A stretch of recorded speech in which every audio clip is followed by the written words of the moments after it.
To the sky. I'm good. Scooby-Doo, where the fuck are you, you stupid bitch?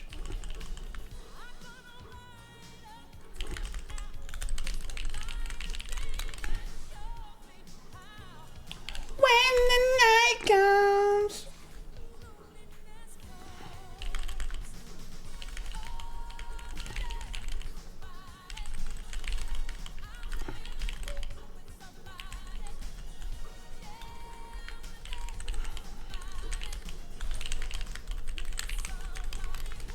Celebrate your subscription for 5 months.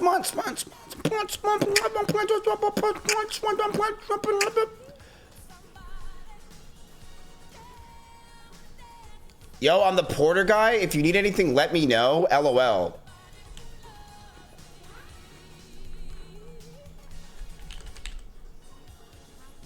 Porter Robertson.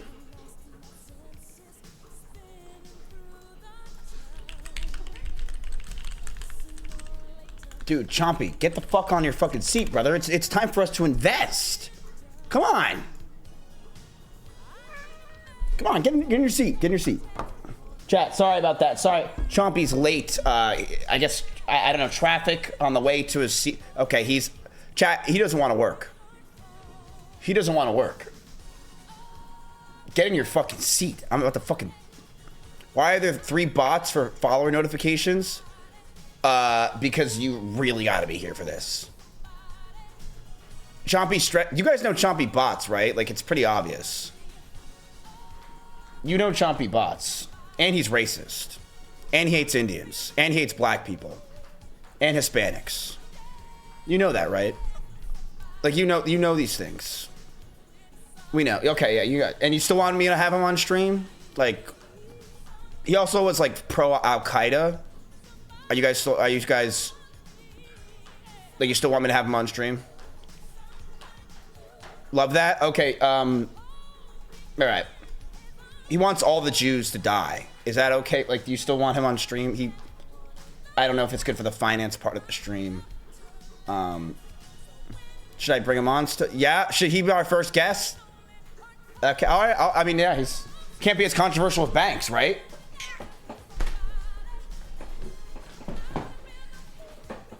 All right. I gotta clean all this shit up. Why is there a Coke can here? Give me a second. We got a lot of investing to do today, boys.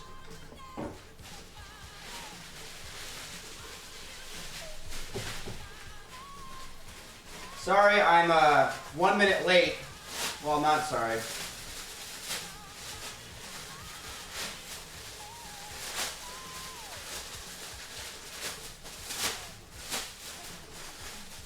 Come on, can I open this fucking bag? Chat, look, it's us at the end of the month. Get it? Bag holder? Mm-hmm. Anyone learn finance terms in the past day?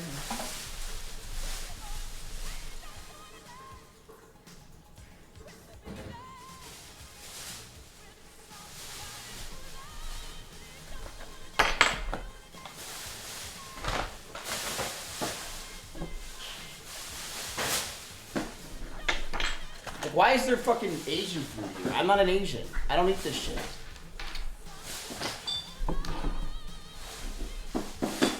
Whatever. I'll get my cleaning assistant Belle to clean it. Bank stream is coming at 1 o'clock, yes. I don't know why you're saying no bank stream. It's literally my title that says bank stream at 1 p.m. So I don't know how you possibly got that out of your asshole. All right. Hey, Miz, my crowd trade account says I have $300,000 available, but the withdrawal isn't working. How do I get the money? Great question. You actually get the money at the end of the month. We do, at crowd trade, we do end of the, so yeah, you'll all get your $300,000 at the end of the month, all right? You'll all get your money at the end of the month. We don't do daily. I'm sorry, Chad, you're gonna have to wait a few days for $300,000, all right? There's probably some sick schizo in my chat right now that's believing that shit, honestly. Things. One is convenient. All right, let's go ahead and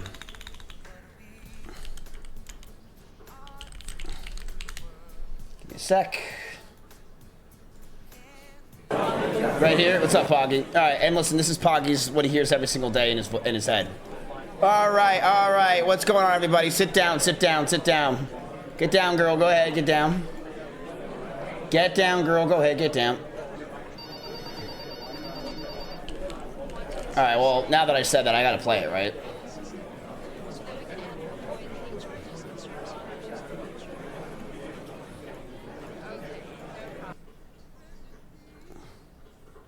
She's a gold digger. Way over town. That digs on me. Now I ain't saying she a gold digger, but she ain't messing with no broke niggas. Now I ain't saying she a gold digger, but she ain't messing with no broke niggas. Get down, girl, gon' head, get down. Get down, girl, gon' head, get down. Get down, girl, gon' head, get down. Get down, girl, gon' head. Cutie the bomb, met her at a beauty salon with a baby Louis Vuitton under her underarm. She said, I could tell you rock, I could tell by your charm. Far as girls, you got a flock. I could tell by your charm and your arm, but I'm looking for the one. Have you seen it? My psychic told me she have an ass like Serena, Trina, Gina for Lopez, 4 kids, and I gotta take all they badass to showbiz. Okay, get your kids, but then they got their friends. I pulled up in the Benz, they all got a bin. We all went to den, and then I had to pay. If you fucking with this girl, then you better be paid. You know why? Take too much to Usher. From what I heard, she got a baby by Buster. My best friend said she used to fuck with Usher. I don't care what none of y'all say, I still love her. Now I ain't saying she a gold digger, but she ain't messing with no broke niggas. Now I ain't saying she a gold digger, but she ain't messing with no broke niggas. Get down, girl, gon' head, get down. Get down, girl, gon'. All right, chat. Let's go ahead and listen to this. I think the only way I can listen to this is through Brian's TTS. So we're going to be listening to this through TTS because I honestly don't want to listen to this. All right, let me get text to speech Brian up. Let's see. Come on, give it to me. I'm trying to find the website. Buy 30 minutes for $6? Are you fucking? You just give me this? It's not that hard of a TTS. Oh my! No API key was found. This is an XQCL. God damn it, dude! Why is this so hard to find? I'm really. Now I'm wasting my time. All right. Just will anyone give me the text? We gotta buy some stocks, by the way. So we gotta hurry up. All right. Let's see. No API key was found. All right. Well, I'll just read it for you guys. Right? A note on our work to combat view botting. From Dan Clancy, the CEO of Twitch. There's been a lot of discussion recently about view botting on Twitch. And I wanted to share, what's this? I tried this, look, play. It says there's no API key. All right. There's been a lot of discussion recently about view botting on Twitch. And I wanted to share an update of our enforcement efforts. View botting is bad for our business. We don't benefit from it, and we believe it harms the creator's ecosystem overall. However, efficiently combating view botting is challenging. As we deploy updates to our real-time detection algorithms, view botting companies quickly respond with updates to avoid detection. Also, our detection systems must be precise to ensure that legitimate viewers are appropriately counted. That is a load of... I love Dan with all my heart. But that is a load of malarkey, because we know a very easy way for them to get rid of a lot of bots is to stop embedding, because that would be a very simple way, but they'll never do that because they know that that would not only fuck the front page, that would fuck over every top creator. They know how to get rid of view botting. You stop embedding, because embedding is the problem now. It's not the view botting services, it's embedding. But they will not get rid of that because they know if they get rid of that, it will fuck over them and a lot of other things, and they don't want to do that. All right. It's not embedding, idiot. You don't think I know what I'm talking about more than you, 829 Kevin? You don't think I understand how this shit works more than you? I know exactly how this works. Oh, no? Okay. Today, we're introducing a new enforcement type that we plan to roll out over the next few weeks. For channels identified as persistently view botting, we will apply a cap to the streamer's CCV for a fixed period of time. What does that even mean? On all Twitch services, the cap will be based upon historical data regarding the creator's non-view-botted traffic. Repeated violations will result in longer penalties. Streamers will be notified when an enforcement is applied, along with the duration of the penalty, and can appeal through the appeals portal. This sounds really dumb for so many reasons that I'm just reading this right now. Number one, you can view bot people now to get them in trouble. Number two, what does that cap essentially mean, right? Is it something where you're like, hey, like, we're going to basically put a cap on, like, if you go 2x of your viewership randomly as very fast, we're going to put a cap on it? This just sounds like garbage, in my opinion. I don't really think this sounds like they're going to fix anything. This sounds like Dan is basically trying to save face because I don't think this does anything. In fact, I think this is only really going to stop people like Peterbot, who's not botting, who's obviously getting botted by just a bunch of random people because his viewership's at like 100 and something K now. And that's basically going to stop him because they're going to be like, hey, dude, we know you're not averaging 100K. We're going to put your highest viewership you can get at like 30,000 because your average viewership is usually 10K. We're going to put you at 30,000 as the max. So that way you're obviously not botting, right? We're going to make that how it works. I think this is garbage. I think this is not going to stop view botting in the slightest. And I think this is just going to make people who are getting like a view botted to hell get stopped view botting. This isn't going to stop view botting. And what they're doing here is they're just basically being PR. And I'm telling you that's exactly what's going on. They can stop botting. They could stop embedding if they really wanted to stop botting. They can stop embedding. They're only doing this to address the issue, not to actually fix it.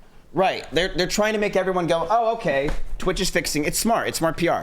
They're trying to say, okay, everyone calm down. Twitch is fixing it. Good job, Dan Clancy. Good job, everybody. And let's stop talking and calling everyone out for botting, because the more we talk and call about it, the more advertisers are going to leave Twitch, and the more that they're going to go to TikTok and Instagram, and they're going to get the fuck out of here. All right? So what Twitch is basically doing with all this is they're saying, hey, you average 10,000 viewers. Well, the past week you've been at 45,000. That doesn't sound right. So what we're going to do is we're going to say, hey, we're going to put a peak at your viewership that you can go, which is 30,000. And we're going to basically warn you and let you know that you're getting botted, and we're going to probably assume that you're getting botted, and we're just going to put a cap at 30,000. That's all they're doing. That's all this is. That's not really going to stop botting whatsoever, because they're wrong. It doesn't hurt their business. It doesn't hurt their business at all. And the reason why it doesn't hurt their business is companies are yet to figure it out as much as they should. But and they also have figured out workarounds for it, right? When you do get botted and when you do embed on Twitch, you don't make money on ads. They've already figured this out. They know what to do. You don't make money on ads. Therefore, they can tell the advertisers who ask about botting, yeah, we know there's a botting issue. There's botting issues on every platform. I'm sure that's what they would say is a blanket statement like that. There's a botting platform everywhere. Everyone's botted. Everything's botted. But we at Twitch have a detection for it, which basically allows it so you're only paying for non-botted content. You're only paying for people that are real, and that's all you're going to get. So they're like, oh, okay, great. It's not hurting their business, in my opinion, that hard. But I'm sure that Dan is just trying to do this for a blanket to make sure that everyone calms down, thinks something's going to happen, and then nothing really happens. That's what I think is going on. All right?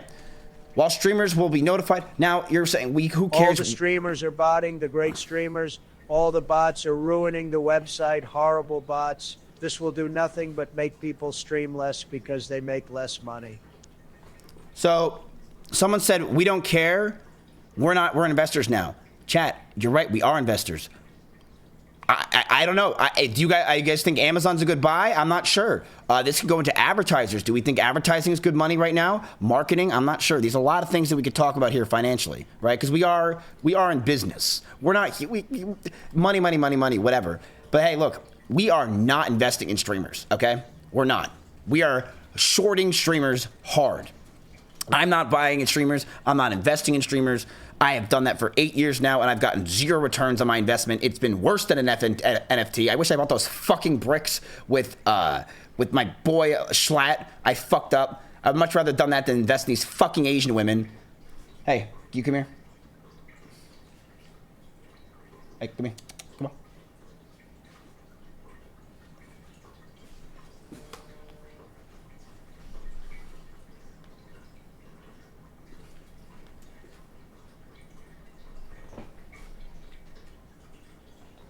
me a favor. Can you clean? Clean? The word clean. The word clean. The word clean. The word clean. The word clean. Thank you. While streamers will be notified, we will not make a follow-on announcement. When we begin issuing these enforcements, and will not publicly share details about when and where these enforcements are applied. Unfortunately, providing details simply makes it easier for companies to work around our interventions. That is true. We believe this approach will help make us meaningful progress against viewbotting. We will continue refining our systems and expand when we apply these enforcements over time. I think this means nothing. I don't think this is anything. I think that this is a blanket statement to basically try to stop people from caring. I'm even going to say that in a tweet. Watch this. Ready? Read the embedding part. Let me see. We're going to get right into investing, chap. Read the embedding part. Dude, everyone's chomping. Get out of my way. Choose a platform amount of viewers. Where's embedding? Come on. The premier live viewership solution trusted by the #1 world's top streamers. No bots, no artificial traffic, no real marketing services that bring genuine embedded viewers to your stream. Yeah, exactly. These aren't bots. They're real people watching an ad that has your stream embedded in it. Yes. I don't know why I just brought up my PC. I think I just leaked shit. Chat, please screenshot that and post it on Twitter. You can get me canceled. All right.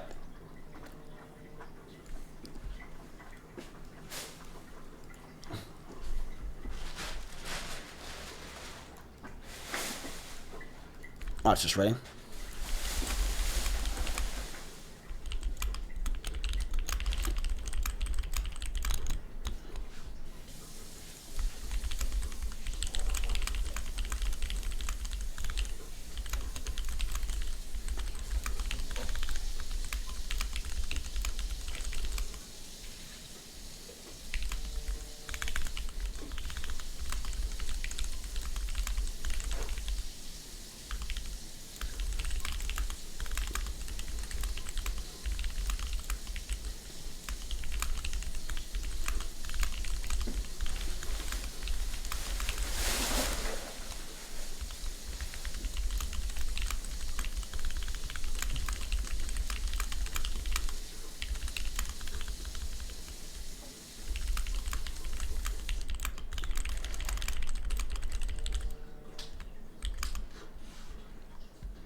Am I right? Am I right?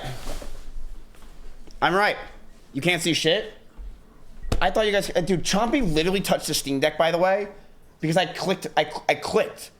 I thought you guys could watch me the whole... You guys just staring at me? I was not asking Claudia for anything. Nothing. But now I can. That's actually a good idea. Watch, ready? Make this sound really smart. Jesus Christ, this shit stuff. Claudia, can you do me a favor? Can you hook me up and make this sound a little bit smarter for me? I'm not really... I didn't get much sleep last night. I only got my 9 hours instead of my 10. Thank you very much, Claudia. This is exactly how I would say it. Exactly. Even with these M dashes, this is exactly how I would speak, chat, when I'm emotional, right? That's exactly what I would usually say too. This is exactly how I speak. Now we dashed away from the M's, you know what I'm saying, chat? We get the fuck out of there. All right. The issue isn't the bot problem Twitch faced in years past. What's actually happening is far more sophisticated practice. Top streamers are embedding their streams into third-party websites, sometimes as small as a single pixel. Every user who visits one of these sites automatically registers as a viewer, regardless of whether they intend to watch. This announcement doesn't address that. It's optics. Twitch is giving the appearance of action while the actual mechanic... I can't say that word. Inflating viewership goes completely untouched because the streamers doing it are too valuable to confront. That's exactly what I was trying to say, but I couldn't say. Who should I tag?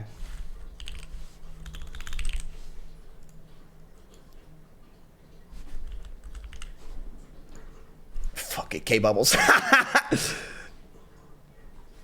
I tag K-Bubbles. Oh my god, I should have tagged your rage. I should have tagged your rage. Did I leave the quotation at the end? No, I didn't. I should have left it at the end. That'd been funny. Fuck. Okay. Fuck, I should have left it at the end. Okay. So, now that we got that out of the way, Go like the tweet chat. Do me a favor. All right, we're gonna be buying chat today. Did everyone take your Adderall? Did everyone take your Adderall today? I hope you guys took Addy. Yes. Did you take your Hims as well? Sniffed 50 mg. Oh, that's good shit. That's good shit. Nice. Nice. It's on the way. All right, good. All right. Go ahead and like that tweet chat. By the way, today we are going to be talking to the bubble. The market bubble is going to be Faze Banks. Excited for it. I'm pumped.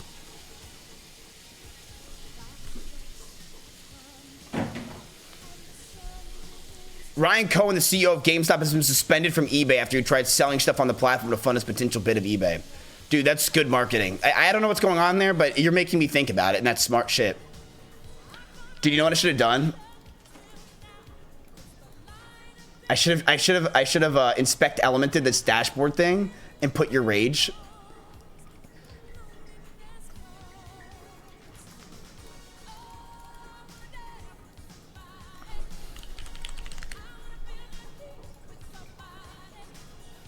Don't. Nah, okay. All right, anyway, could everyone type 1 in chat? This dude's smart as fuck. Crazy we get a guy like this to do it for free. And he made all his money already from smart investing. He's live here.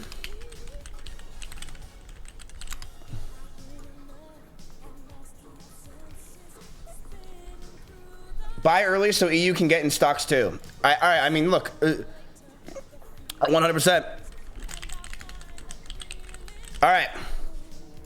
Let's go through some chat. By the way, shout out to Claudia. Last night, she made a fantastic profile for you guys. I was up last night for 3 hours, chat, talking to a guy who works on, like, Mr. Beast, who works with, like, all these top creators, actually. And he's, like, a genius YouTube guy who knows, like, everything about YouTube. He, like, literally studies this for a living. And he's like, yeah, dude, like, I think you have what it takes to make it, especially with this finance stuff. And I'm like, oh, shit. And he's like, yeah, your channels suck. That's all he just told me. He's like, I mean, he's like pretty honest. Like, he's a very blunt EU dude. He's just like, dude, your YouTube channel is like the worst thing I've ever seen in my life. He's like, I can't believe this is real. And I think he's kind of right. I'm gonna be real with you. He's like, dude, what the fuck is any of this shit? So he's like, you have such an insane product. You're literally giving people money who watch your stream. Why aren't you having more viewers? Why are people not there? You're doing cool stuff, but you're just like not, your content doesn't show that. Like, he's like, what the fuck is this? What is this? And he's right. He's right. And I told him I'm probably shadow banned from Moxie. All right. All right. You guys ready? Let's get into this before we get into the daily. All right. Just stall or run votes in the admin panel. Okay. All right. So I'm doing some of this stuff today. You know I could do that. Just give me a sec. No, that's not Claude. Can someone like me the trade website that we're doing right now, please? Yeah, he basically told me, it's like, why don't you have an Asian girl on stream doing this for you, Miz? An AI Asian woman investing for you. I'm like, really? That's a great idea. It's like, yeah, man. All right. All right, chat. Everyone, make sure, I think it's been about 10 minutes now. Your Adderall should be kicking in. All right. Make sure your jaw is moving back and forth relentlessly. That's how this works here. All right. Okay. So, everyone's got their Addy. Everyone's got their shit. We should be good.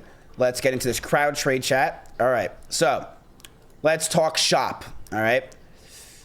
It's been a day. It's been a day. So, I don't know if you guys have been checking what's going on right now in the markets in general and what's been happening. The stock market is actually down a little bit. Now, don't be worried. Don't be scared. This is actually great. It's a buy opportunity, right? It's not anything I think that is wild and out. We can go over that really fucking fast. But basically, if you guys want to know, Don't say sell everything. That's ridiculous. Again, you can always look at the S&P 500 for the average of the top 500 companies and see what's going on. So the average of the top 500 companies right now it's down 0.5%. Okay.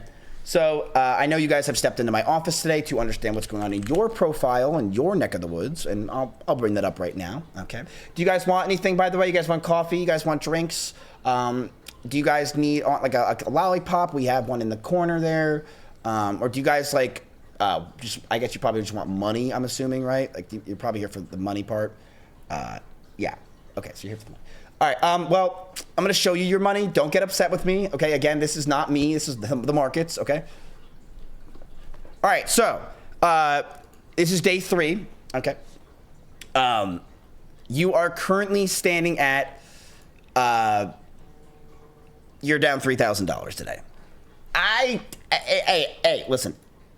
You're still up. You are still up. Remember, it's only been 2 fucking days, chat. It's only been 2 fucking days. It's not all over. No, it's literally just started. So don't freak out. Don't really care. You are still up. It's just literally nothing. We've only invested $70,000 or $100,000. Sell. No. Paper hands. Hey. No. Hey. Calm down, please. Calm down. I can't. Calm down. Relax. Oh, so who's calling me? Really?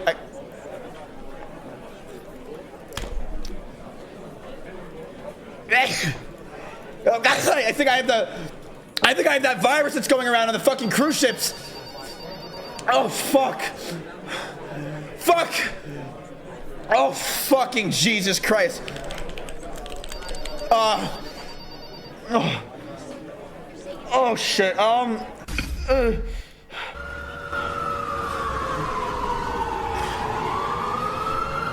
are still bricked up.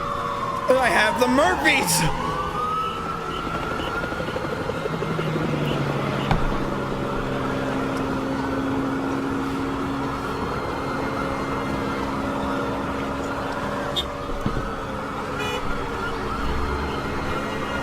All right, so you guys are down $3,000 today, right? Nothing crazy.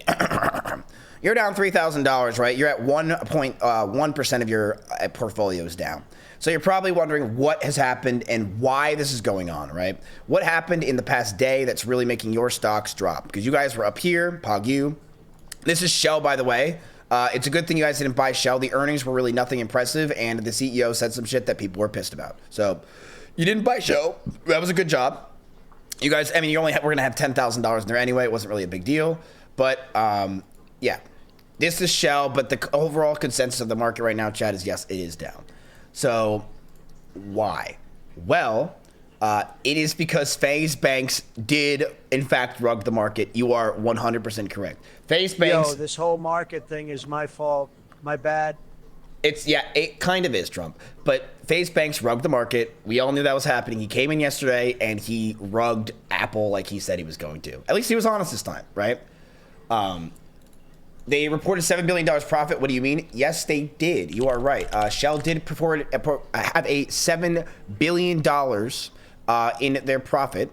But I believe the issue and reason why people did not like it, the stock slipped because of the Iran war. So, chat, if you guys don't know what is going on, there's a war going on in Iran. All right? I don't know if you guys understood or knew that. That it's, I know some of you guys live in a little bubble. Some of you guys think that politics don't matter for people, right? I think a lot of you guys think like politics. What is ICE? What is Iran? Iran where, right? haven't ran in fucking years. Well, you might be having to kill yourself soon. So Shell reports nearly $7 billion profit amid unprecedented distribution, all right? The oil giant's earnings in the first 3 months of the year were more than double the previous quarters and follow similarly strong results for European rivals. So Shell was doing a fantastic job. They're literally having great reports, right? Good money. Why are they're making good money, chat? They're up. But you're telling me that they're down in their price? Why is Shell's stock down 3% despite the fact that they're showing really good earnings, right? What's making them not have these go up despite the fact that they have shown double of their previous quarters,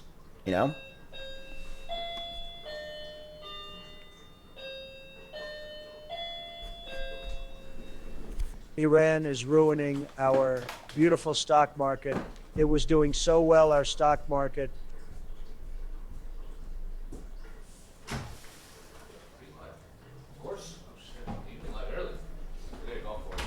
You know how I knew it was you? You always hit the doorbell twice. I hit like twice or 3 times sometimes to know you. Chad, I saw this guy tweet about Emaru, and I wanted to talk to him in person. Oh yeah, what's up? What about it? The money's over there. All right, so let's keep going on this chat and seeing what's going on. Yeah, it's the Chud. This guy owns the Chud podcast. I'm sure you guys know. Chudcast. All right, so chat. The oil stock has pushed up energy costs through higher prices products like diesel and jet fuel. But why is the stock going down? Does anyone understand why? Why is the stock still going down despite the fact that the earnings are great? The war. So the Iran war is fucking up everything, and it's the reason why the market was down today in general. Is Iran? I don't know where I can find this news. It's pretty well known everywhere. So the Iran war, I'm pretty sure, chat, there was a peace treaty, right? And Iran refused the peace treaty. So when that got hit and people found out about that, it basically was like, hey, the market's going to react to that. The market goes down. The reason why that makes the market go down, and oil stocks, right? Crude oil is going to go up because it's going to make it more expensive, right? It's going to make oil is going to go up. Time to buy, baby. And you guys can basically tell me if I'm wrong, right? Again, I'm not a financial advisor. Oil is going to go up when the market's going down because everything is run on oil, chat. Remember that. Everything you buy, everything you do is run on oil. This product was made with oil. My microphone was made with oil. Everything you see had something to do with oil. Oil makes everything, right? It does. And because of that, if oil prices are expensive, that makes everything expensive. And Iran being the place and having so much oil, and now we're having a problem with them with this peace treaty and everything else, and we're not getting oil for cheaper, is making everything more expensive, right? So that is a huge issue that's been going on with the Iran war. So crude oil is up from that news, right? Crude oil is like, hey, look, we're going to go up because that shows that the price of oil is going to go up, while everything else in the market is going to go down. So the Iran war has unprecedented the global outlook in the industry. Oil reserves are being tapped to help ease supply distributions. So they are having a supply problem. My boy DD had the good idea, but got the wrong oil. Dumbass. I turned off DMX. How the fuck are you still doing that? Don't do that or you're timed out for a day. The war in Iran has unemptied the global outlook for the industry. Oil reserves are being tapped to help ease supply distributions, okay? So basically, they don't have enough oil to go around. Shell is making good money, but the Iran war is fucking up the entire market, okay? It is fucking up the entire market. Oil is rebounding. It's nothing. I'm saying it's fucking up the whole market. Is it really that crazy, chat? No.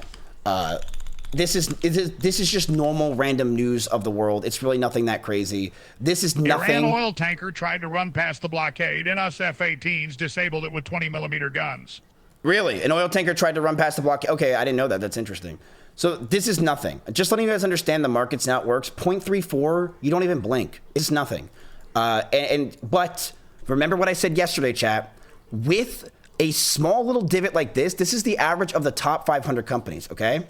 But remember what I told you, that these stocks you guys are buying are high risk, high reward because they're volatile as shit, like AMD. So AMD is probably not going to be down 0.34. It's down 3%, right? So it's down 10 times the amount that the stock market's down because AMD is on a crazy run. And that drives fear, that drives panic, that drives whatever. So AMD is down 3%. So your portfolio right now is down nothing crazy. And that's the thing. You're really not down that bad. Your things that you're down bad for are the Moo, you're down 3%. You're down 3.73% on CAT. Intel, you're down 2.8%. But overall, you are actually, chat, and this is something I want to show you guys to maybe make you a little bit happier. Your Oracle bet that everyone doubted you for, okay? Everyone doubted you and said that your Oracle bet was stupid. You're actually up. And chat, remember your AMD play from a long time ago? Remember that? Far, far away? You're up $2,000 still. Yes. So when you had that great idea to buy AMD and you bought it twice, that first time you bought it especially, you're still doing well. So you're up. You're up $2,000 there. Oracle, you're up $900. So good job, chat. You're doing well. Keep in mind, you're still up. In fact, you are currently up right now, $2,300. It's really not that bad. And on days like this, I think this is a great buying opportunity. No, don't say buy $20,000 of AMD just because you're up at $2,000. This is exactly what I'm talking about, chat. You are being dumb. This is people that don't understand anything. I'm up in one thing. Wait a minute. Why would I buy anything else? Let's buy more AMD and just go all in on one stock. Let's short AMD. Fuck it. That's a crazy call, Andy. I'd say go all in before shorting this fucking thing. So, chat, you already doubled down. Keep in mind, your portfolio, and I'm your advisor here, it's $44,000. You already are 10%, okay? So, yeah, why would I buy things that are in the red when this thing's been green for 3 days? Don't do that. So, yes, the market is down a little bit, but chat, you guys can currently take advantage of that because there's a breath almost, right? Right? It's a fresh breath. It really means nothing. Down days they're going to be red days. There's not going to be always green. That's not how it works. Okay. If every day was green, I would be worth $1 billion 10 years ago. Okay. So it's casual Thursday. There's no suit today. Yeah. You know, you're right. Honestly, I should probably put on especially, I mean, yeah, you're right. Casual Fridays make more sense. You're actually right. I should wear that on. Call Brian and ask him how that $1 million iron buy is going. Yeah, what did he buy? He bought Iran, right? He literally sent me the screenshot of him buying it, by the way. Oh!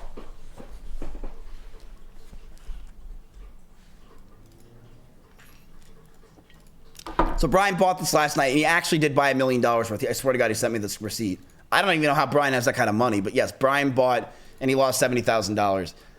Listen, chat, when you're a day trader and you day trading, it's risk. There's a lot of risk because there's shit that you just don't know is going to happen, right? He might have had all the fundamentals. He could have the right charts. But then Iran's just like, yeah, I don't want to sign this piece of paper. Well, now you're down 7%. That's how it works. That's why I'm not a big day trader because there's so much risk involved. I'm a big guy on holding and swinging. Okay. So, again, chat, I'm your advisor. You are currently right now up $2,000. So you're doing well. Remember, you guys are splitting all this money. I am going to take the loss on it if I have to. You are going to split the money, the $2,000. Obviously, we're going to hopefully make that way more. My goal for this is to get to 25%. Okay, I want to see this thing get to $400,000 fucking dollars in the next 30 days. All right, I think we could do it. I think at least we can get to 50,000. I really do believe we could do it. All right, so we need to strategize, and we have a good day to buy now. What do we want to buy? So I had Claudia make this little slideshow for us that we're going to go through real quick, just so you guys can understand what stocks that I think are good buys that we could possibly have. I just want to give you guys a very quick update. I am not a fucking financial advisor. I don't know anything about finance. This is a show. This is a joke. All right. Picture me as Kramer. All right. I don't know what the fuck I'm talking about. Don't listen to me. I'm just going to go through these real quick and let's see what you guys think. All right. So, Finance 101, stock price, cost to buy a share is like a price tag. Total company's value is billions or trillions for the market cap. You guys know this. The price target is where analysts think the stock's going to go in 12 months. So analysts, I don't even know what the fuck to call them anymore. It's probably just they do fucking AI work at this point. They just basically say the price target and it's bullshit. Price to earnings ratio is how much the profits are. 52-week range is the lowest to highest price in the past year. And analyst rating is strong buy, hold, sell. I don't believe in this shit. Chat, some people live and breathe by analyst targets and shit like that, which is basically being like, oh, I'm going to listen to people that are more informed than me. And they obviously do this for a living. Dude, those people are biased and they just want you to buy their fucking shit because they bought in and they want you to buy their crap. It's bullshit. It's always bullshit. I don't ever believe analyst ratings. I never believe analysts in general. Don't listen to shit. Do your own fucking research. All right. Portfolio overview. So these are the companies that I think would be good for you guys to invest in. Again, I'm just a financial advisor here. I'm not going to pick these for you. These are what's the ratings. These are the upside. These are companies I think that would be great in the next month that can do an easy 10 to 20% swing. All right. Upside potential. So these are the upside potentials for these companies. I think they're great. Let's keep going. Company size. These are the market caps for the companies that we're going to be talking about today. Obviously, I think that something like, again, is there any of these companies that you guys think are great? You got Apple, Nvidia, Google, Amazon, Meta. I do think these are all good buys right now. Tesla actually had a pretty good swing yesterday. Some guy was spamming in my chat to buy Tesla, and we didn't do it. So earnings in 14 minutes for what company? For what company's earnings in 14 minutes? Klarma. We have Klarma. Is Tesla earnings in 14 minutes? Is that what you're saying? Klarma is a company, chat. It is a digital banking fintech company. It is a buy now, pay later. I'm sure a lot of you guys have heard of it. It is, in my opinion, a scam. It is what's making people think that they have money and then they're getting fucked over. This is a terrible fucking company for people who actually want to be smart. I highly advise you guys to never do this stuff because you're going to get used to it and lose money. Don't do it. All right, so Klarma Group. Let's go over this real quick, and you guys can tell me if you guys think this is a good buy. Klarma is buy now, pay later, right? You buy whatever you want, pay me later. Now what happens, how do they make money? Well, you don't pay later. Then they take interest, they fuck you over, and then now you're in debt. Now you have some giant black dude, 280 pounds at your door, banging on it saying that you owe collections and that they're going to take away your kids. You don't have any kids. He starts beating the living shit out of you. Mitch Jones comes in and goes, takes some coke from your fucking nipple. And the next thing you know, I'm coming out in my Audi and beating the shit out of him. Let's focus on what's going on here, though, chat. All right? Let's see. What is this? Earnings for week. Yes, so this is the earnings. So people look at this all the time. This is the earnings that are happening. The earnings that are going on are for McDonald's. Remember, chat, McDonald's earnings are today. I believe they happened already. And we also have Planet Fitness. Wendy's is tomorrow. I don't believe in Wendy's. AMC Network. I don't know what any. Coinbase is today. Yes, Coinbase is today. McDonald's is down 100%. We could check that as well. All right, so let's go back to the slideshow. By the way, chat, thank you guys for all the follows. It's fucking insane how much you guys are liking the finance content. Like, I cannot believe that I'm getting like a couple hundred follows a fucking hour right now. Nutty. And that's on Kick. That is crazy. All right, thank you. So, Klarma Group, 52-week range. And again, Claudia made this for me last night, chat, so it could be messy. $5.4 billion market cap. Nothing crazy. Really not that insane. Price trend past 12 months, it's actually down. The stock annual revenue, though, is up $3 billion. So people are buying, they're buying more now and paying later for sure. Look at that. They're making money every year. Bulls believe, and these are the people that are like for the company. Analysts see a plus 57% upside, 100 million active users across 2,600. Holy shit. Oh my God. What? Is that real? 26 countries? Wait, there's 100 million people that use Klarma. Do you guys use this shit? Everyone is defaulting on Klarma payments. I know they are. I know. That's what I'm saying. This shit is a scam, chat, and it fucks you over. Don't use this shit because they're hoping and waiting for you to fuck up your payment and then you're fucked. It's scary. And it's like credit cards, but honestly, it's I don't know. Nobody's paying. I know. People think that they forget. They forget. They're down. Okay, so down 75% from their $57 IPO day high. They're still losing money. They're not profitable yet. So Klarma is still losing money. So chat, that's going to sound crazy to you. I'm going to say this real quick. Why is a company still losing money? Wait, why would anyone buy them if they were still losing money? The reason why you buy them, chat, is companies lose money for years. A perfect example of a company that literally never made money was Amazon. Amazon, I don't know how long they were not profitable, chat, but you were buying their stock and they were not profitable. They were losing money. So they were borrowing money through stocks and the shareholders. in the idea and hope that they will be profitable one day and their stock will skyrocket. And it worked, right? Tesla as well. A lot of companies have it. Yes, it's called negative burn rate. So a lot of companies for decades will not make money. I think an example of one of them that I don't even know if still turned profit is Uber, right? It's like, wait, Uber it is so big. You're telling me it didn't make money? Yes, it was not profitable for a long time. So that's how it works. Companies a lot of times will go public to get money and borrow money because they're going. They need the money to grow, right? So Klarma is one that we can invest in. Nvidia, also a great company. Obviously, you guys know what it is. A shout out to Claudia for making this great picture. AI chips, data centers, gaming, 80% market share.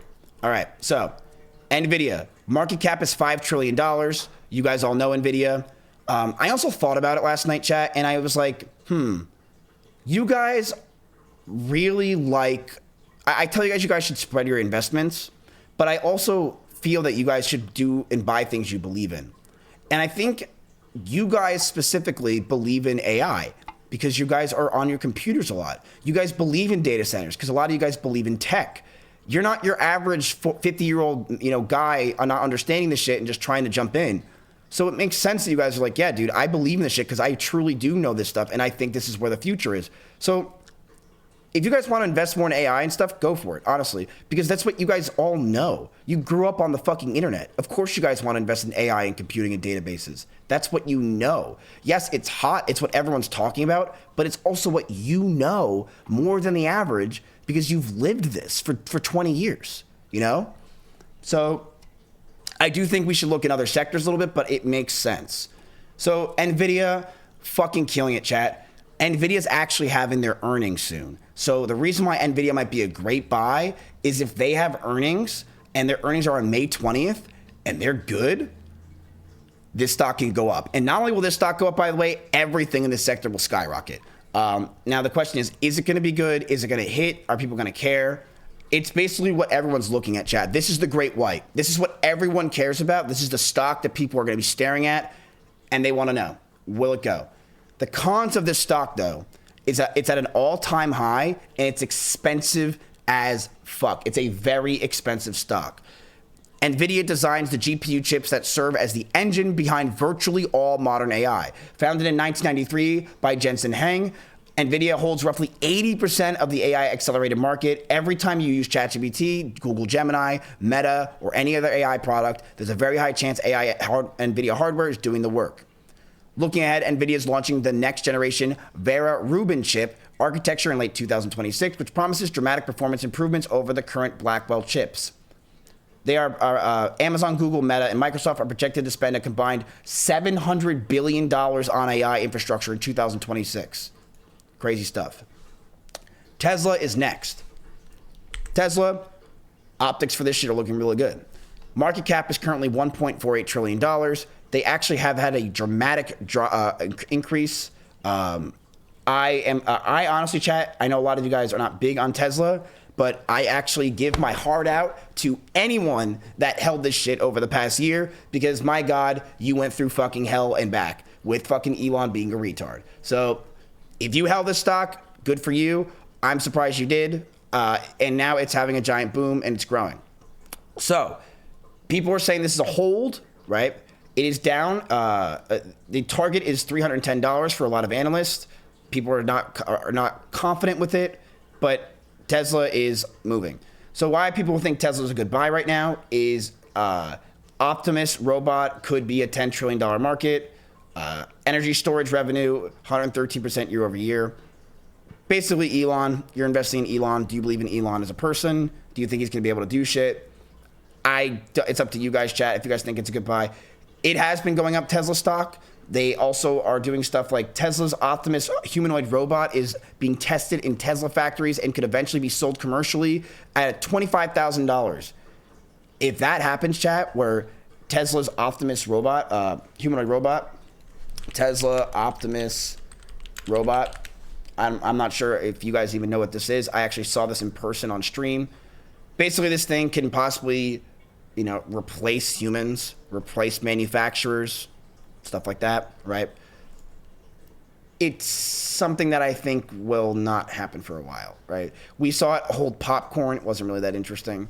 But we're only in it for a month, remember. So it's not like we're here for a long time. We're here for a short time, okay? We're not here. I would not buy Tesla long term.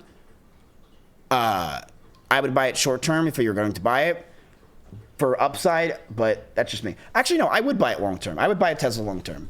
But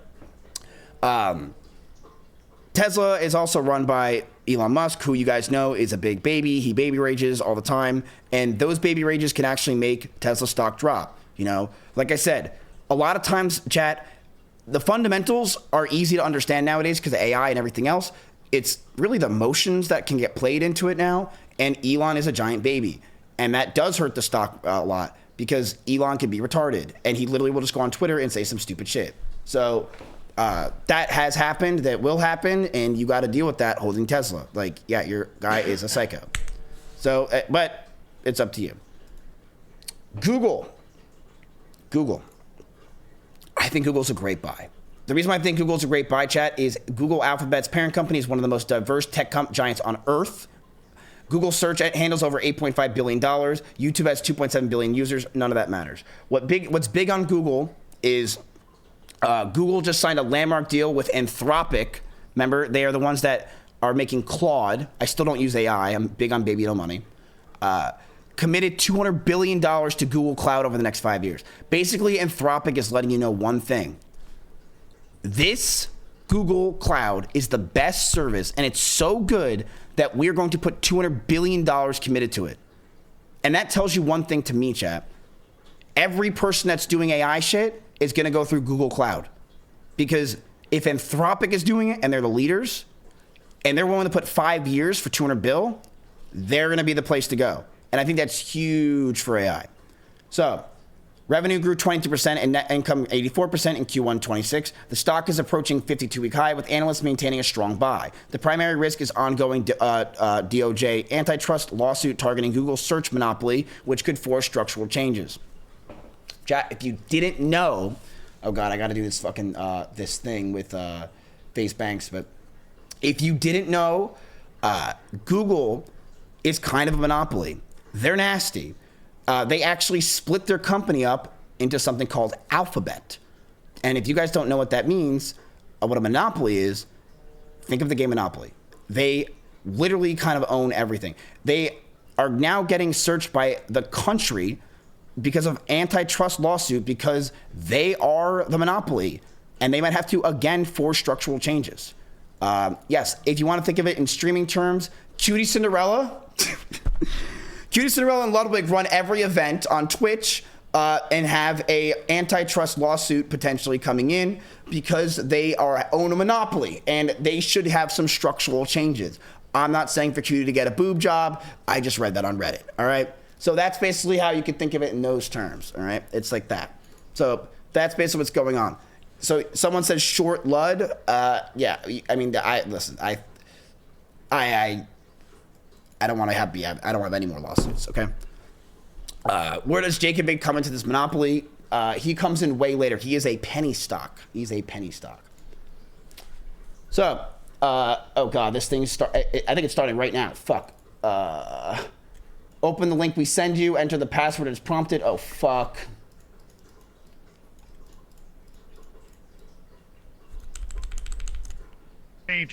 Can't short Ludwig.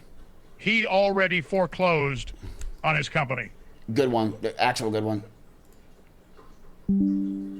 All right, let's see if this works. Give me a sec, chat. Hold.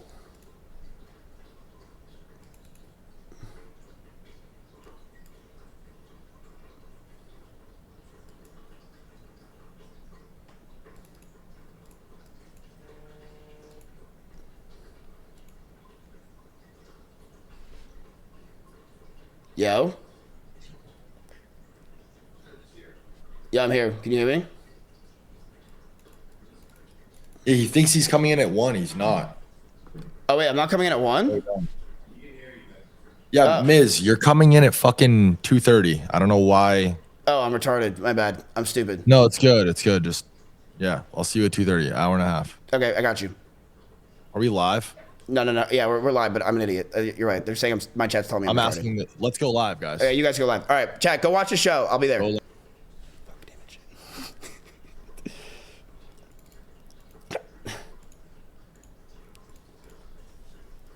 The early bird catches the worm. Whoops. Okay. All right. So let's go back. That's good. We have time to buy. We have time to invest. We have time to invest. We have time to invest. That's good. Hey, listen, chat. I'm there early. Hey, and embarrassing, dude. It was kind of embarrassing. They're literally all just sitting there on their phones. I'm fucking retarded. So all right. Let's keep going. Let's keep going. Google, great buy. I think it's fantastic. Google runs the world. They are getting $200 billion by Anthropic just for 5 years. Their AI is going to be, everyone's going to be using Google Cloud. Google is Google. They are monopoly. Let's move on to Apple. This is a pair. Claudia, that's a fucking pair. You may have too many fucking clients at this point, Claudia, because you're not doing the fucking work I asked you for. That's a fucking pair. All right. Apple Inc. Market cap is $6.9 trillion, chat. It's fucking insane, okay? Their 52-week range is $193 to $289. They are a great buy, in my opinion, long-term. Apple is Apple, right? So, their next event is July 30th is their earnings. They just had their earnings, but the earnings were great. Best March quarter ever with $111 billion revenue. $100 billion stock buyback program also announced. That's really big, chat. What things that show here, which is great, is in a fucking quarter that really wasn't that crazy. You didn't hear a lot about Apple. They had the best quarter they ever had. And one thing that's great about Apple, chat, and this is the truth, they have a monopoly. Us. Everything we do is revolved around our phones nowadays. Everything we are, and everyone uses iPhones. They have a monopoly. They have completely taken over with iPhones, and as they grow into more global leaders with iPhones, they are it. Apple's the world's most valuable company by market cap at $6.9 trillion. Not everyone. Listen, you're right, not everyone, but I think as time goes on, more and more people are going to use Apple, more are going to use iPhone products. I just think that's how it's going to go. I think that as the younger generations come into play and get phones, they're going to go straight to iPhones because that's what everyone has. Right? Remember when we were younger and people were buying like Blackberries and this and chocolates, whatever? They don't do that anymore. They don't have a range. They just all buy iPhones. That's what they do. And I think that's what's kind of going to happen continuously. Again, I'm not a financial advisor. You don't have to listen to me.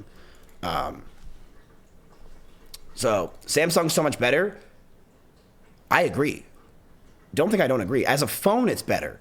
But the ease of access with iPhone is just so much nicer. Like, it's just nice to hold an iPhone when a Samsung a lot of times feels clunky.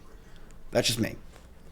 So, as you guys know, Steve Jobs, psychopath, fucking psychopath, but God was he nasty. Dude was nasty. You should read his book, chat, if you've never read it, by the way. It's great. I never read it, but I listened to the audiobook. Awesome. So, piece of shit dude, by the way. Fucking hated his family, didn't give a shit about his kids, but he's fucking Steve Jobs. So, which generated $31 billion in quarter two. That's crazy. More than most Fortune 500 companies make in a full year. Apple's AI strategy is deliberately different from its rivals. Rather than building its own massive AI data centers like everyone else is doing, Apple is partnering with Google and OpenAI. This capital-light approach lets Apple focus on device AI processing, protecting user privacy. So instead of Google trying to really go hard and try to make their next AI, Steve Jobs in your phone, they're focusing on building the products.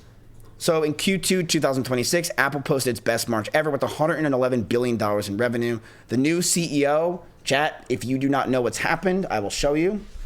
So, as you guys know, maybe you don't, Steve Jobs is dead.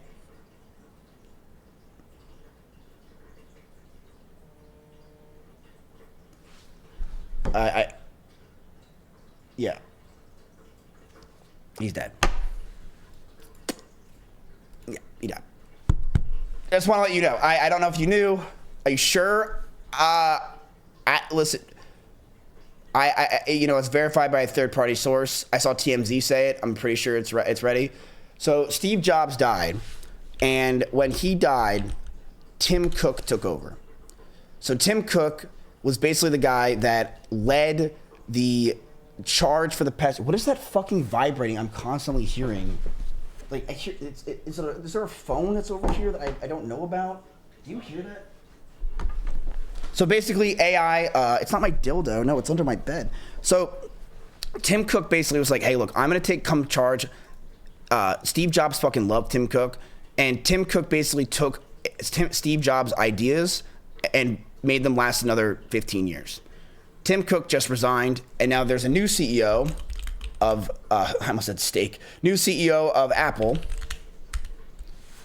who is John Turnus, is going to be the new CEO starting September 1st. So this guy is now the CEO. I don't really know anything about him, but he is the person that is going to be in charge. Now, do I think that this guy has what it takes? You know, I don't know. I don't like his face. Me neither. And I think that matters so much for a titan like Apple, is I don't like his face. Like, I like Tim Cook's face. I just don't like his face. And I think that matters a lot because he kind of looks derpy. Like, his eyes are like, you know what I'm saying, chat? It's like, he looks like a Microsoft guy. Like, he doesn't look like he's playing for your team. And he doesn't look nerdy. Yeah, he doesn't give up that nerdy appeal. I just like, I don't know. Maybe over the next 6 months until he becomes the CEO, he could join Clavicular's program and you know, do that. But I'm not a fan. One person I was a fan of and I loved, my boy Steve Wozniak. Loved this guy. If you guys don't know who Steve Wozniak is, he was the co-founder of Apple. In a lot of ways, he was the creator of Apple. Steve Jobs just took those ideas and marketed them. This guy's the GOAT. He got completely fucked over. And if you really know the story, he got really fucked over. And he's actually a genius, right? Don't get me wrong. Steve Jobs is a marketing genius. This guy's an actual genius of like building products. And he got completely fucked over. There's one person, chat, that will always make you feel better, though. This guy's worth like $400 million or something like that. But he created Apple. So this guy should be worth like straight up $500 billion. But, you know, he basically got kicked out of the company and he also left. So he's a real cool guy. There's one guy I want to show you guys, chat, to make yourself feel better in life. Guy who owned 10% of Apple. So there's a guy, chat, that his name's Ronald Wayne. And honestly, we should watch the movie. Andy, would you want to watch the movie today? Andy's gone. We should watch this movie, chat, about Steve Jobs. It's very interesting. This guy, Ronald Wayne, okay? If you ever feel bad about yourself with money, look up this guy. This guy owned 10% of Apple at one point, okay? He was a forgotten third founder of Apple, who owned 10% of the company but sold his stake for $800 12 days after its inception in April 1976. He feared the financial risk of the new venture, a decision that would have been worth over $300 to $400 billion today. I know. Do you feel like he literally was the third founder of Apple and he sold it for $800? You should look up how Terrence Watanabe lost his billions.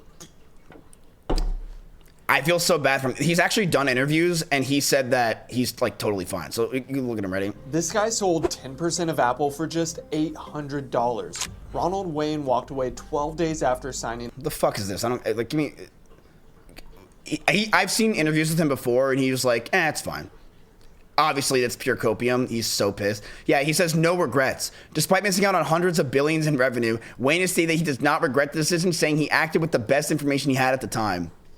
But he wouldn't have kept all of the 10% anyways, even if he didn't sell at that time. Right, but of course he wouldn't have been holding it this long. But like, come on, bro. Like, there's no way. He's like, that's the biggest regret of my fucking life. That would kill me on the inside. All right, so Amazon. Amazon is worth $2.3 trillion. I think Amazon is a great buy, and here's why. Looking ahead, Amazon is spending $200 billion on AI infrastructure in 2026, one of the largest capital investment programs in corporate history. This includes building custom AI chips, Trainium and Graviton, expanding AWS AI services. So chat, by the way, they are expanding AWS. If you don't know what AWS is, it is, I believe it's what Twitch is run on. I believe this is what Twitch is run on. It's the cloud computing service of everything. So much of the internet is run on AWS. The internet itself is, yeah, Kick is also run on AWS. Everything is run on this fucking shit.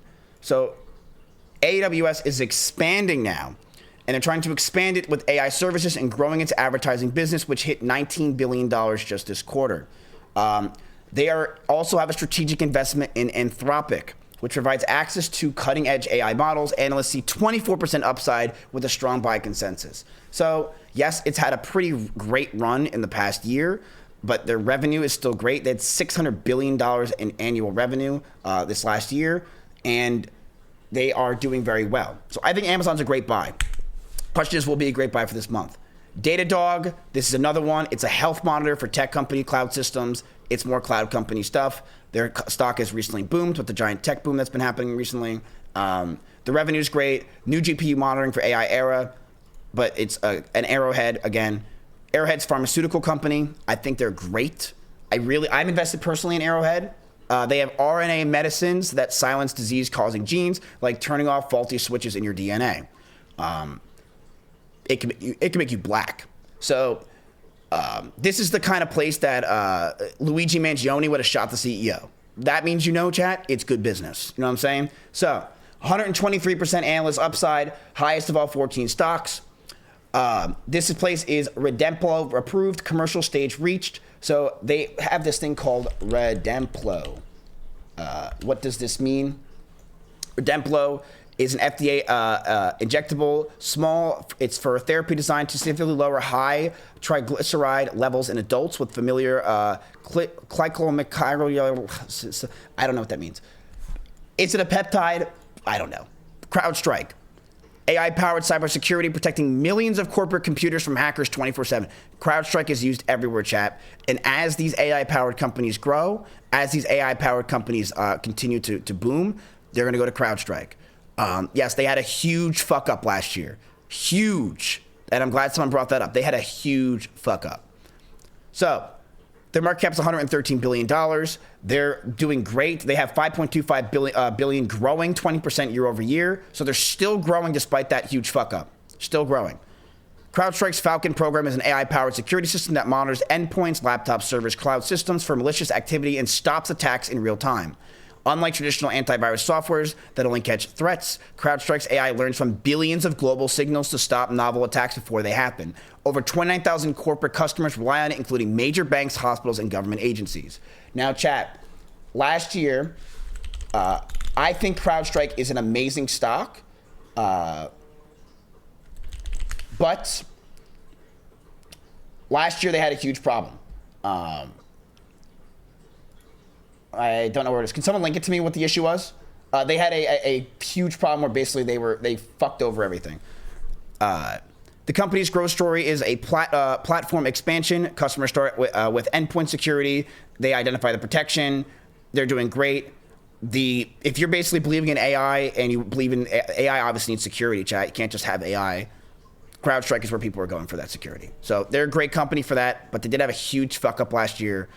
No, I'm not a financial advisor. Yeah, they got hacked. Oh, they're from Austin, Texas?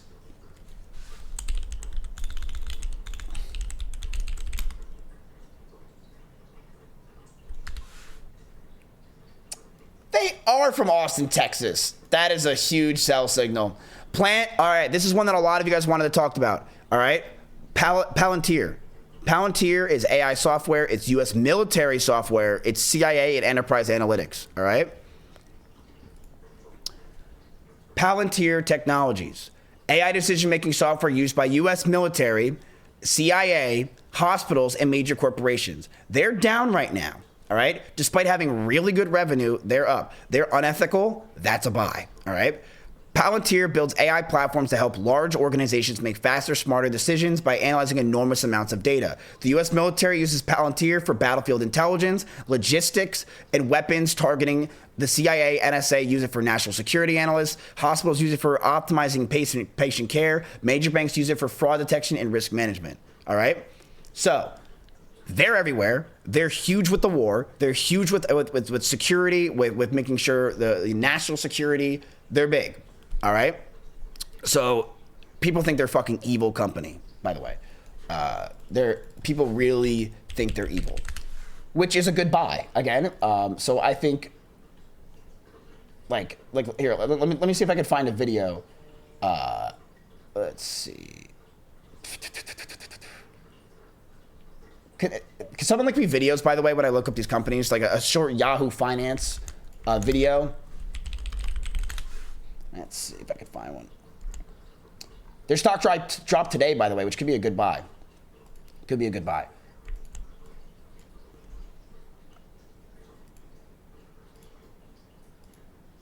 Palantir did post better than expected first quarter results in both revenue and profit. Break down what we saw during this quarter.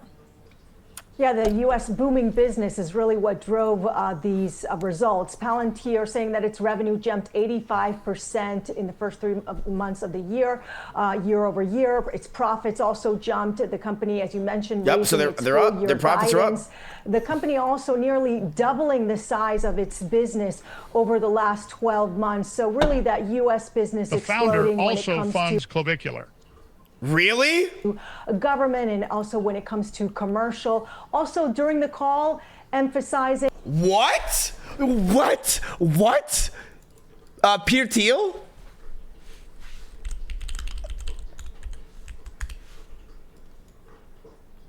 Bullshit. Dead ass. Bullshit. Where do you hear that? It's true. Where did you hear that? You got to send me a clip of him saying that. I don't believe if anyone else is saying that. I don't want some neon clip. I want him saying that. They have a small sales team, a smaller sales team than they did 2 years ago. When we began talking, annoying each other 10 years ago, hopefully I'm annoying you as much as 10 years ago, or more. Okay, sorry. And yeah, it's 100% true. And keep that in mind. I will tell you a secret that I hope the New York Times and the Washington Post doesn't listen to. Okay, sorry. And you're going to have to sit there and listen to it. And you did it. And again, and we're both absorbing the full risk of each other's splendor.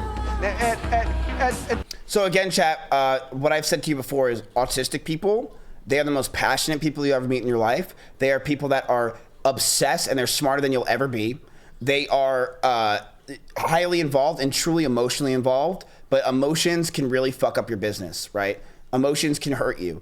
And he's not on Adderall, chat. He's on autism. So he's an autistic guy that's fucking crazy. He's an evil schizo. He was on coke. No, I don't think. I've seen his interviews before. This guy's fucking. You got to show me this fucking Clav thing. I don't believe that's true. There's no fucking way.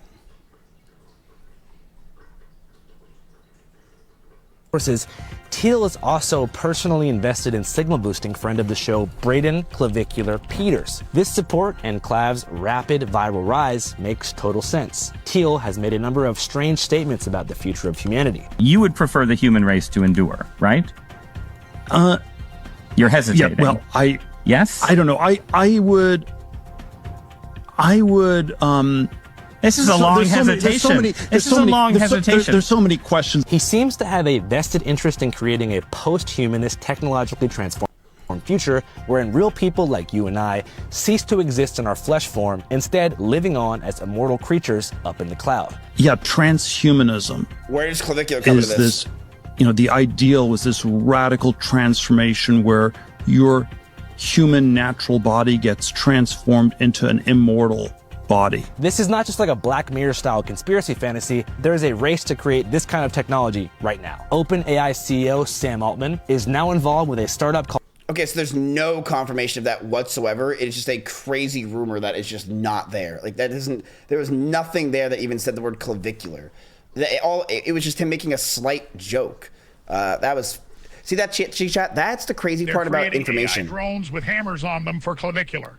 That's the thing. You guys all said yes, that's true, but it wasn't true. And the thing is, that's how news works. Is people believe that shit. Finish the video. I mean, like, do I have to? That didn't tell me anything. Like, that just told me that he said that he's invested in clavicular. Like, what does it even mean he's invested in clavicular? It doesn't make any sense. Okay, so anyway,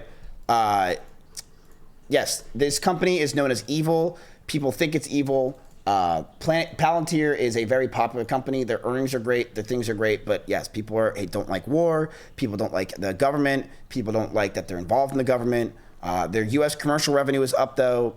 They don't like this, guys. All right.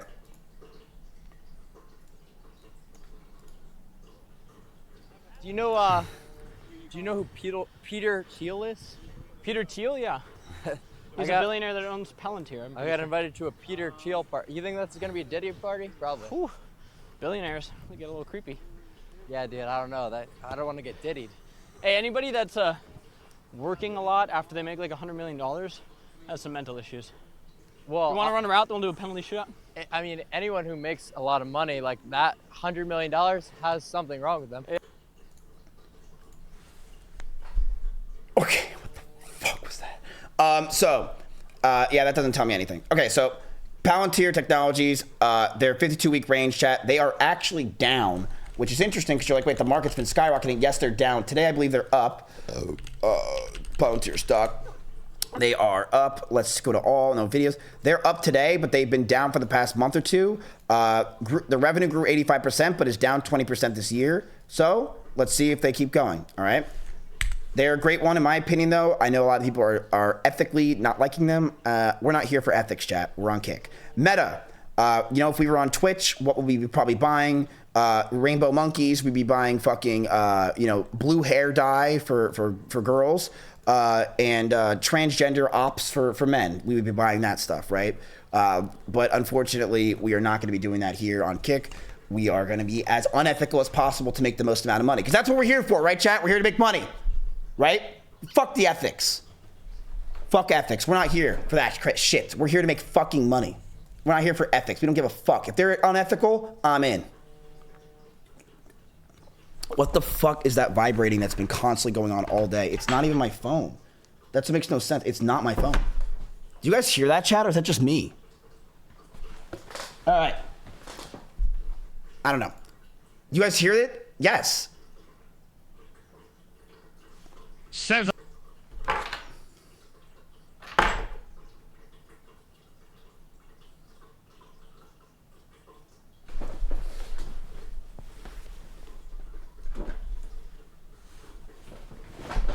Anyway, Meta platform. So this is Facebook, chat. All right. Meta owns Facebook. Gasp. You guys probably didn't know that. When you guys hear Meta, Meta owns Facebook. All right. So Facebook is now under Meta. Meta owns Instagram. Meta owns WhatsApp. Meta owns Threads. All right. So Meta owns all of these things, chat. You probably didn't even know that if you don't pay attention or know these things, but that's okay. You don't have to know these things. Meta owns Facebook, Instagram, WhatsApp, and Threads. With a combined 4 billion monthly active users. So again, Facebook, Meta owns 4 billion. That's half the world uses one of these. It's crazy. Now, if you're from America, you might not even know that people use WhatsApp. Chat, the whole world uses WhatsApp. They all use WhatsApp. Everyone uses WhatsApp. I know a lot of us don't even use WhatsApp ever. It's everywhere. The whole world uses WhatsApp. It's crazy. They are making it the largest social media company in history. Not even close, not even comparable. Its core business is advertising. Meta's AI-powered ad systems show higher targeted ads to users, generating $71 billion in ad revenue. Banks calling you, answer the damn phone, Miz. Oh, fuck. Meta is making the largest AI bet in corporate history, 125 to 145 billion in AI infrastructure spending in 2026. So they're doing a lot of spending. They're taking a lot of money out. This includes building massive data centers, developing Llama AI models, which is releases as an open source, and creating AI assistants embedded across all of its platforms. The Meta AI assistant already has over 700 million monthly users. Additionally, CEO Mark Zuckerberg is pushing hard to augmented reality with Ray-Ban Meta smart glasses. So This is Mark Zuckerberg. Obviously, you guys know who Mark Zuckerberg is. I think a lot of you went to school with him. He is a massive, their Q1 2026 earnings per share was fucking great.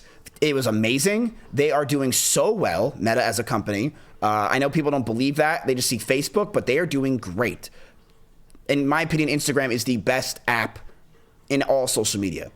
I think a lot of you would probably agree. I think Instagram is the best app. So do not buy Meta.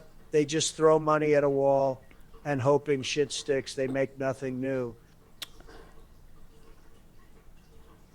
Analysts have a strong buy with a target of $836 billion, $836, implying a 30% upside from current levels. So I don't agree with what that person just said, because the thing is, you're right. They do throw shit at the wall, but sometimes it sticks. And they do try to make stuff new.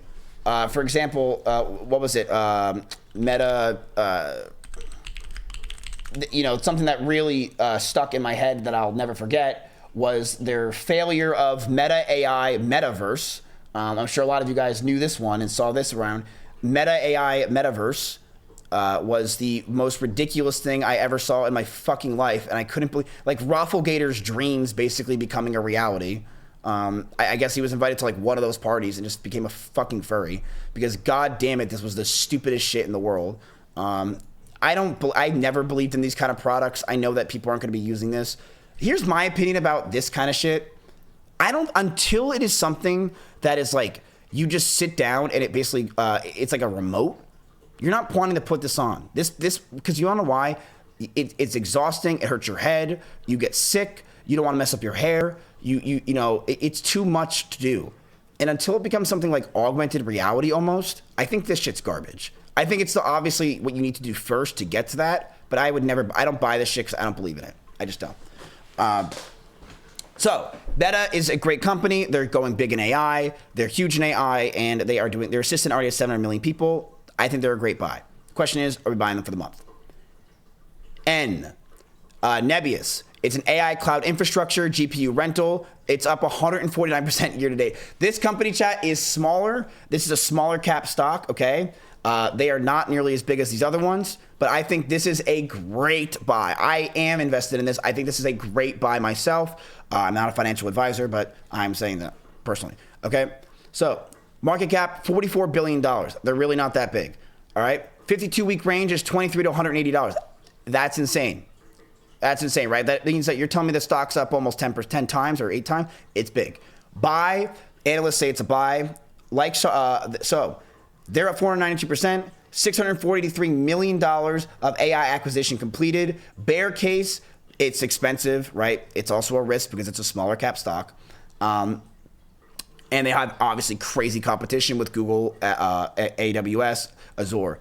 But a lot of times with these companies, chat, these AI small companies, you know what happens? They get bought out because they don't want to deal with Meta. Facebook will be like, fuck it, we'll buy you out. They'll just buy you. And that does happen all the time, right? These companies just buy out each other because they want to not have the competition. Nebius Group was restructured and rebranded into an AI infrastructure company after divesting its Russian assets. So it's Russian. It now operates high-performance GPU cloud computing clusters, essentially renting out the powerful NVIDIA chips that AI companies need to train models and run AI applications. Think of it as Airbnb for AI computing. Companies that can't afford to buy $50,000 NVIDIA chips just rent computing time from Nebius. It's a great model. It's a great business, chat, and I really do believe in Nebius like crazy. Nebius is one of the fastest growing companies in AI, and its stock has climbed 500% over the past 12 months as AI demand has exploded. AI is also going to get bigger and bigger as time goes on, right? We know that. It's big right now in first world countries, but what about when it gets to third world? What about when it gets bigger into the global? In May 2026, the company announced a $643 million acquisition of Aegon AI, a specialist in AI inference optimization, which allows Nebius to offer more efficient and cost-effective AI computing services. Their growth is fantastic. Their revenue is insane. They started at $100 million, and they've basically gone up nonstop ever since. They're great. If you believe in AI, I think they're a great buy.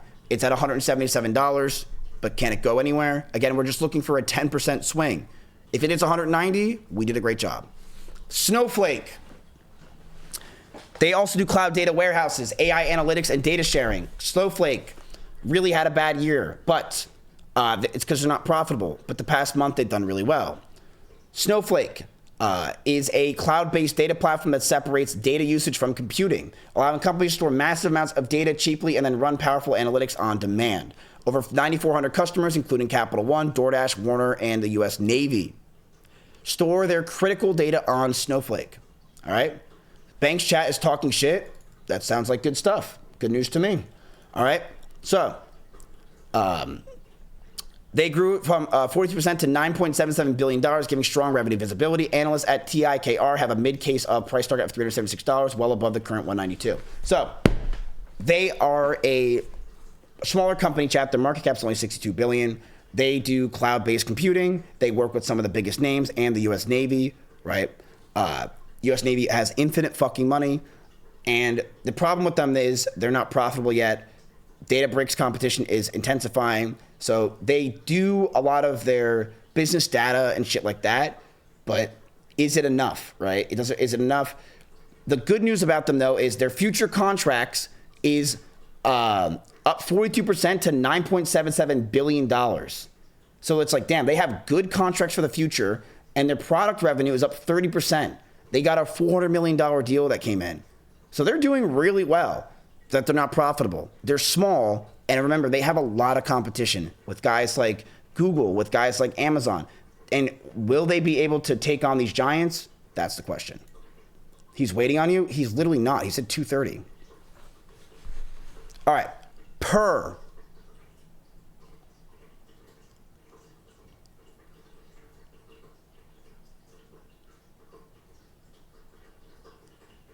Does anyone know what Per is?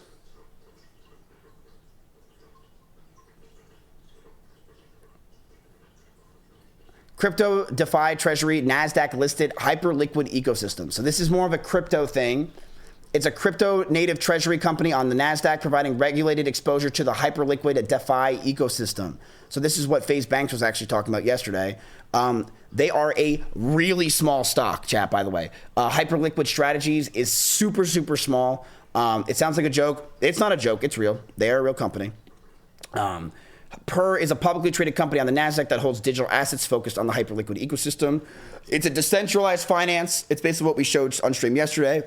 Per is very popular. It's very popular for people because basically it's like the crypto version of trading, right? This is not a bank's rug pull. This is not. This is a real thing. The issue with this, obviously, is that it's crypto related. Do you guys believe in crypto, right? Because if crypto keeps going up, they can use this to trade actual stocks, actual companies. This thing is really powerful. It's really cool, honestly, and it has great trading, and it's 24/7, and it's actually really nice. The problem is, do you believe in crypto? Because crypto can drop 80% in a bear market. It can. And tiny company with very limited track record, but they have a $30 million buyback program. They also have a great buy rating. They're only worth $6 right now, by the way, their stock. It's only $6. So if their stock doubles, bam, you make crazy money. If I were going to tell you guys to invest in this, which I do think it's a good buy, I would say do small. I think you just put a small in, you see if it works. This is not something you go large in, but I do think this is a good buy. I do think that right now you're seeing a huge rally. And if you're seeing a rally with cloud, you're seeing a rally with all these companies you're already invested in, chat, crypto's going to go up. You're not in it for the long term. You're in it for the short term. And if crypto is going to go up, that's because a lot of these other things are going to go up. All right? So, annual revenue. He's trying to get us to buy Per and Cat just because he loves cats. Yes. I literally pet Chompy today, and I said, I wonder if there's a stock called Per. Annual revenue, Amazon's obviously the leader. Per is all the way at the bottom. These are your stocks. Portfolio by sector, you got all these bad boys. Upcoming events, DOG is having its earnings. Hyperliquid is having its earnings on May 14th, so that's next week. Klarna is having its earnings next week as well. Google is having a conference that's going to be big. NVIDIA, the shark, is going to have its Q1 earnings on May 20th. CrowdStrike is going to on June 9th, which we don't have to worry about. It's having some bullshit, but yeah. That's what we're looking at, chat. So the question is, out of those companies that Claudia showed you, which ones would you guys want to get involved in, if any? All right. So we're going to show the whole cloud trade thing. Give me un momento, por favor. Okay. Let's do this. All right. I think that there's a lot here that you guys can get into. Again, the stock market is down today, but that doesn't mean shit. Bitches ain't shit, but hoes and tricks. Yes, it's down 0.31%. Who gives a fuck, chat? That means absolutely nothing in the eyes of the beholder. It's had a crazy run just the past week alone, right? So we'll see. You guys can vote. Just give me a sec. Just in NVIDIA and Exxon and CEOs to join President Trump on his trip to China.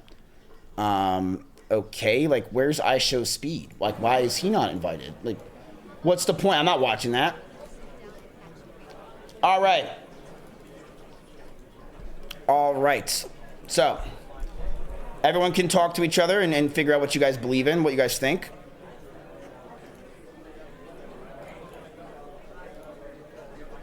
Let's make sure that this...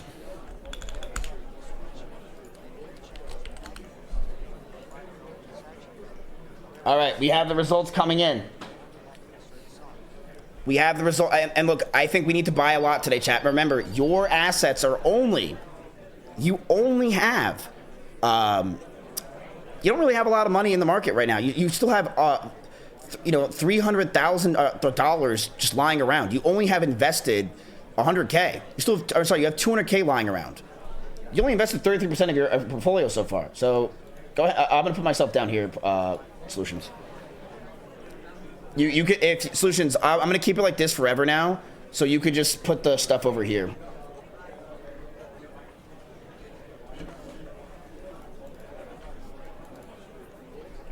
CoreWeave earnings just released. Oh shit. Revenue is $2 billion versus estimate 1.97. Earnings per share is 1.4. Oh wow, that's good earnings per share. Backlog is $100 billion. Total contracted power 3.5 gigawatts. Wow. Wow.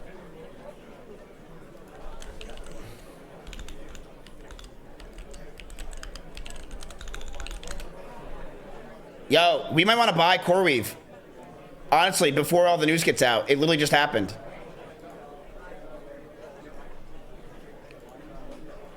For a quick buy.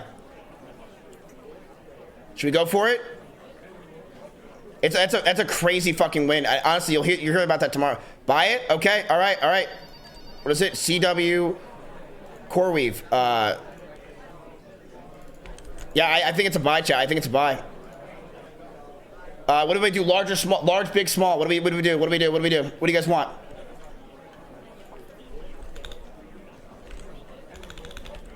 Mid? Let's just make this go quick. This could be a really good buy. That's a crazy fucking... That beat expectations by a long shot. It just came in, folks. It just came into the newsroom.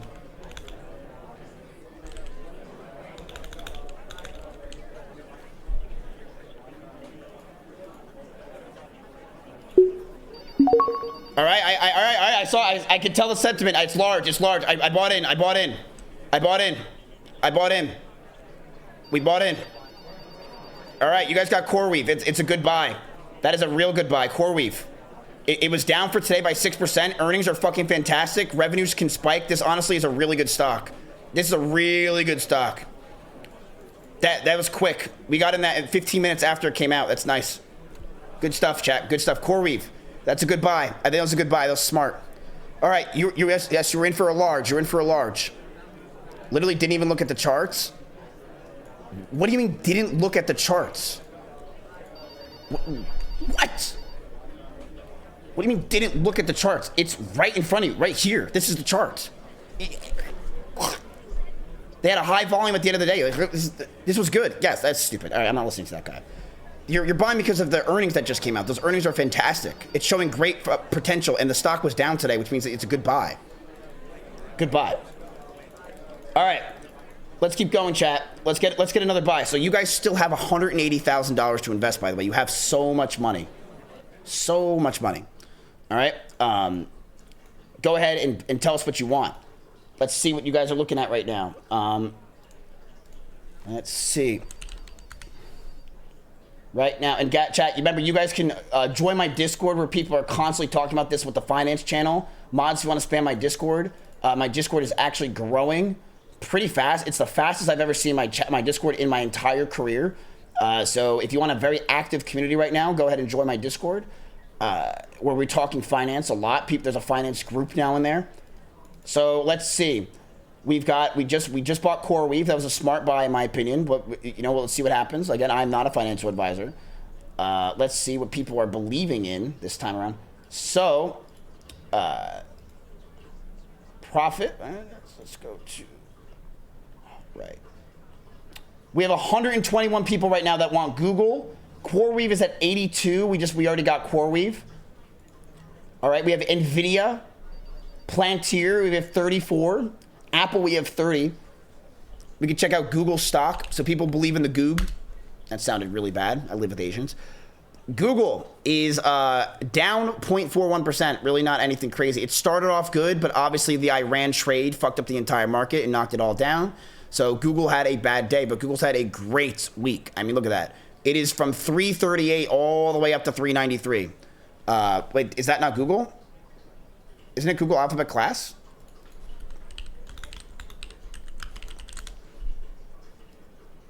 Am I dumb? Iron is going insane right now. Oh, we're getting Class A. I'm retarded. Class A. No, it's Class A, right? Yes. Okay. So, 396. It was at 346. Again, Google's had a great week. It's really the same shit. Irene is up 23%. No shot.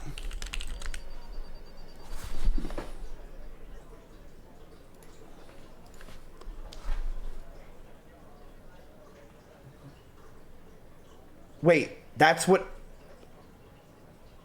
I wonder if Brian held.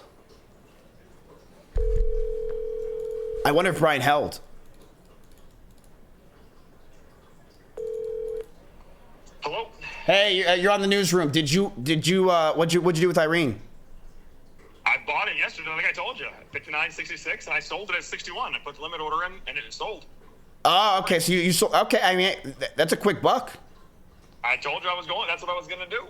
That's exactly what you told me. Did you see what happened right now? No, what happened to it? It's up 21% after hours. It's up 21%. Oh, probably on earnings. Yeah, the earnings came out. Yeah, well, I mean, I told you to make the IREM play. I don't know. All right, hey, listen, Mr. Magic 8 Ball. What are you thinking next? If you had to tell the chat, because the chat's wondering what you think. What do I think next? What's going to be my next play? Yeah, like, what do you think? Well, today, I don't know. Today I made a play on Dutch Bros. Bought it at $51 and some change. Really? The coffee company? Yeah. They've got great numbers and great potential. Average forecast for that over the next 12 months around $75 a share. It dropped today after good earnings, dropped about 10 to 12%. No real reason, just profit taking. Interesting. So, I mean, that's a stock it's a volatile stock, though. It used to be a meme stock. Now it's just a genuine stock.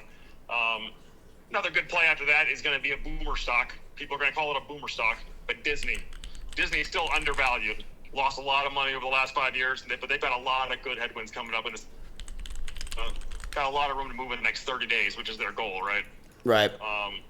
Yeah, Disney's got some good room to move in the next 30 days.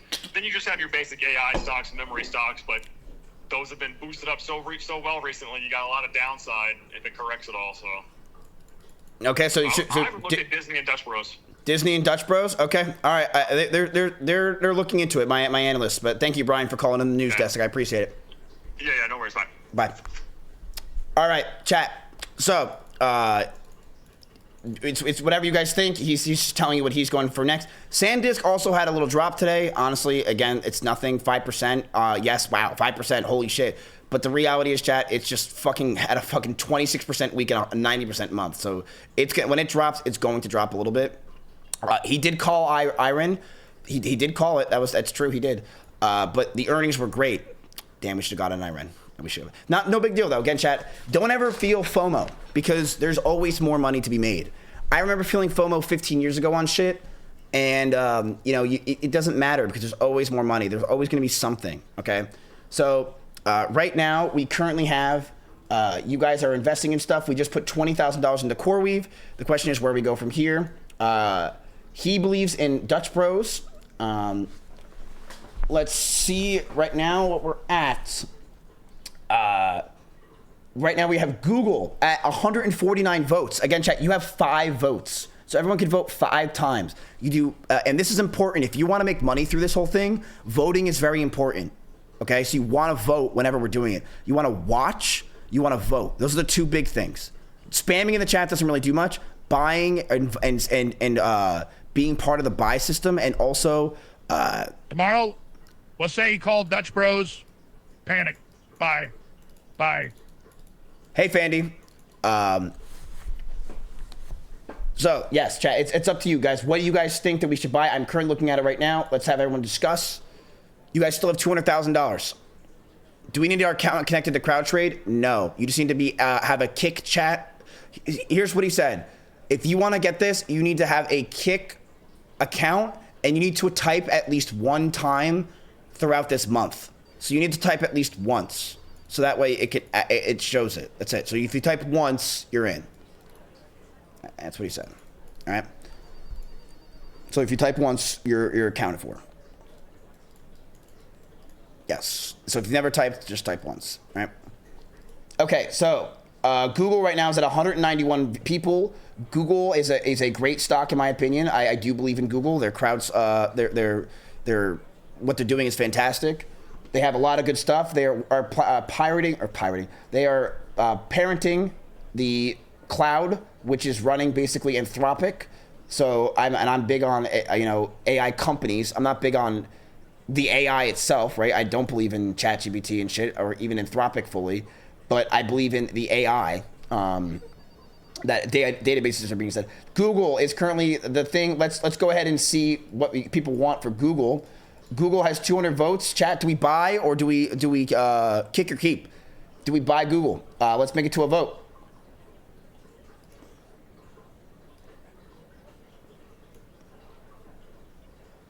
So chat, right now you would vote if the small, medium, or large, or skip. If skip has over 50%, we do not buy. Just letting you know, that's how it works. So you could put in, it's a small is $5,000 to $10,000.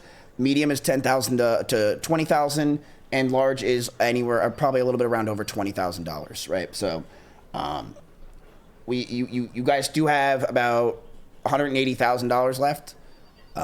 So it's up to you. It's up to you. Remember, voting matters. This is a big thing. It's an important thing to do is to vote. Doesn't matter what you vote, but it matters for you to vote.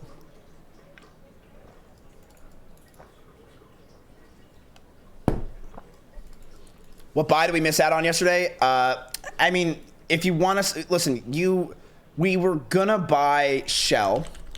Okay. Google is only going to go up. Didn't. I think we should do 50K on it and hold till the end of 30 days. And there was another one that we were going to buy, which is Irene.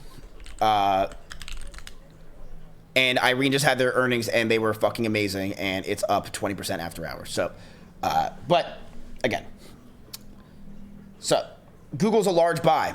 All right. Google's a large buy. Let's do it. Google's a large buy. We'll do it. Let's do 60. 60, currently it's 396.70, so we'll do 396.70.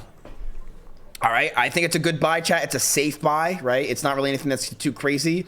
It's not like you're risking, Google's not gonna go down 50 fucking % over the month. I think it's a good buy with the clouds. Let's get it in. Ready? 3, 2, 1.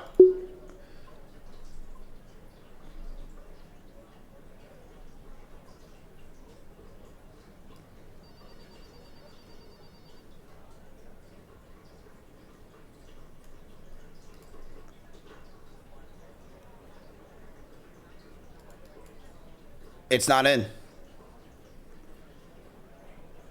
It didn't get filled. Should we try to save the 2 cents?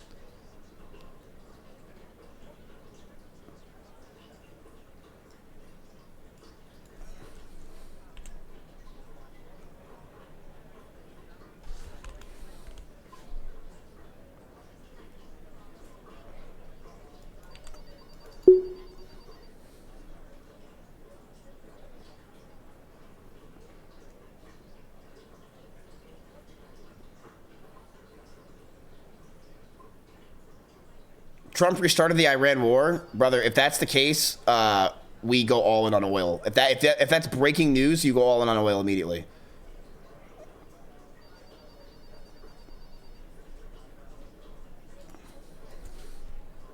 He did? Where?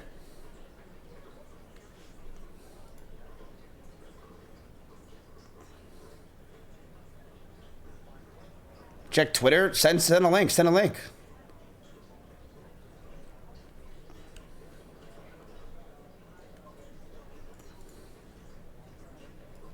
Iranian state media that says the U.S. military has attacked an Iranian oil tanker in the states of... I don't know if I believe this shit. It's not enough.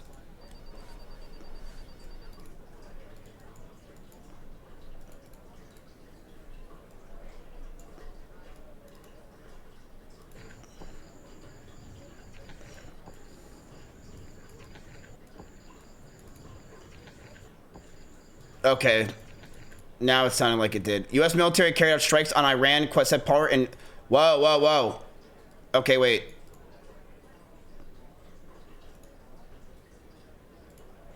It just happened. I mean, it more permanently Fox News? The thing is, chat, will that really affect the market is the question. We don't know. We don't know. Because... people, has it been priced into the market is the question.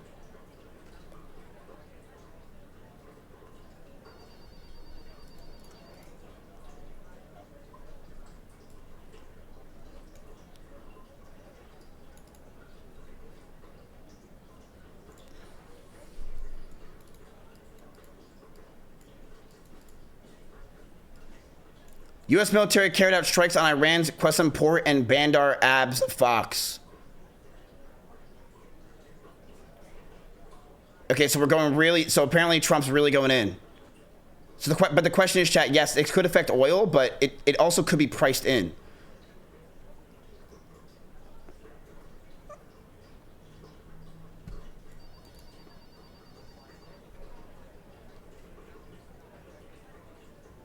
So what do you guys think? It's not priced in yet? Okay. You guys want to... So what do you guys want to do? Maybe we should restart this whole thing. Let's restart this whole thing. I'm gonna reset it. All right, go ahead and say what we should buy then. If what you're gonna say. I mean, it's breaking news. It's coming out right now. Finish the Google order. Okay, we can get Google still.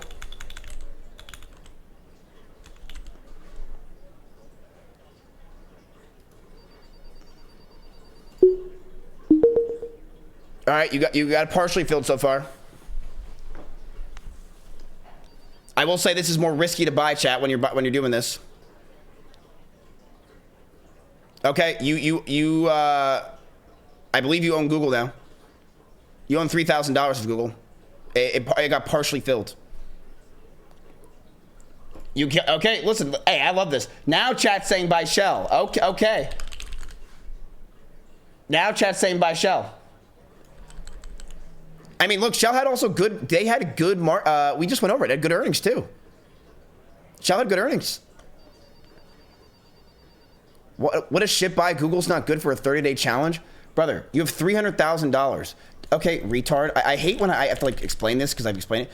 Like, don't come in here and say shit if you don't know. Google is up 30% in the past month. If we just put all of our money, the 300K in there, and from April 7th, you're at almost 400 grand. That's $100,000 chat gets to split. Do you understand that? Don't say it's stupid, all right? But it's fucking, like, the big companies are still killing it. Obviously, this is not normal at all. This is unrealistic, but don't be like, duh, dude, like, you can't make any... You can make money on other shit. It's not how the world works. And right now, everything's AI. Everything's looking AI. People are really going hard in this. All right. Let's see. Shell. We got Shell. With 115. Shell had good earnings. Shell's having a little spike up after hours. A little bit. Nothing really crazy. But Shell had good earnings. They literally said that they have too much. They can't get enough. But, you know, honestly, I say we go to Shell. Are we buying Shell? This could be even a day trade, chat. This could be, or a day or two. We don't need to keep these things for a whole month.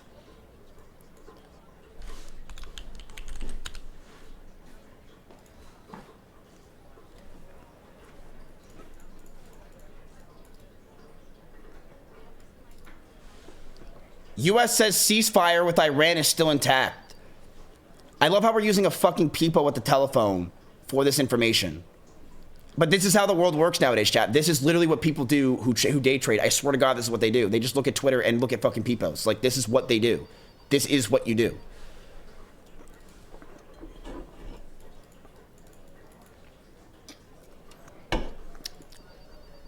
Like, how does this guy know that the ceasefire is still intact 46 seconds ago? Iran claims it fired missiles at 3 U.S. destroyers.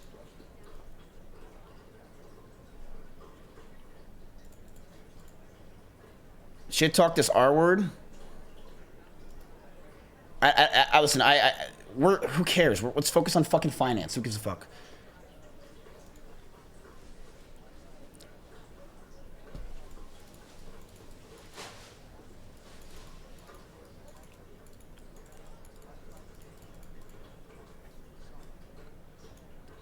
U.S. military strikes targeted.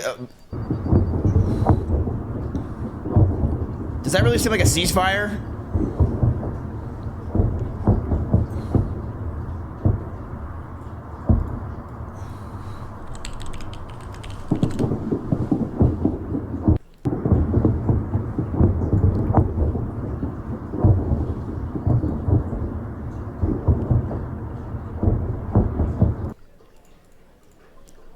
Oh, okay, all right. Hey, this just in the newsroom. People are saying buy Plantier as well. Shell is currently a buy. You guys are saying buy. I mean, listen, I don't think Shell's a bad idea. Remember, you guys don't need to always do large investments. You don't always have to do that. But I do think that buying some Shell is not a bad idea as well.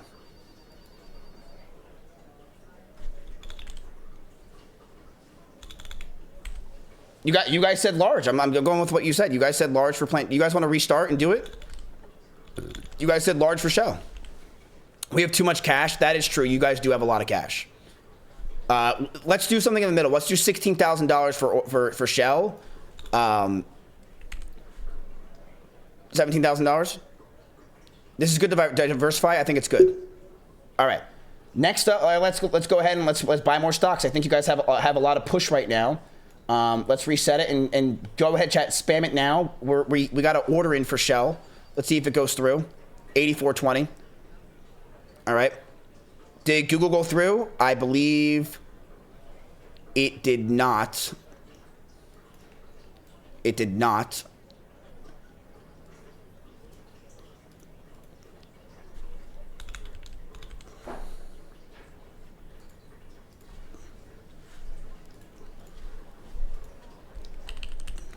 It didn't go fully through.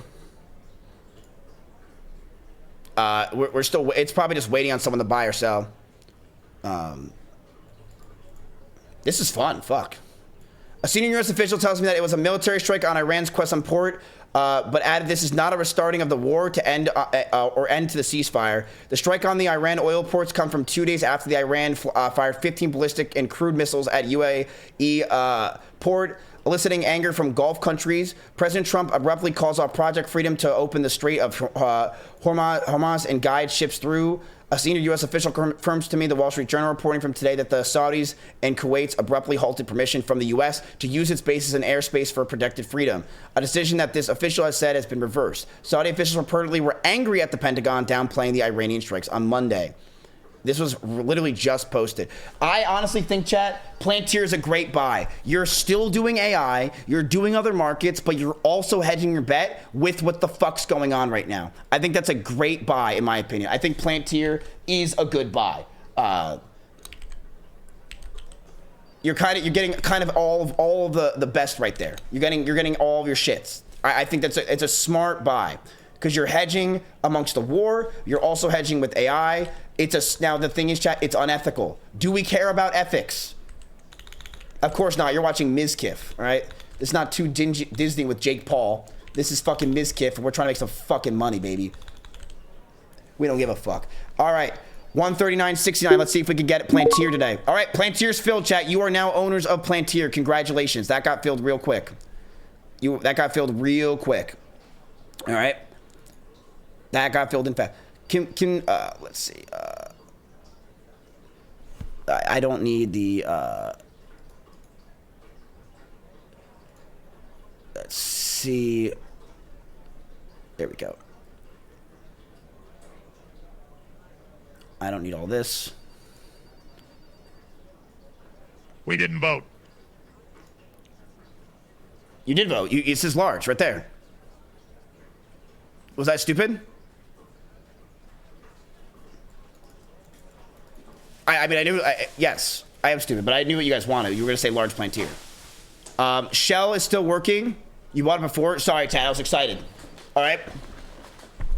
I'm like an autistic CEO with this shit. All right. We're having fun in the sun. All right. So the market is down a little bit. Nothing crazy for right now. There's a lot of talks of going on with the war. Plantier was a great buy, in my opinion, for that. You're hedging your bets. Let's see what currently you have in terms of your stocks. Let's see. Can I make this a little bit smaller? Nope. All right. Your recent orders are Shell, AMD. Let's see. Shell did not go through. It's still working. AMD was filled. No, let's go with...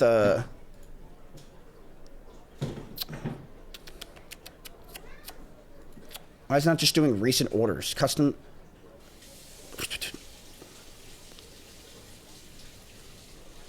Anyway, this is what you guys got so far. This is what you guys got. You have, God damn it. There we go.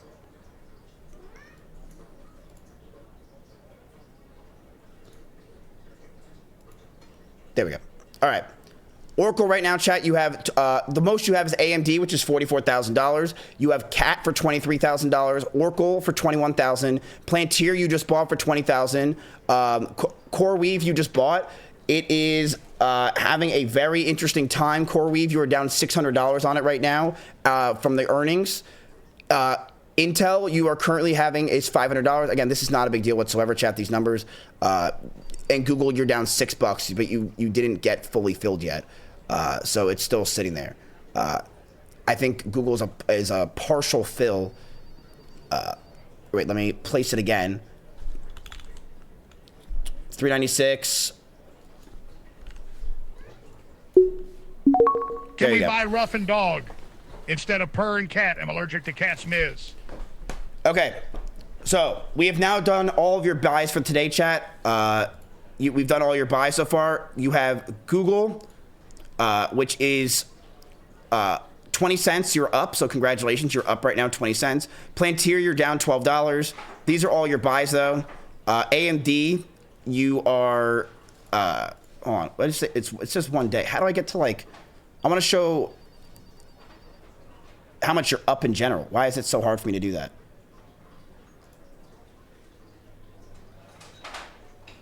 There we go. Was it really that hard? Okay. So,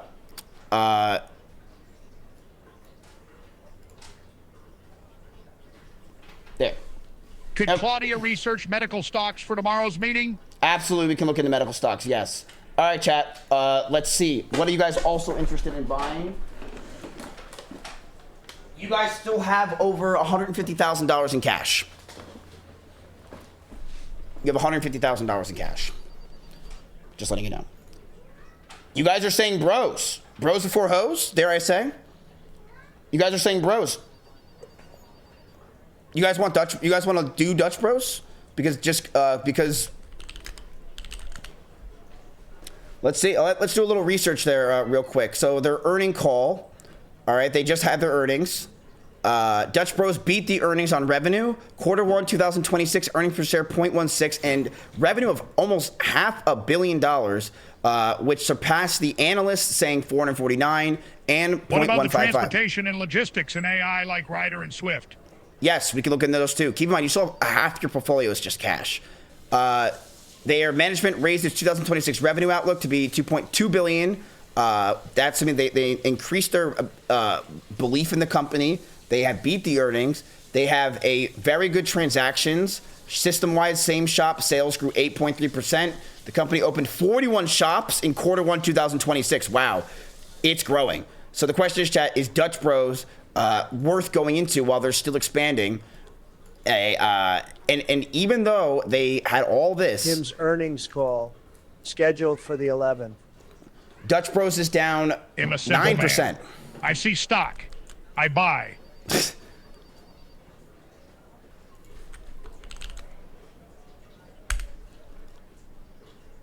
Let's look at the past month. It's been pretty shaky. So their earnings were great, but they dropped.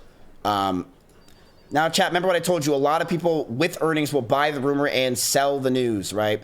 They'll buy the rumor, sell the news. So currently right now, it looks like the sell the news is what's going on.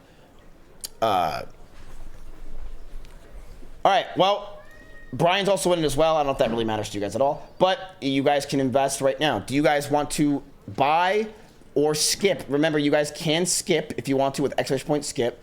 Voting matters a lot. So let's go to a vote for the bros.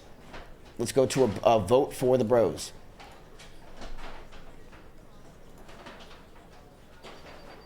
Let's see. It should be on screen now. There we go. You could skip. You could buy with the small, medium, or large chat. It is up to you. Remember, you do have $150,000 still in place. It's half your money. You guys are going to need to make some, some plays. 100%. So, can someone pick up that fucking phone? It's been going off all fucking day.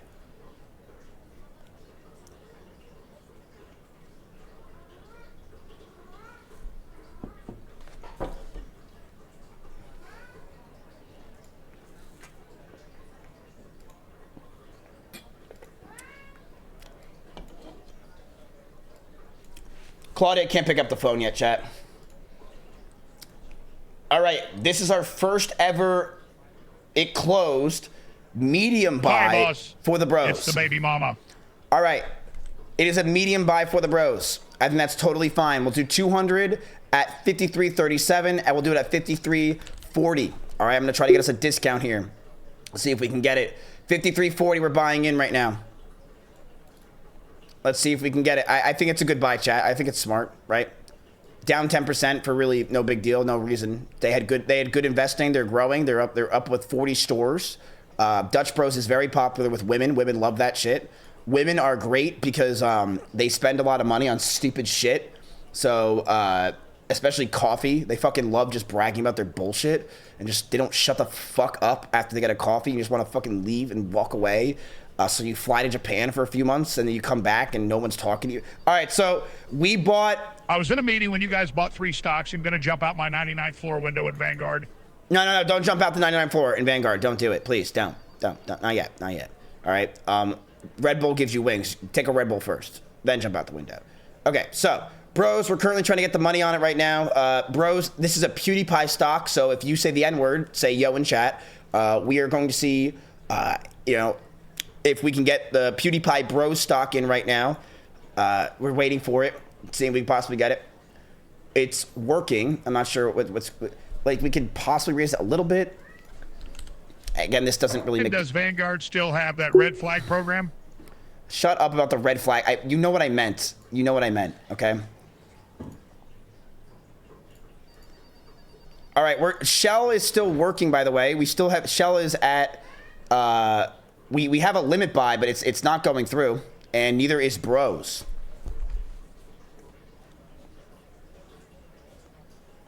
Earnings were a huge miss on Coinbase. I had a feeling. Wow. Damn.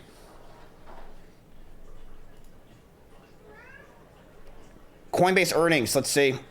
Coinbase reported Q1 2026 revenue of $1.14 billion, missing the estimated 1.479, so not really by that much.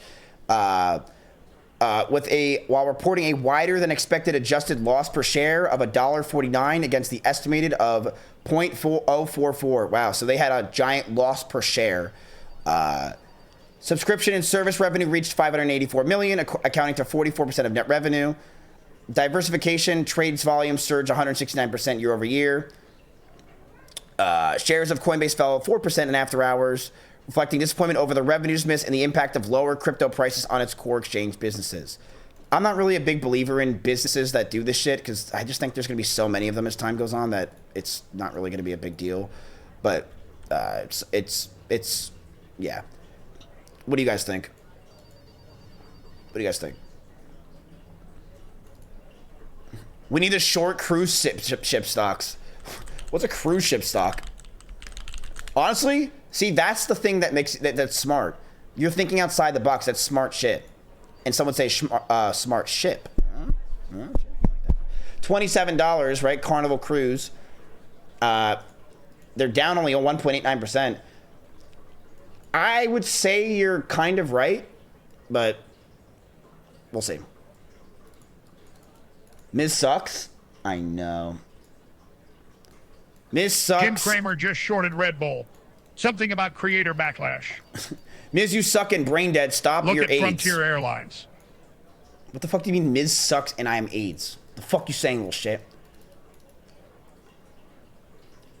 All right, we're still waiting on our buy for Shell and Bros, by the way. Still waiting. Keep in mind, chat, you are still up on your buys of 2 stocks. So you're up on Oracle and AMD. You are still up. You're up 4% on AMD. You're up 4% on Oracle. So you're still doing well, okay? The ones that you obviously aren't doing well on are Cat's down for today. Again, the stopping of the Iran shit is going to make all that stop. Intel's down 3%. CoreWeave is down 3%, which, again, is not really that big of a deal. It's after hours. Moo, and then all your other stuff's basically not down at all. It's all fine. You're not really down anything crazy. There will be losers in this chat. I promise you, you're not going to be always right. You will lose on some of these stocks. But the goal is that the stocks that do so well, your winners will do. It's like Twitch plays Pokemon. Your winners, your fucking Blastoises, yes, you're going to have a fucking Metapod. But you want to have as many Blastoises as you can.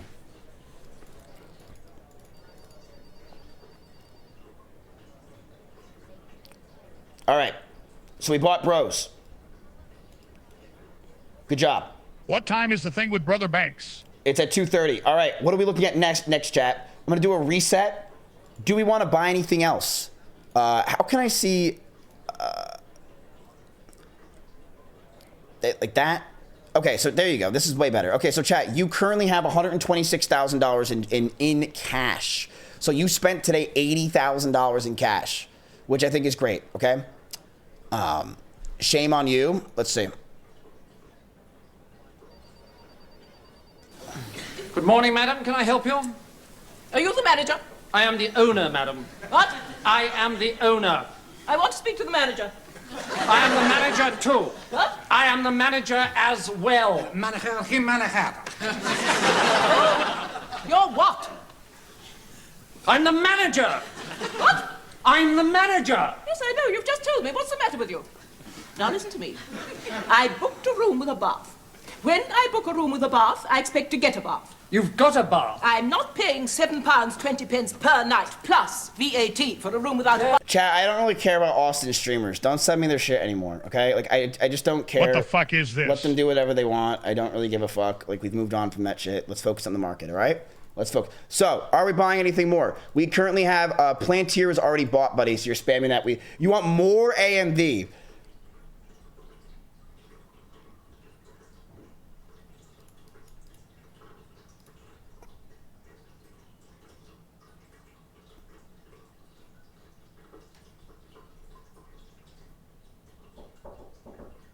No way.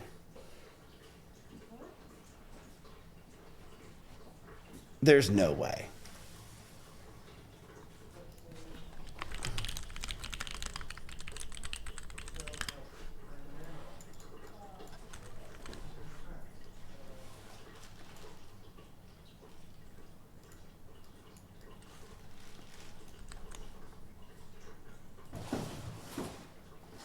There's no way.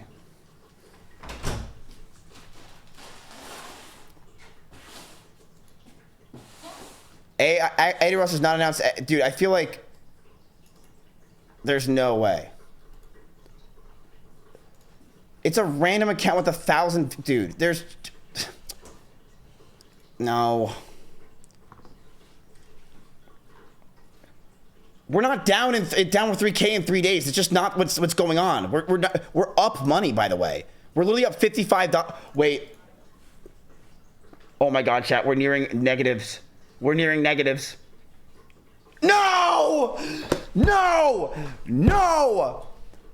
No! XQC was dying from kicking a ball. Fuck!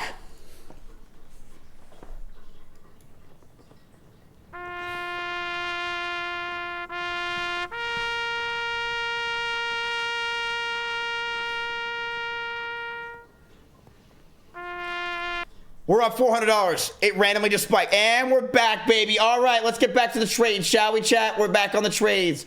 All right, back to Wall Street. Here we go. Everyone talk it out. We're up $300. We're back. There's Diamond hands, diamond hands. 99th floor in Vanguard.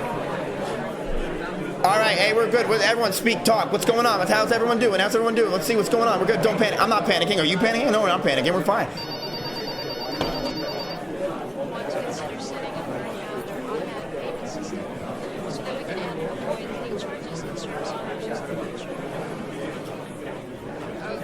There's no way this is real.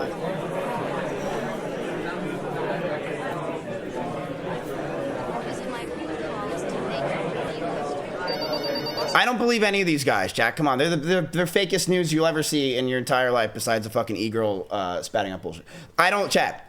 Don't believe in it. Don't believe the lies. I'll wait until it just happened on stream. What do you mean just happened on stream? Aiden just said that on stream? Then link it. Because until Aiden... Drake was in Aiden's... Oh, is Aiden live? Oh, Aiden's live. Fucker, hey, let me tell you something. If this is how you act, your religion acts... Fuck you, bitch. Sit down, shut up. Back, I'm live. Drake just confirmed he's coming to Brand Risk.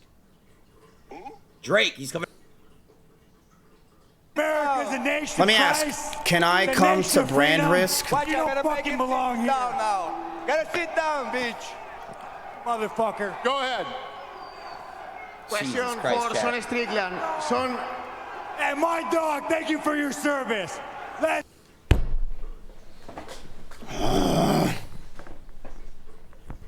just got told no by his mod.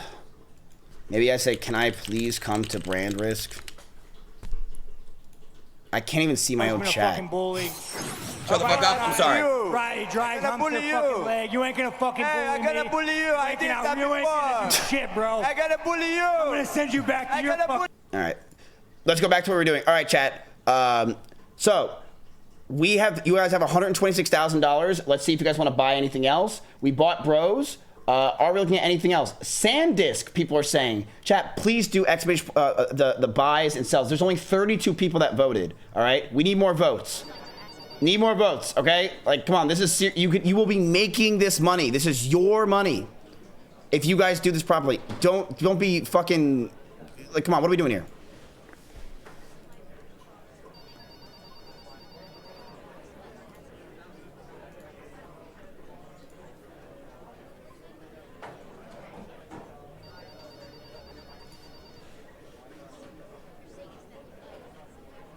Excursi hits are like a mosquito bite.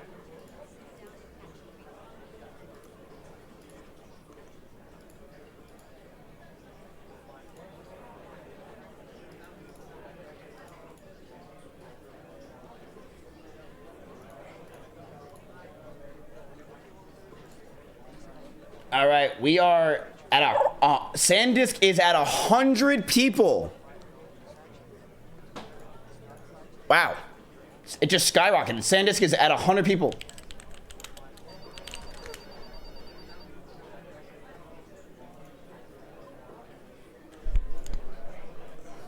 Let's go ahead and watch a quick video on SanDisk, chat. So if you guys don't know what SanDisk is, it's the talk of the stock market.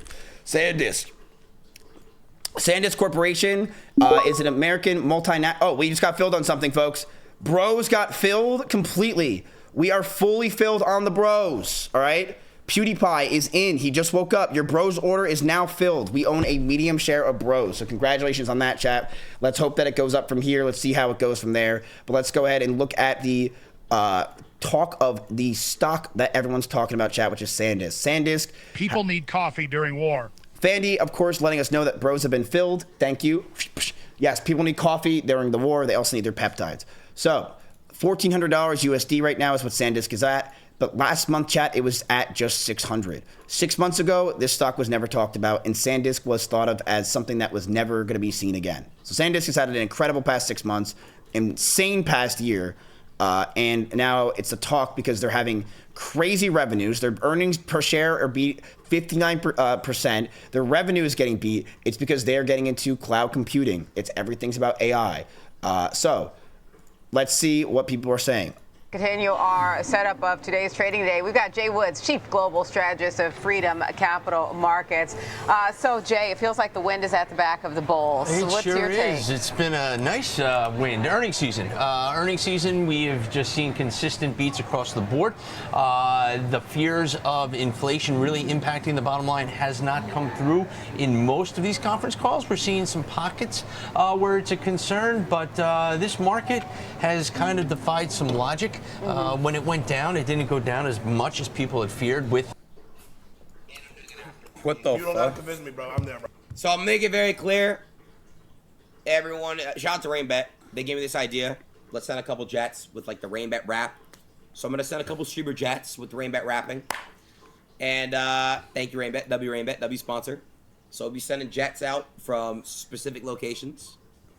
Buying friends. I'm not paying for the jet, retard. But they gave me this great idea. I'm like, you know what? Fuck it. Wait. So we're gonna fly them out in the jets. I was trying to be disrespectful at all to Jason the Ween. Jason is more than welcome to come as well. Every streamer, everybody's welcome to come to Brand Risk. Make that very clear. Very, very clear. And Mizkif. Okay? And Mizkif. Everybody's welcome to come to Brand Risk. I don't discriminate anybody. If we have shit in the past, I'm a grown man. You're a grown man. We don't got to worry about that shit. So yeah. Thank you. Shout out to the RainBet team though. Bro, come on. That does not mean I'm invited, chat. Just because every streamer's invited, bro. That does not mean me. All right, let's keep going. All the headlines, we go back Venezuela, we go back to the SCOTUS decision, and of course the big one, the conflict with Iran and rising gas prices. Yet the market has been able to disconnect, focus on earnings, and focus on the leadership that took us up to these levels before we receded, and that was technology. So I'll get into tech just a minute. Higher highs, that we're seeing in the market. So it feels like there's kind of a reset that's happening along the way. The volatility's pulled back. VIX is sitting around 17 right now. So it does feel like it's still risk on. Let's talk about over in the tech.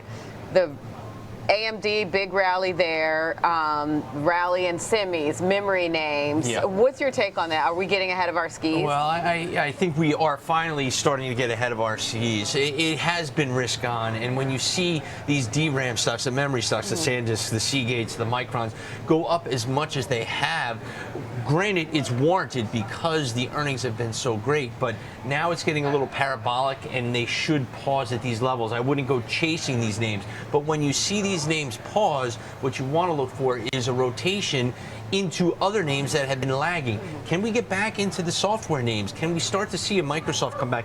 Can a Meta come back? Come up Palantir, which had fantastic earnings and was not rewarded for it.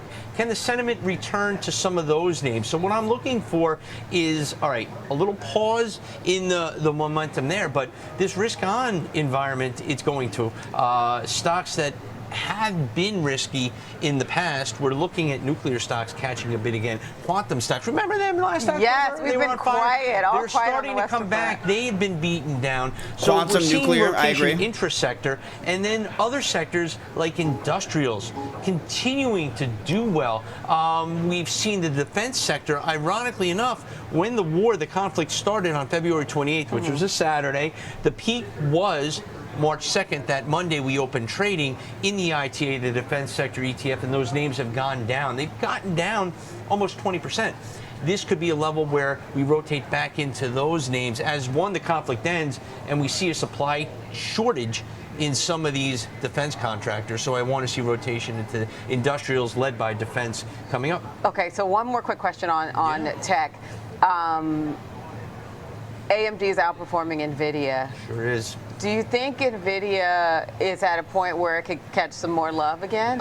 It should. NVIDIA has become slow and steady now, which you've seen out of an Apple, which is more expected because they don't have that revolutionary revenue spend and these ridiculous revenue numbers. I think NVIDIA is cheap here. I have seen it consolidate over several periods in the last 4 years, not this long. It's finally breaking out to new highs. Earnings in 2 weeks, so we'll probably see the next leg higher led by NVIDIA, but it could be keeping us at these levels, not taking us the next leg higher as we rotate back into that. Broadcom making new highs. So I think for the long-term investors, if you're upset that this stock that's been a juggernaut for years isn't off to the races like it has been. It's a $4 trillion company. It's the biggest company in the world.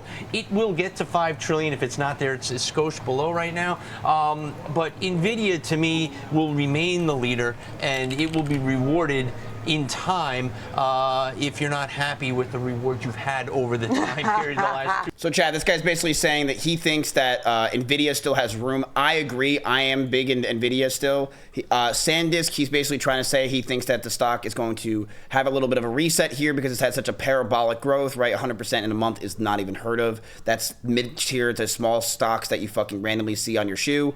And somehow this stock is blowing the fuck up.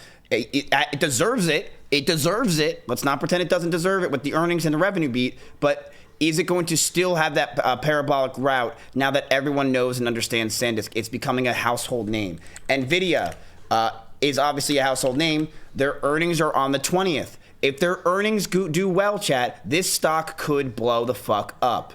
It could blow up again. It can literally go and get $500 billion to $1 trillion overnight because NVIDIA is that powerful. But will it? Will it beat its earnings? And if it does beat its earnings, your investments will all go up because that will tell, hey, NVIDIA is doing well, everyone's doing well in that sector. It is the juggernaut, and honestly, chat, this will make or break the market, NVIDIA. It's that big. So the question is, do you want to go NVIDIA, or do you want to go SanDisk, or do you want to go both? There's also, I would say, like I said, chat, you guys have $100,000, $116,000 now that Dutch Bros was brought into play.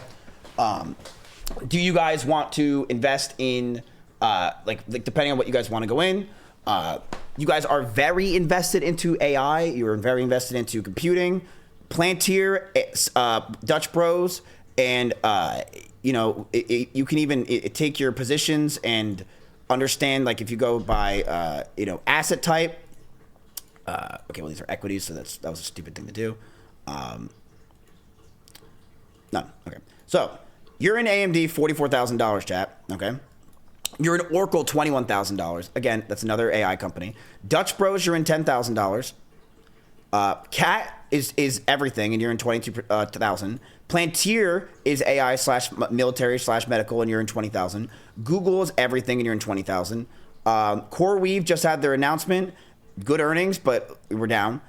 Intel is Intel. They're backed by the government, and they're down. Moo is also down. And Dutch Bros, you're basically sitting pretty. You're at $0 currently. So you're really invested in one section right now. The question is, what do you do? Do you want to keep going? Do you want to keep going for it? Because remember, you guys are trying to make 20%, 10% in a month. You're going to have to take more risks, chat. You're going to have to take risks. You're going to have to do things that might not pan out because you want to make this work, right? Like 10% swing trades in a month is is a lot, especially with 300 grand. 20% swing trades like crazy. It's possible, but we're going to have to take risks, right? We can't just go for dividends. It's not how it's going to work. We could lose, but we also could win. So you guys got to say, Shell, we didn't even get yet. We got a limit order for it, and we have yet to get it. So that doesn't happen. So what do you guys want to do? Do you guys want to invest in SanDisk? Banks is calling you? Oh, shit. Wait, it's 229. 229. All right, I'm going to answer. Give me a sec.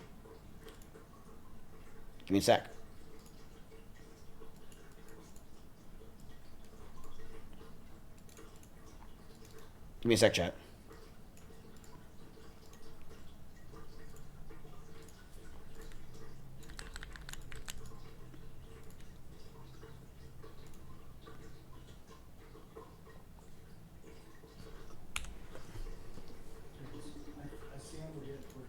He kind of looks like Rasmer.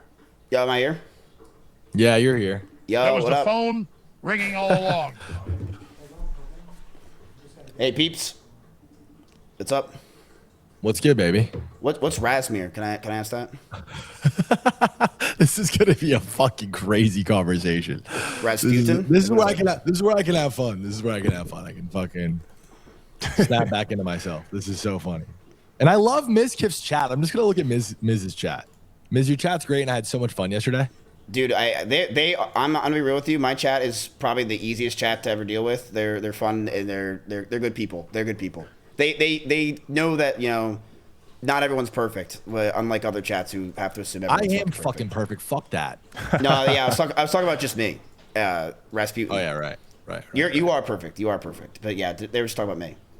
So wow, this is a real hodgepodge mishmash of people. I can't believe this screen is real right now, to be honest with you. Ansem, Mizkif, Banks. I kind of already introduced what you're doing with your stream, Miz, with the 300K 30-day thing. You want to just introduce yourself to Ansem and also his viewers, kind of talk a little bit about yourself, your history and content and media, why I felt it would be interesting to have you on the show, and then maybe get into the 300K 30-day thing. Yeah, so my name is Mizkif. I literally just started streaming just a few months ago on Kick. And, you know, I've grown a big group of viewers that follow me for a bunch of stuff. I have some people follow me sometimes when I go to the grocery store. And right now I'm doing stock trading with my chat. So I personally believe that the finance area is littered with people that are just trying to constantly make money off of their viewers. They are constantly trying to sell them courses that and usually why people sell courses is because they're not good at what they do. They have to sell courses because they are trying to make money from the course, right? If they were so good, money from the course. If they were so good, they wouldn't need to do that. So my plan and objective with this is to no, yeah, my bad. I just heard an echo now. Yeah, my bad. I just heard an echo now. What? Yeah, Ansem, mute your thing. Yeah. He pulled up your stream. Sorry. No, you're good. You can keep that open. It helps me. So my goal for my chat and my community is to teach them investing, to teach them just how compound interest works, how small investments over time, you know, don't buy that Dutch Bros coffee. Don't buy that, you know, OnlyFans for the day. Don't buy things that are just small little things that you add up, put it into the market, invest it over time, and, you know, in 20, 30 years from now, you will have money. And you will be able to relax a lot more. And when you actually need the money for your kids' college funds, or whatever it may be in that time, you can pay for it. Compound interest is something that I think a lot of people don't realize and see. And it's extremely valuable for kids and young adults to know and understand, and finance in general. So I don't need money. I mean, I really don't. Like, I make money. I've made money through Kick and other things, but I don't need more money. I don't really. Shut the fuck up. No, I swear I've made money through Kick and other things, but I don't need more money. Like, How much? How much money have you made throughout the course of your career? I'm sitting at like 20, close to 20 mil. But here's the thing. Most of that, I would say 70% is made through the stock market. It's not made through my streams. I've lost money in a lot of my streams because I have to pay for legal cases. But what's been your best investment to date? Not on your stream, not the 300K thing, but just in general. Lexapro. No, I'm kidding. My best investment. That's crazy. Yo, does his mic suck for us?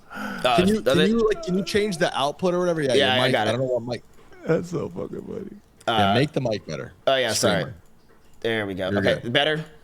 Yeah, this is much better. Okay, yeah, let me. No, that's fire. That's lit. That's a great. How long have you been doing the investment thing with your chat for?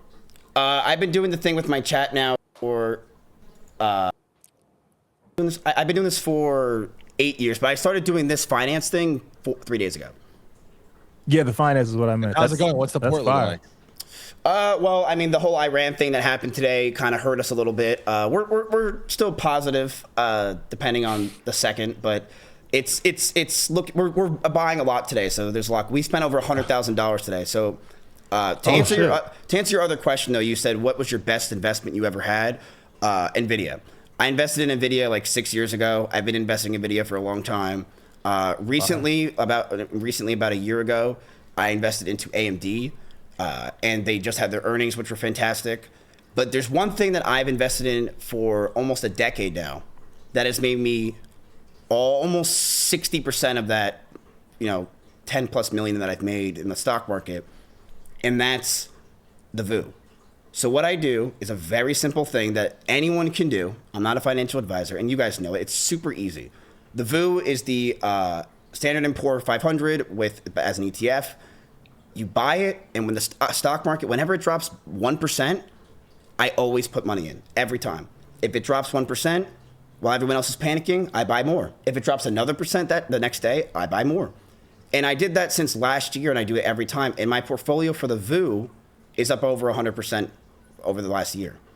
And it's just simple investment tricks like that, simple things that will make people rich. It can make people have money for their future. It can make viewers who are just sitting around watching most streamers who are just like picking their nose, doing tier lists and crap that doesn't really matter. They can actually learn something and maybe use it and apply it to their life. So this is kind of the entire point of this show that I'm trying to start in this community I love it. that I'm trying to curate. I want a small niche community of people who are interested in just like being better and learning things and having intelligent conversations or productive conversations. Productive is really the word. Like, it's a show about just being as productive as you possibly can with each day and with each move and everything that you do.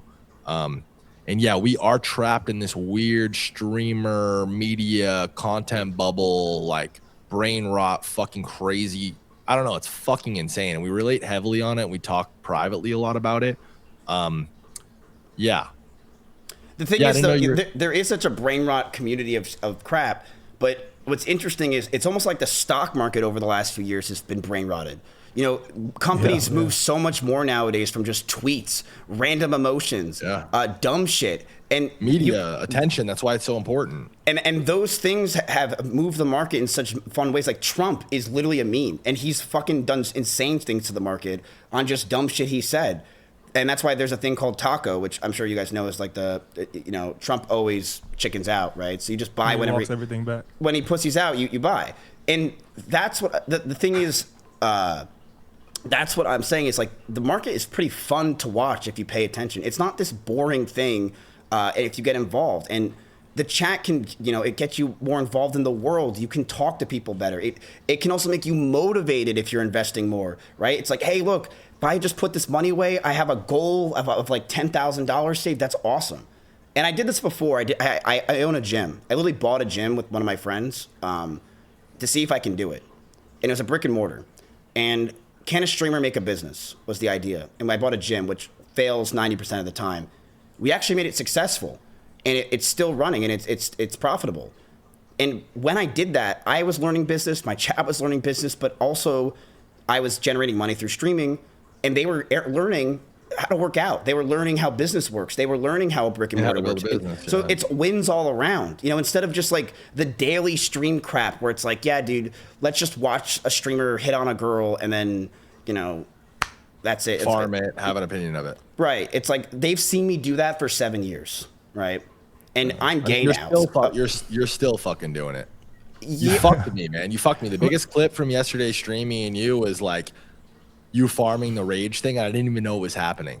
What rage thing? You're such a cocksucker for that. You really fucked me on that. Wait, what rage thing? Bro, what rage thing? Do I have to pull it up? I'll pull it up. What, are you pulling up her high school yearbook? Dude, you're insane. Like you're actually insane. We're on Twitch. Don't get me fucking banned. You're not gonna get banned, dude. Let's watch this. Dan Clancy loves me. You're good here. 3 million views, 10,000 likes, and there's a bunch of fucking like quote tweets that have just. I'm Ricky. Pleasure. How old are you? I'm not underage. She's 19. Brutal, man. Get the fuck off the stream. No, I think it's fine to hang out with 19-year-olds when you're 31. Do you? Yeah. I bet you do. What's wrong with that? I think it's fine. You guys. Come here, sit on my lap.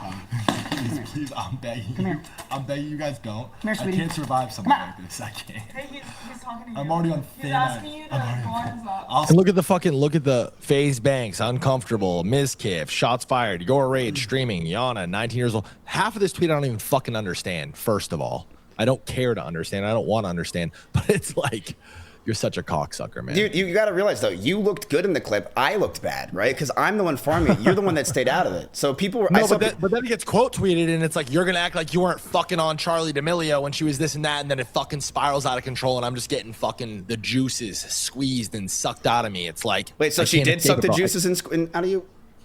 You're an idiot. and this is why, by the way, you're very good at what you do, and it's interesting because you're a fucking streamer. You've been streaming for how long? Jesus Christ. 7, 8 years? Yeah, like 8 years. And you started out as Ice Poseidon's mod? No, Chat dude. mod? I hate this. How did you get into streaming? How did you start? Like, what was it? I was Ice Poseidon's cameraman. So what's...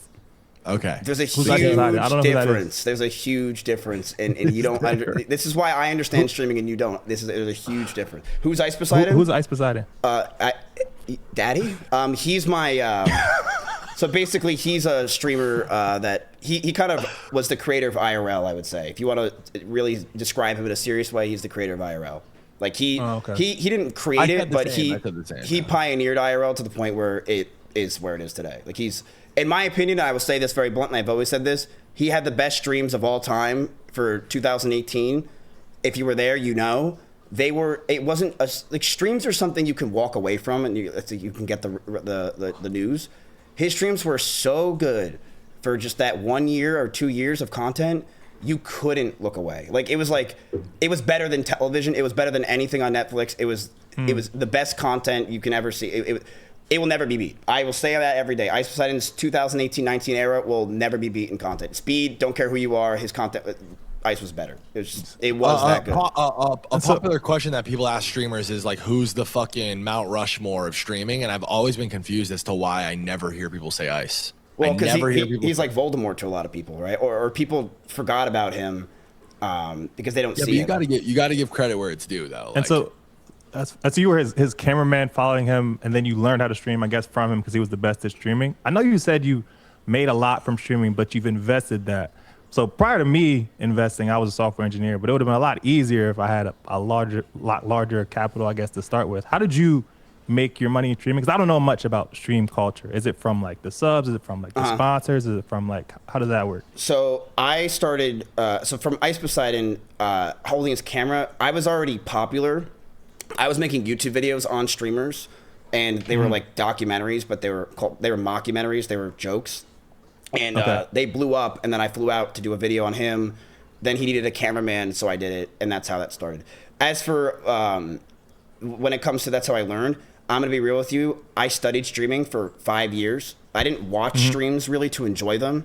I would watch streams to learn what they're doing and how I can do it better, because I knew one day I wanted to be a streamer.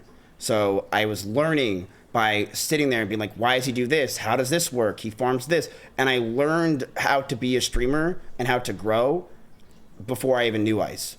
But as for the idea of the money, where that came from, I didn't have any money when I started. I had like, when I actually flew to Ice, I went negative in my bank account. I had money in my stocks. That's so raw. Yeah, because this is a crazy story, but I think it's a really important part of the come up for anybody. Like anybody's come up arc story, like it's really important to get really close to broke. Yeah, I was broke. YouTube was not paying me, and I was basically broke. I could take out from my stocks, but I didn't want to. So I'll give you the whole story in like 1 minute. In 2012 or 11, or whenever Wolf of Wall Street came out, I started getting involved in investing like 2 years before that. I was investing under my dad's account, and when Wolf of Wall Street came out, I knew that penny stocks would surge, so I started investing in weed stocks. Like these are random companies for weed because weed was getting legalized back then, and so I was like, I'm riding the hype. There was a guy on Twitter, his name was Wolf of Weed Street, that I followed, and everything he said would work. He would literally say, this stock is going to go to 60 cents. It would. This stock's going to go to 20 cents. He literally was never wrong because he was just pumping the fuck out of these stocks by buying in early, and it was illegal as shit. But sounds like crypto. Yeah, it was literally crypto before crypto, penny stocks shit. And I followed him on everything he did. And I got into his newsroom early. So I would get the shit early while everyone else was having to wait what he was going to say. And I had about... Well, you bought a course. No, you joined a paid group. No, I got in for free because I was there early. He started charging for $80. Yeah, I was there early. Yeah, but you were in a paid group. Yeah, I was in a paid group. Yeah, it was so. But this was like a 4-month thing. I went from $2,500 to like $140,000. So the paid group worked. Damn. Yeah, it worked. And then one day he was like, he said to short Tesla or something. Like he started getting out of the weed stocks and started getting to real shit. So I put like 30 grand into it before I got onto a flight. And by the time I got off the flight, it was at $0. And then basically everyone was like, all right, dude, this guy's done. And he deleted his shit. Everyone left the groups. And I remember there was this one guy who was there. He's like, scam. It's crazy. He's like, I just put in $80,000 of all my retirement money into this, and I just lost it all. So brutal. That's so brutal. And I'm like, no. Wow. So yeah, all said and done, the paid group was a success. Scam. Oh, scam. Well, for me it was a success. Yeah, I guess for you it was. I guess. So what happened after that? So then I had all this money, and I was investing into stuff. I've been investing into the VOO for 10 years now. From that. So I was investing. My friends were giving me money in college to invest with. My friend Dave gave me some money, so I invested for him. So I started investing into things in general. I was gonna go work for Vanguard. Actually, I was in their Red Flag program. I don't remember what it was really called, but it was like for people that were like really. I had a 3.85 GPA, and I took their test, and I got like almost 100. So I was gonna go to like their best program to become a financial advisor. But when that happened, I was in a pool with my friends, and I was trying to entertain them. So I drank pool water, and I swallowed it. And then a day later, I got really fucking sick. Yeah, I got really sick, and then I went to the hospital. I almost died because I got a heart virus. So I almost died, and then from this heart virus, I have a 4.0 GPA. I fucking scored 100 on this crazy test. I went home and I drank pool water. Something's not adding up, brother. I swear to God, this story is true. You can ask my chat. I have every reliable source in the world that this whole story is true. Everything I'm saying is factual. They've asked my parents. I have a virus called viral myocarditis, where basically I almost died, and I would have died. You still have it? You have it forever. I can randomly die. Oh my God. Yeah, viruses don't go away. Yeah, I can randomly die. So I went to this doctor after all this, and the doctor traumatized me. It was the first time I ever felt trauma in my life. I go to the heart doctor, and he's doing his test, and he's like, "You have viral myocarditis at such a young age." I'm like, "Yeah, it sucks." He's like, "Man, my friend just died from that." And I was like, I started crying.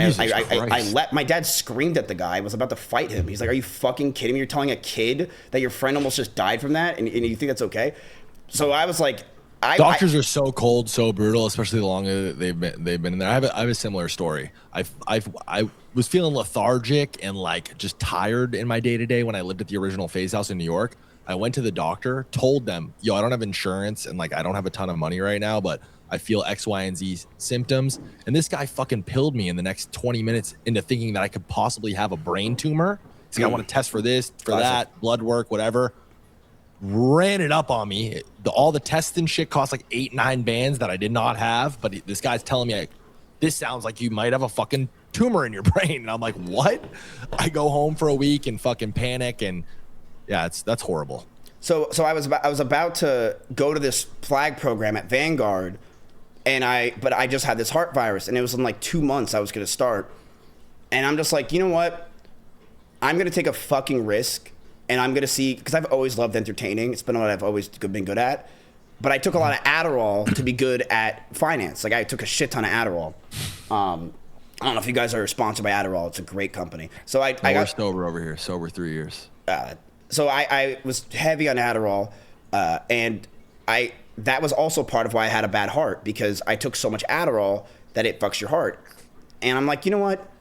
I'm gonna take a fucking risk.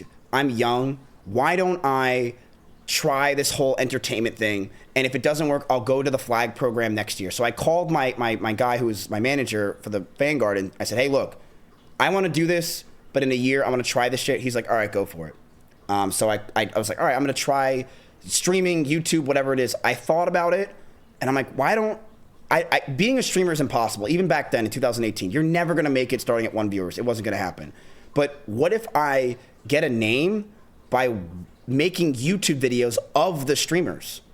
So I made a name by making videos about Ice Poseidon, and then they would react to it, and then their communities would sub. And I actually grew a YouTube pretty fast. I got up to like 1 million views a video, and then that's how I started streaming. So it's a whole crazy story, and then I started growing. I grew, and then false allegations ruined me. I grew. False allegations ruined me, and now I'm on a podcast with Banks. So that it's really just, but the thing is, you know, I'm a very tough guy. I'm very strong mentally, and I know that. Yeah, you're a very resilient motherfucker, and that's another thing I really respect about you and appreciate about you. I appreciate it. It's good. I'm the same way. I'll never give up, and it's honestly a lot of it is my chat. They've been there and they get it, and they know that I didn't do what has been said. But regardless of that crap, I want to do stuff that basically I had this whole career, and how I made a lot of my money was through investing. And you asked it before about how you make money in streaming. So it's changed a lot over the years. So the first like 10 years of streaming, which was like 2010 to 2020, it was all through donations. So there was this guy named Reckful that basically started this, where you would get donations to your PayPal, and then an alert would pop up on your screen on the stream. So it'd say, hey, look, Brian donated $10. So Brian would donate because he wants to get his name on stream, and he would also donate to get recognition and be like, hey, look, this is, you know, I like your content. So that was how it was done for a while. Then subs came into play. So now people get subs, but even that's not as big anymore. The big thing that people make money on streaming is sponsors. So they'll get like a game sponsor. You can have a streamer that gets 20,000 viewers, and if they play a game, they'll get $20,000 an hour. Oh, shit. Yeah, so it's pretty crazy. That's how a lot of streamers make their money. A lot of girl streamers, I'm not trying to be sexist, they make their money through their OnlyFans and things like that, where they'll stream, they'll say, check out my socials, you'll go click it, you'll go to their OnlyFans, you'll pay like $500 to get down the rabbit hole. You ask constantly if they're going to finally send you the nudes that you asked for, and then it's just them in a bra. So that happens a lot. And then that's really how a lot of content creators make money, is through that. But also there's advertisements on Twitch. So they run ads every hour. So I was running 8 minutes of ads an hour, and I was averaging like 15,000 viewers. So I was getting about like $900 an hour, $800 an hour just from those ads. So there's a lot of money to be made. It's very lucrative streaming, because you're keeping someone's attention for so long, which is so hard to do nowadays. But the real blow up and the real thing that was crazy money was COVID. I mean, dude, I was getting like $50,000 sponsors for an hour. It was ridiculous. That's crazy. But there was a lot of wild shit going on during COVID when that shit was popped off. Well, the thing is, they had nowhere else to spend money, and they have to spend money for the marketing, and they were just throwing it at streamers. I mean, and then that's when gambling companies blew up, right? So but that's a whole different ballgame. So the content, I guess, in a lot of the streams, I know you talked about gaming, you talked about like lifestyle stuff. Are those the two main ones that people stream when they're talking about it? I know now you're doing the finance stuff, which is cool, very commendable, by the way. Thank you. But I guess the content of a lot of the streams is mostly like what Speed does, or like, I would say Speed's an anomaly. I think most streamers are lazy as hell. One in chat if you agree. Most streamers are extremely lazy and they don't want to innovate. Speed is an innovator. Most streamers got popular in a game, whether they were good at it or they were friends with someone. They had a peak 4 years ago and they're just still playing that game, right? Or they have a friend group they've had for 5 years and they don't want to let it go. It's in my opinion, what defines like a legacy creator, somebody who can exist over 10, 15 years, is the pivot. Like a lot of people don't have the ability to pivot. It's the risk, and they don't want to take risks. Yeah, people are one-trick ponies. That is another huge contributor to that. Yeah, but, like, for example, for me, I started off playing World of Warcraft. Then I went to Call of Duty. Then from there, I started bringing on girls. Then from there, I started bringing on girls. Then from there, I started bringing on Asian women. Right, I really learned my craft. I'm Brother, like, I walked in this motherfucker's crib yesterday, and I'm not kidding. This is real. I walk in that house that you're looking at right now. I ask where I can take a piss. Somewhere over there. Go over there. I start exploring this kid's crib, and I'm going around, and every fucking door I open, there's another Asian girl in it. There was like 6 Asian women like camped out of this house. By the way, it's like 3 p.m. Half of them are sleeping. I think one of them was chained by her neck to the wall. Like, Yes, it was she a was fucking chained. scene. What the It was fuck? a Yes. fucking weird. Oh, This fool's a hell no. weirdo. Yeah. Yeah. Well, I mean, different strokes for different folks, right? I mean, that's just how it Yeah, is. you like what you like, bro. I mean, yeah, like, Bro, this fool is a tier 1 gooner. Like, you really are. You love that shit. I mean, Bro, listen, he started with World of Warcraft, bro. Of course he's a gooner. some people zap their dogs. I zap Asian women. Okay, like, what do you want me to do? It's like, we just all have That different. one's gonna fly right over Ansem's head. This is a Hassan Piker joke.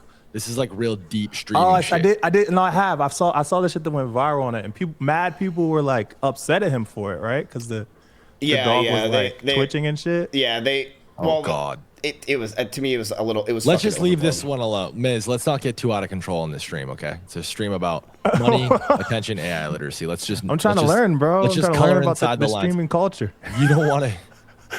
I promise you, brother, you're in the best spot you could possibly be in. Oh yeah, if you want to learn streaming culture, I'm your guy. I can teach you. I know at the ends. I mean, I made the videos on the streamers for the culture. I think you guys should talk way more over this next month. When you, by the way. I'm down. I'm definitely down.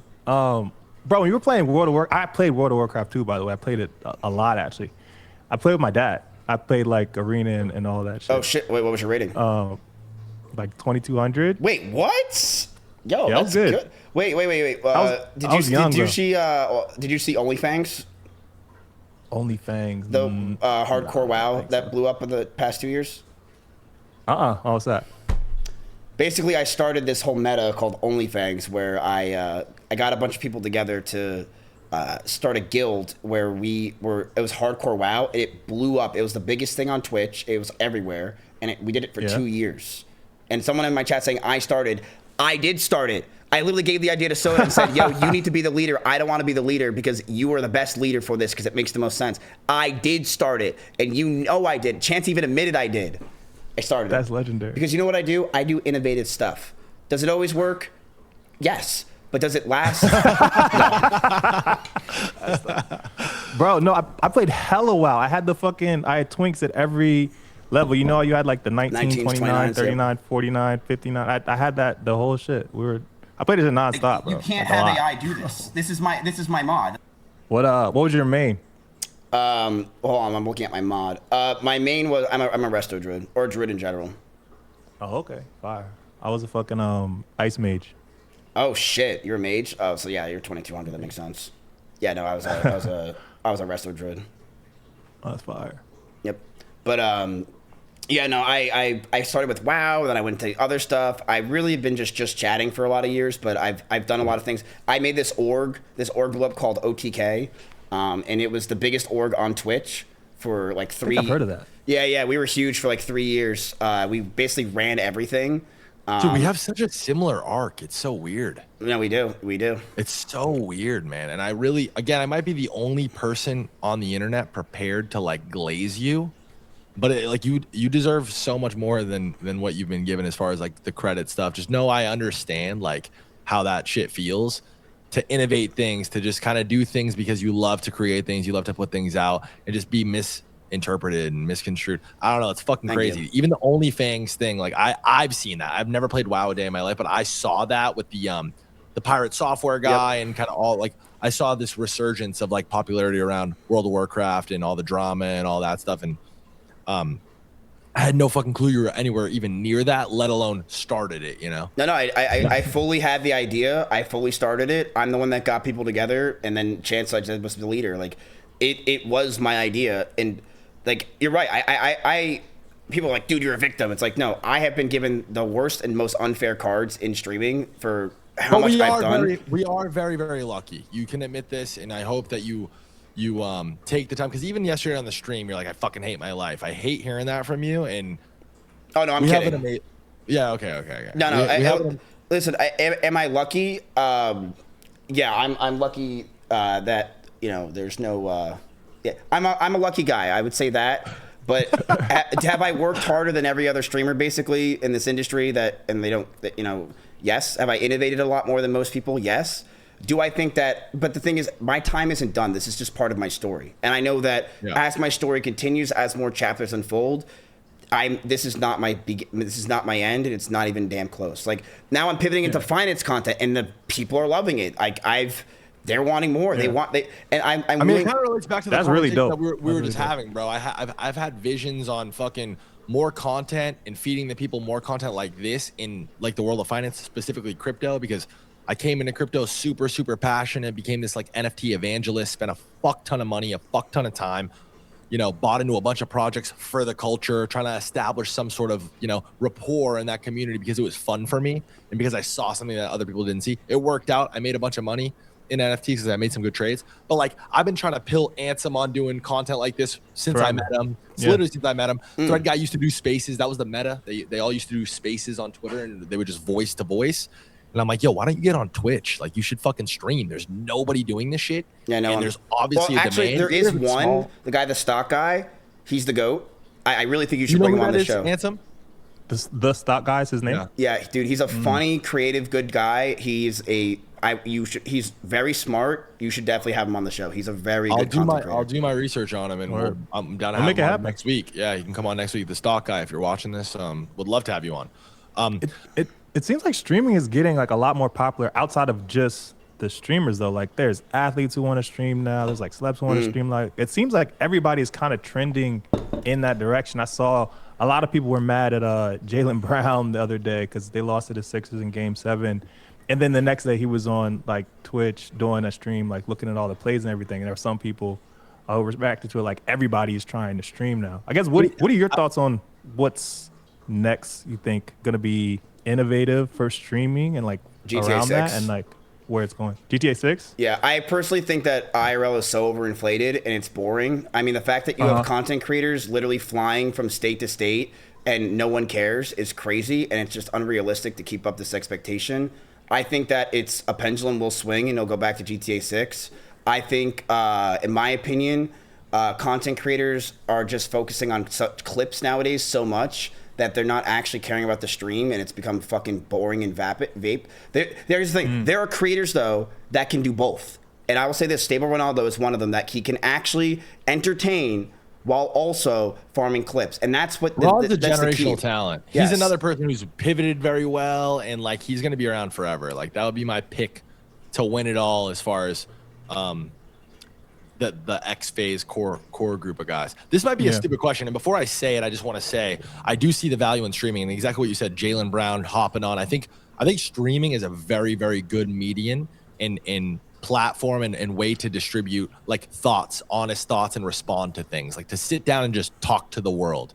But what I don't necessarily agree with is the sentiment that streaming is getting more popular. Because I just had this conversation yesterday. Like, even the biggest streamers in the world who stream to 20, 30, 40, 50,000 viewers, that's not a ton of people, right? Like, there aren't a ton of people who will sit and watch an actual stream. What is getting popular is like clipping has completely taken over. Right. And the reason why streamers are being clipped so much, and the reason why streamers are kind of at the forefront of that is just because they're streaming all day long. Their content output, there's so much of it that they're being clipped, in their communities too, even though they're smaller and niche. And when I say smaller, like, I think that the number 30,000 people is a small number in the grand scheme of the fucking planet. There's no like, these aren't like gate kept links. Like, all you have to do is click the link and you're watching a stream, right? And 20, 30,000 people compared to the 7.8 billion people on the planet, it's not that much. You go into like a stadium, like what's the average like football stadium? Like 50,000. 50,000. Yeah, you go to a football stadium, 50,000 people in person is a lot of people, but think about what those people had to do to get there. They had to buy the ticket, they had to drive to the stadium, they had to fucking set their day aside to go do that, right? And you see it, 50,000. But all these motherfuckers have to do is click a link, right? They're not doing it right. So I don't know. It's an interesting conversation. I can answer I wonder it. what yeah, please. I would love to know your opinion on that. Well, so the reason why it's the thing is, just because it's popular doesn't mean that it's growing, right? Streaming is very popular. In fact, I completely agree. It's growing faster than ever before. It is more popular than ever before. You ask kids nowadays, about like 10 years ago, what do they want to be? YouTubers, right? Nowadays, they all want to be streamers. Streaming is more popular due to clips, but that doesn't mean people are watching streams.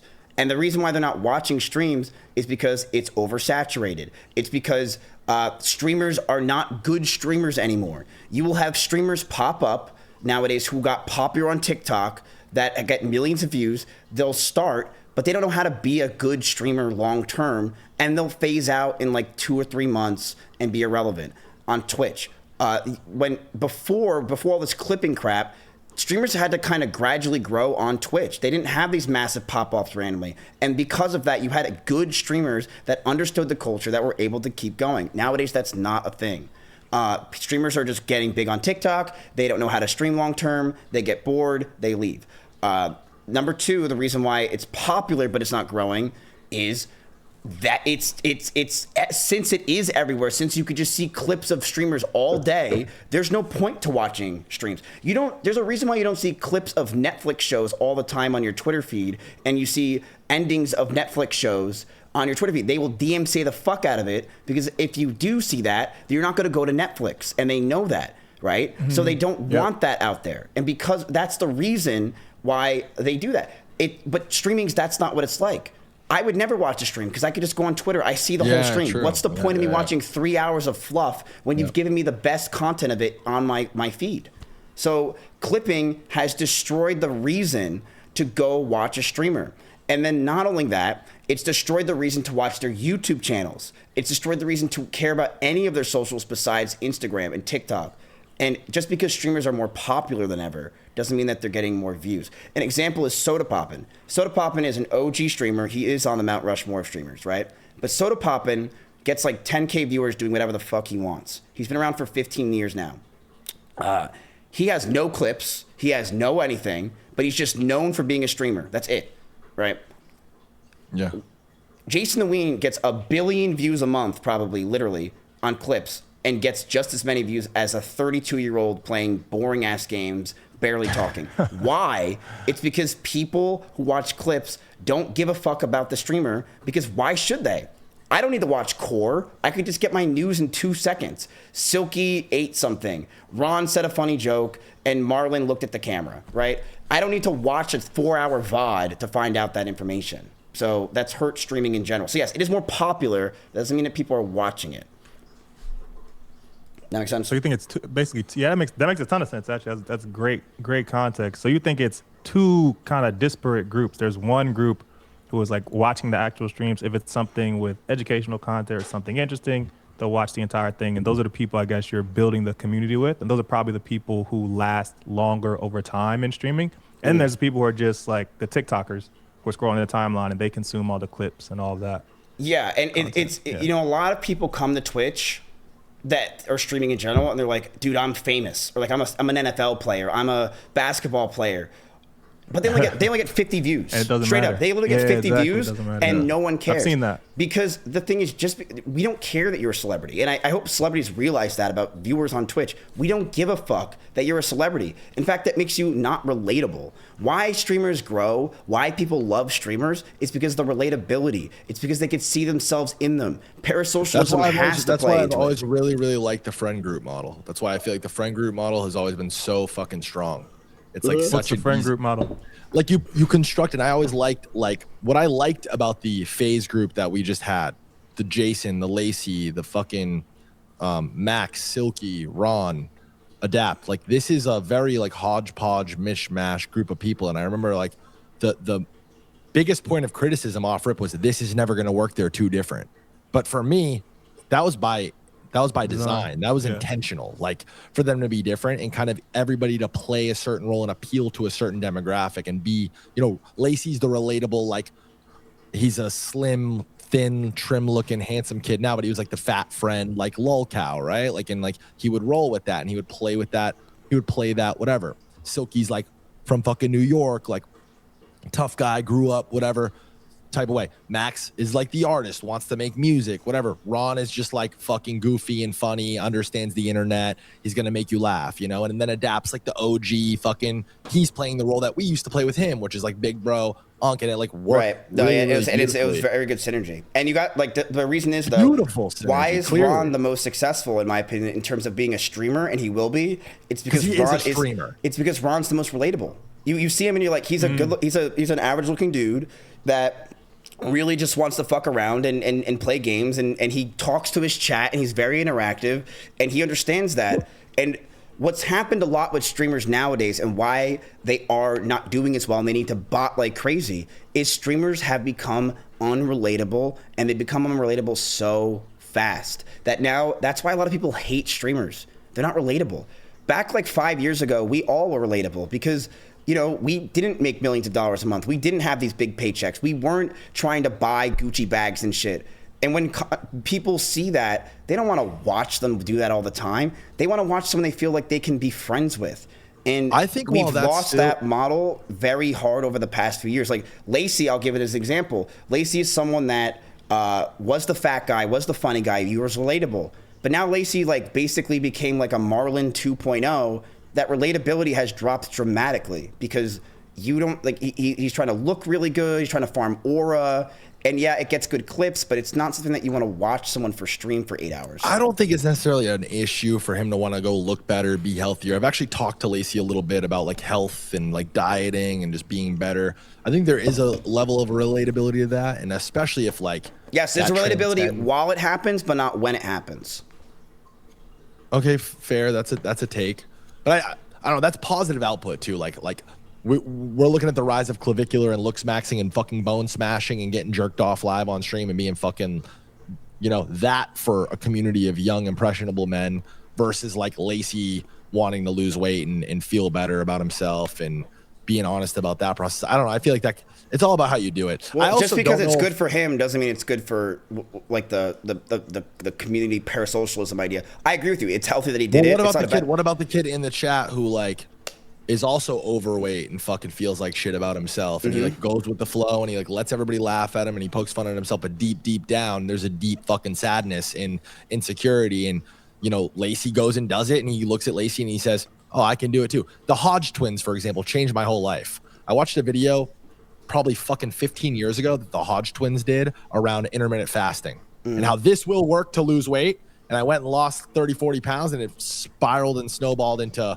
whatever, everything that I know today. I'll about say like this: you're right. That fat kid wants to watch, but when Lacey becomes thin, good looking, and all this stuff, and he's moved on, that new viewer who's fat has no relatability to Lacey. Just because Lacey was fat years ago, that's not going to make you relatable. What's relatable is trying. What's relatable is the difficulty. What's relatable is like he isn't eating that piece of food. It's not relatable when, you know, he is not fat. It's relatable when he's trying to not be fat. And this has happened time and time again with streaming. You could go as far to say the most popular one of the core group is Marlon as far as mainstream success goes. Yes. And his social media as far as like TikTok, Instagram, whatever. He's probably the least relatable person in the group. Absolutely. He's like extremely fucking handsome, and it's like unattainable, and it's like, you know, he's the least relatable in my opinion. Why is he the most successful in a lot of metrics in a lot of regards then? Well, because it's short form content, right? It's more it's that quick, I want to stare at you, you're beautiful aura. You don't need to farm parasocialism with that necessarily. You could farm, you know, any type of viewer. But if you want a viewer to watch your stream, to be a part of your journey, because that's what streaming a lot of is. It's your journey if you're going for this IRL concept. They're not going to care about your journey because it's boring. You are hot. You are rich. You get with the best girls. You've done it all. You beat the game. You want to watch the journey. You don't care about the end. And Marlon feels like that. Think of how crazy this is. Marlon's that big everywhere. Everyone knows he streams. He gets a few thousand viewers. Dude, I used to get 20,000 viewers doing ads. So my question is, and I was nothing like these kids ever were in popularity. I personally like to watch content of people, and I like to hear people talk who are smarter than me, who have more money than me, who are better than me, who are in better shape than me, etc. Because I find it to be productive. I find it to be an opportunity for me to learn and add to myself and improve as a person. That's the type of content that I like to consume. obviously we're talking about streaming specifically right now, and we're talking about the parasocial relationship relatability with streaming.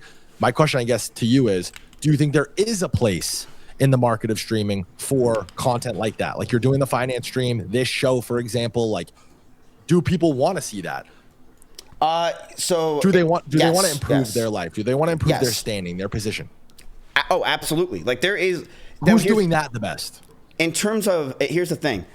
There is a huge market that is untapped on the internet, on streaming, which is trying to do finance and trying to do this kind of content or productivity. There's a lot of things that you could do, but streamers are lazy, man, and they just see what has worked and they don't want to try to change it. They see, do the tier list, do the shit that me and Ludwig did for 5 years, copy the models and paste, and basically make your millions, because they don't need to innovate. A lot of these younger kids, they don't.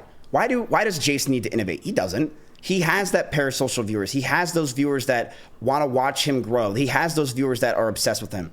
But these older viewers, these 30-year-olds, these people that have been around for a long time, they're losing that parasocialism with guys that are older. And they should. They're getting older. They're getting families. They don't care anymore. So what should they do? They should pivot. But I think a lot of these older streamers have no talent, and they'd rather go down with the ship, try to make a couple extra bucks, than actually try to innovate and possibly hurt their career.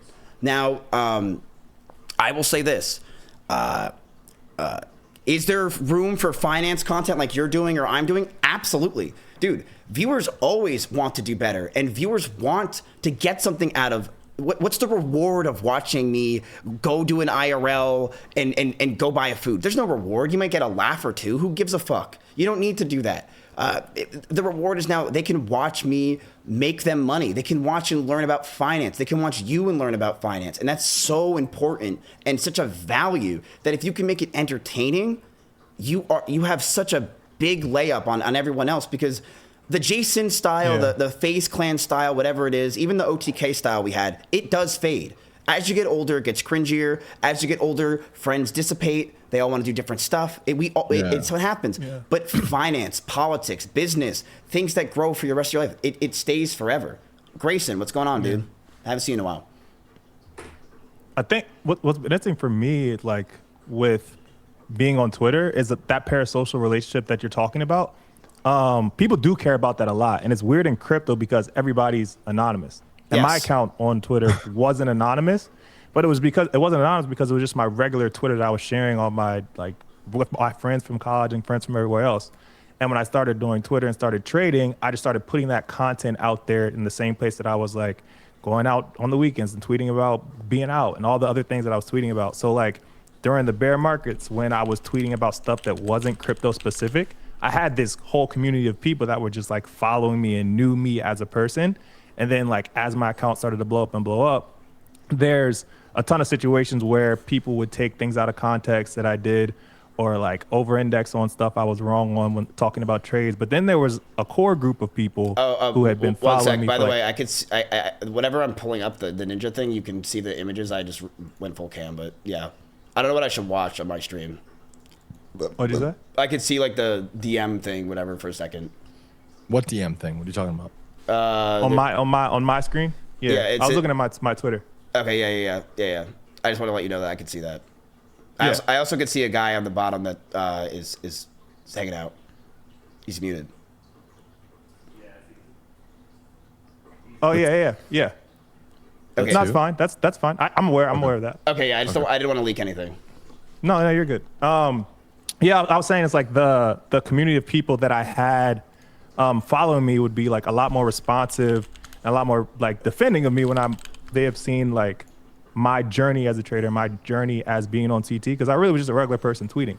And then like my account blew up and now I'm this figure that people kind of like don't view as a person. And it's like there are people who were there as the core group who do view me as a person. So I definitely believe the parasocial effect is super important. And people trust you a lot more when they know what your intentions are. So it's definitely a real thing with streaming and also just internet content. I've never done streaming.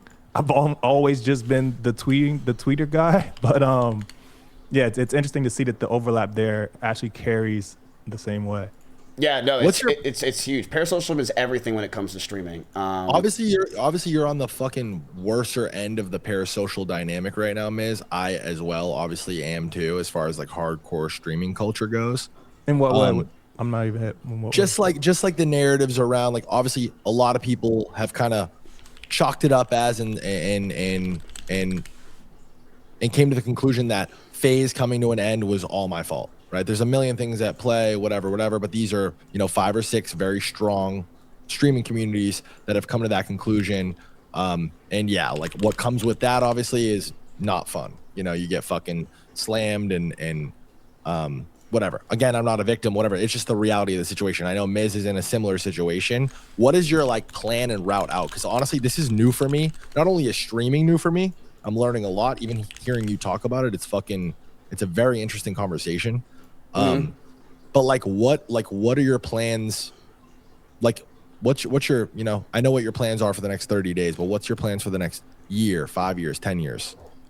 Dude, I really like finance and business. I want to keep going with it. I actually am working with Kick. Like I'm kind of like growing Kick as a whole. I'm basically like redoing everything on their side because I think their website UI is ass, and I think the developers could do a lot better. So I'm literally rebuilding Kick, and I'm helping with a lot of stuff. We're going to be launching crates soon with Kick. We're going to be launching a lot of new things, interactive stuff, make the website interesting to stay on. Not, it doesn't feel like a website you went back to in the time machine in 2011. I also want to get good at golf. I do want you to come out for golf. I know you said you suck. I've never played. It's not that I suck. I was about to say, can you golf, bro? I've never played golf. I've never swung a golf club. Actually, my PA. Golf shout out Pierce. Shout out Pierce is like a actual class golfer, from what I hear. He golfs with a bunch of people. People know him to be a good golfer, and he's I'm with him every single day. He's basically my brother. I really just, dude, I'm telling you, man. I know this is gonna sound so fucking cringe. I just want to make people laugh. Like, there's nothing more in this world that I love than entertaining. It's been what I love for 31 years of my life. I never want to stop. I know I have a gift at this shit. I love to entertain people, and I do like to make people happy. I know people are like, no, he doesn't. He's a fucking loser. No, if you look at my discography or whatever the fuck it is of people, I've made so many millionaires. I've helped so many people out. I've done so many people so good. And they literally, I'm going to say this, and people are not going to believe me on maybe your side, but my chat knows they're all rats. But I don't care. I just like to help out people. I do. I always will. Because I think everyone has a little bit of good in them. I think we relate heavily on just a lot of things, obviously. But when I see something or I jump into something, I jump in with 2 feet. I go 100%. And I do like to innovate and develop things. Like you're saying with Kick, you have no business wanting to make Kick's website better. Yeah, that's not your responsibility. I assume at least at this stage, you're not being paid for that. That's not your fucking job.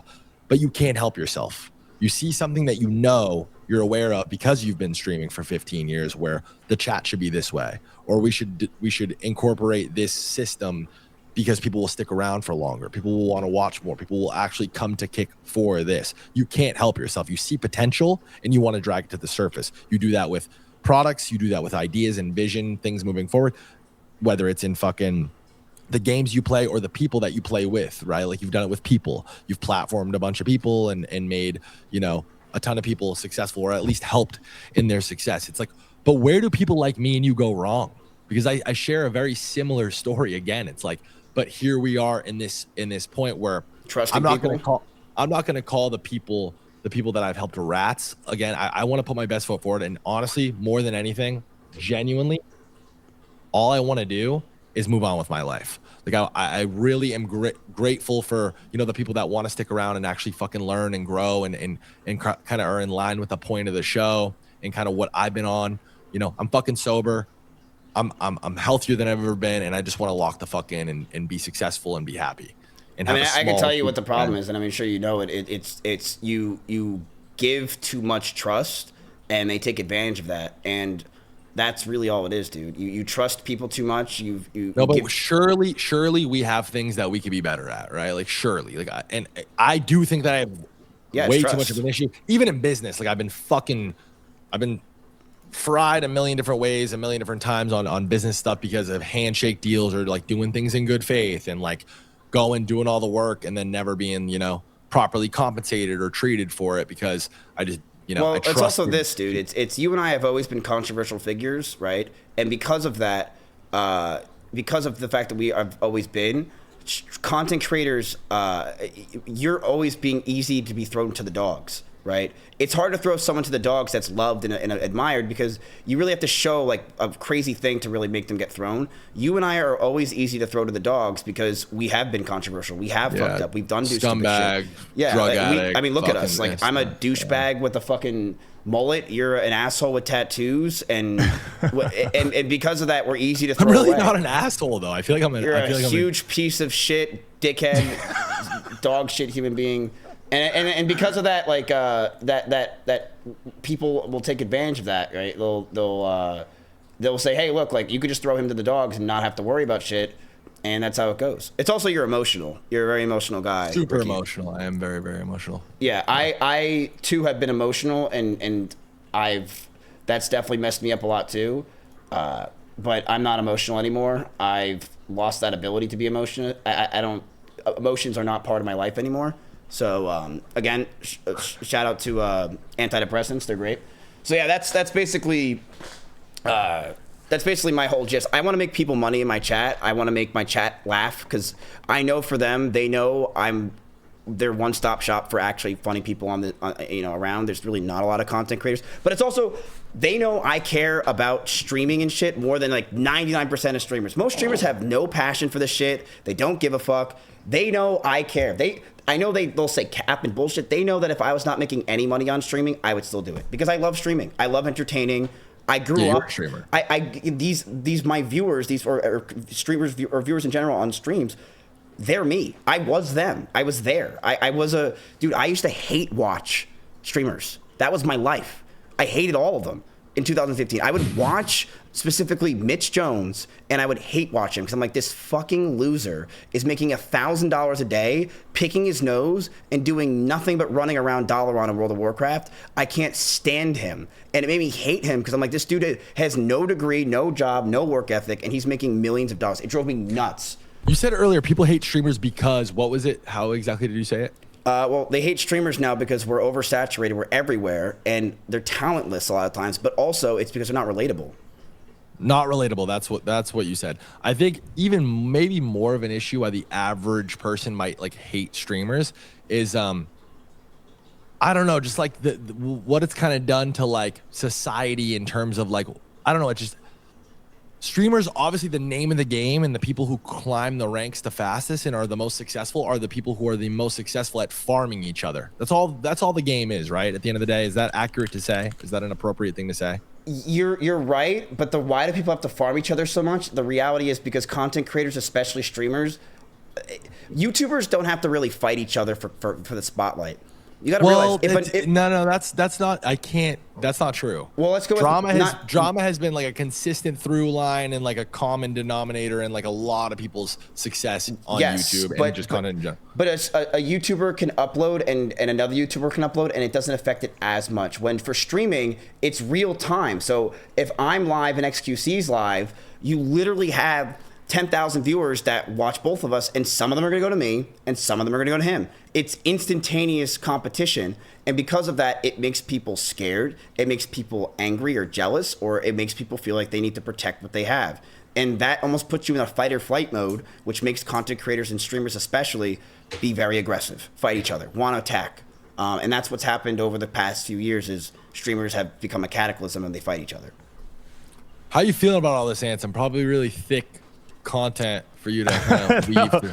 It's interesting. I mean, I think what you guys are talking about with how you're received in doing content and like getting popular online, I think there's a part of it that just you can't avoid the negative piece because when there's so many people that are watching you, there's always going to be some people that don't agree with what your opinion is, especially if you have strong opinions. But I think that the through line that is the most important is like, if you're doing good things, you're not doing good things because you think you're going to get rewarded for them. You're doing good things because you think they're good things. And that's like the most important for anybody who's a public figure, because once you allow what the response of the public to determine what you're going to do going forward, that's when you stop actually doing those good things that you know are good and know align with what your direction is. So I think that's my main takeaway, but it seems like it's a recurring thing for anybody who just is in the public sphere. It's just how the internet works and operates. Good take. That's why I think this show is so important, because that's like your take from a million miles away, right? Like, as you can see in this conversation, Miz and I are super, super deep rooted in content, right? Like, yeah, for sure. Twitch, there's probably a lot of things that we talk about that you fly straight over your head. You don't even understand what the fuck we're saying to each other. It's like I'm learning a lot. But the same is true in reverse for the finance tech shit with you, which is fucking really cool. And that's probably a good segue into Miz. You're on a 30-day mission to fucking invest $300,000 and make as much money as possible. What is it sitting at right now? 300K you started with. Where are you at? Just fucking say it, bro. The market's down today. It's the third day, and it's fine. Yeah. Market's down today. It's fine. It's fine. Yeah. Let me check. I mean, I know people are waiting. Semis actually are down today. Semis are surprisingly down, and software is up today, which is, I think, is surprising. Semis have been ripping and outperforming shit so hard. We are at, as a community, we are down. It just fucking, something just happened, John. We're down about $2,000 after hours. Not sure what happened there. So what's the total? What's the port? We're at $299,152, and so you're basically back at square one. Yeah, and just let anyone know that's listening. Basically, what I do is I am streaming with my chat on Kick. I'm on Kick, and every day I'm doing this, and whatever money we have at the end of $300,000, whether it's $360,000, $380,000, whatever it could be, if we can make money, hopefully the market keeps going good. They keep. So based on how much they watch, they chat, and they interact, they keep the profit. So if we make 80 grand, my chat splits $80,000. And we have a system that basically makes it so, they can, we have a system, shout out to this guy named Solutions, where we have it all divvied up. We know who's been watching. It's timed and everything, and they get the profits. So if they're more involved, the more they're here, the more they get. My goal with this, if it goes well, because it's been fucking going so well the past 3 days, is to do $1 million next month. And I'm just like, fuck it. Hey. Listen, you're sponsored by Polymarket. Get me them as a sponsor, and I'll make it $2 million. It'd be that would be crazy. Fuck it. We can make it happen, bro. That's fucking sick, though. That's awesome. Yeah. I want them to make money, dude. I want to be able to see, dude, Miz, I actually learned a lot, and I made a lot of money. Because I got that so much with the gym content. I had so many people be like, dude, I changed my life. This one viewer I had, his name was like Macy or something. He's like, dude, I lost a lot of weight watching your content. I lost like 3 pounds, and then I started taking Ozempic, and now I'm doing great. I'm like, all right, that's fine, whatever. But I had a lot of people was that a Lacey joke? I can't tell with you sometimes, man. I heard the last. He's low key. He's slick with it, bro. He's slick with it. I see the appeal. He's a freak. I want to start with Miz. You said you guys invested in a bunch of things today. What are like the top 2 or 3 that you guys are most excited about? You and your chat. I want Ansem's. Well, let's ask my chat. I'm not a financial advisor. I can't say it's their portfolio at the end of the day. They're saying AMD. I think they're excited about. They did AMD, which I think has been good. AMD was a good spot recently. They're actually up on AMD by 5% because they bought the calls and they were up. What's really hurting them right now is we bought CoreWeave after hours, despite the fact that. CoreWeave had great financial report and everything, and they were doing great. CoreWeave is getting smacked right now. It's down 11%, and that's literally all of their losses is CoreWeave. It's literally, I'm looking at it right now. Yeah, they bought they buy the rumor, sell the news is very famous, and they bought the news, which was really great news. CoreWeave should go up, but you know how it is. It's just these stocks can be crazy. So yeah. But again, it's just day 3. It's just not really a big deal. Yeah, for sure. That's cool. I think I wonder what happened with CoreWeave. It's maybe something on like what they're saying is going to happen for the next year. Because typically when they beat on like the actual numbers, but the stock goes down anyway, it's something that in like the details of what they were talking about and what's happening. So I haven't followed it. I gotta see. Didn't the Leopold Aschenbrenner? Didn't he? Was it part of his? Yeah. Yeah, the Leopold guy has been crushing. The guy who wrote like the situational awareness AI essay, and his fund is up like 10x almost. I think it started like 500 million now to like 5 billion. CoreWeave is one of his biggest positions. I think it's the only one that hasn't performed like in a disgusting manner, right? Like there was like, what it was like he had like 7 different positions and they're all up thousands of percent except CoreWeave. Yeah, that's interesting. Yeah, it is. CoreWeave is one of the. Do you know the story about this guy, Mizkif? No. Here, I'll bring it up for your chat. This guy's a beast, bro. He's insane. This is such an insane story. He's a 24-year-old guy who got fired basically from OpenAI when he was 22. I think he took 250 mil and turned it into $5.5 billion in a year. And he wrote a whole thing. What was the thing he wrote? What was it called? Ansem? Situational awareness. Situational awareness, basically talking about predicting AGI by 2027. And where everybody's kind of flying and flowing into these AI companies explicitly, he decided to invest in, what was it? Z? He invested in Bloom Energy, I think was his biggest one that he like smashed. NVIDIA, obviously, SanDisk. Yeah, he hit I don't think he. So what he did is like he avoided the hyperscalers, like the big names. He didn't do like Google, Meta, or any of those. And what he was looking at is like, okay, if there's going to be all this investment in this infrastructure, there's going to be some companies at different levels that benefit really specifically. And I think Bloom Energy was the one that did really well for him. Yeah, right here, you see it right Momentum here. Yeah, Bloom Energy's up 1,400%. Yeah, crazy. Then Momentum's up 1,300%. SanDisk up 3,100%. CoreWeave, see, it's the only one that isn't. I mean, it's up, but it's not. It's the only one that isn't performing in like a fucking disgusting way. Yeah, I mean, I am surprised that CoreWeave's actually down after hours. I'm not gonna lie, they did beat the revenue. I guess the issue was probably the people are trying to take profits. I know they have a lot of debt. They do. Their guidance was missed a little bit, but it shouldn't have dropped the way it is. I mean, but these stocks right now are so volatile. It's crazy. I still believe in it. I think, in my opinion, my chat bought one that I do like and I think is a good buy is Palantir. They're heavily involved in the military and hospitals. Palantir? Palantir, sorry. Palantir. Yeah, my bad. I was thinking of Plants vs. Zombies. Palantir is sick. I think Palantir has a lot of options for growth. But, and the thing is, my chat is very invested in AI and databases because that's what they know. And it's smart to be involved in that stuff. But, of course. Is it going to... I do believe there's going to be more growth, obviously, right? We all agree. But the question is, right about this next 30 days, will it have a tumble again? Because it just had this crazy run. And they got in on Monday when it had a crazy run, and they were happy. But now they're having a little bit of a downside. But I truly believe, I mean, this is nothing. It's not a big deal. They're into Cat. I think Cat is an amazing buy long term. I think Cat is one of the best companies to buy. Yes, you're not buying AI. You're buying the company that makes the data centers that everyone is making around the country right now, and they're the monopoly of that shit. They are at a fantastic buy right now. I think that my chat also bought, what else did they buy that they are very excited about? They bought, they bought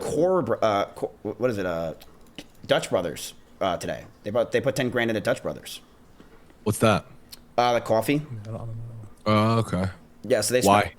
Because they think that basically my friend Brian called and he said it's a good buy and they had good earnings, they had good everything, but they're growing. They have 41 new stores, but the problem with them is their stock tumbled today, so we bought and let's see what happens. But they just only put 10 grand in, so they get to vote on how much they put in. They could put in a small, medium, or large amount. And for this coffee, they went Trente. They put 20 grand in. I think slamming the opposite end of the spectrum with the AI shit, like going as far away from screens and investing in like real life experiences, restaurants, things like that. That nature is always a good bet. Also, just too culturally, like coffee, at least in LA. Miz, you live in LA too. I feel like there's a new like cracking coffee spot popping off every fucking 2 days here. Yes, there is. That is very true. You've noticed this, right? It's crazy, and they all have these popping fucking TikToks and. Shout out Community Goods, shout out fucking Pedro, shout out Maru. Like, there's a bunch of good ones. La La Land in fucking just opened up a couple new spots, and they're all like cracking, bro. I mean, it's the same thing with energy drinks, right? Energy drinks always are something that comes and goes. Like when Logan Paul announced his energy drink, I was like, cool, this is gonna be crazy branding and marketing, but how long will this last, right? Because energy drinks phase so fast that, you know, you see C4 was so popular for so many years, it felt like it was, everyone had it. Now I don't ever see it. Now I see Celsius everywhere. You know, it changes every few years, the new brands, the new things. I think the same thing with coffee as well, but they're only in it for 30 days, so they're not here forever. They also are in Google. They just bought $20,000 into Google. Google is a great buy, in my opinion, because they are getting the expenses for the data centers. So for cloud, especially with AI is buying into Google Cloud. Anthropic just guaranteed they're going to be spending $200 billion on their cloud services in the next 5 years. Think Google's great. So I'm very big on those. I think my chat has done a great job so far. The only one that's fucking them up is the Plantier, or not Plantier, is CoreWeave. But I do believe CoreWeave will pan out as time goes on. I mean, just off the basis of the Leopold fool being bullish on that, I'm like, yeah, do we slam it? I don't know. Yeah, and my chat still has money to spend. By the way, they still have. Have you guys bought Take-Two? I brought up Take-Two on the fucking on the stream yesterday. You were talking about GTA. Did you guys buy Take-Two? I just don't know. I don't know that Take-Two performs in the next 30 days. You know what I mean? Like he's doing that 30-day thing. These are two totally different questions. 30 days is crazy. 30 days does make it kind of hard because like you could pick 10 winners in like Smash and then they'd be down over the next 30 days and then it would be like up infinite in the next 6 months. That is kind of tricky. Right.